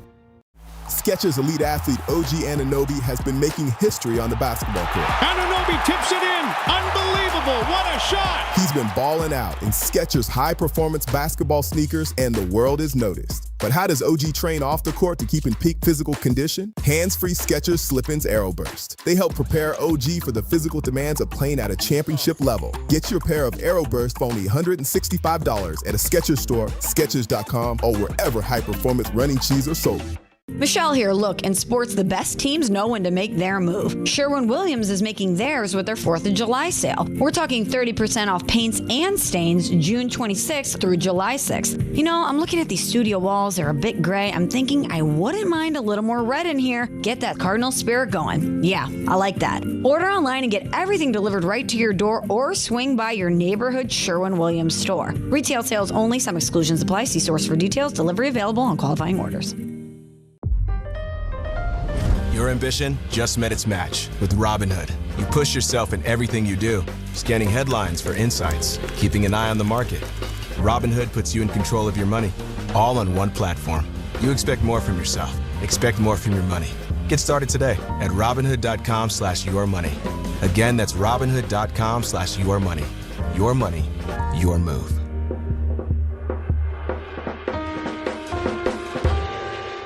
When it comes to your yard, reliability matters. Shop with confidence at the Home Depot and get 4th of July savings on Ryobi, the #1 cordless outdoor power brand. It's time to choose your power. Both the Ryobi 18-volt and 40-volt self-propelled mower kits are on special buy for an even lower price of $429 each, was $479. Ryobi's battery platform delivers the power, runtime, and dependability you need to tackle yard work with ease. Shop 4th of July savings on Ryobi outdoor power only at the Home Depot. While supplies last, pricing valid June 25th through July 8th. U.S. only. See store online for details. Less than 4 in 10 kids aged 6 through 12 are playing sports regularly. 4 in 10 kids? Let it sink in. Just 4 in 10 kids. ESPN is building a nationwide coalition powered by Disney called Take Back Sports, with the purpose of training more coaches, expanding access, and creating community-driven sports programming that puts kids and fun first. We're working on that story. We hope you'll join us. Visit takebacksports.org to learn more. 880 ESPN, WHSQ.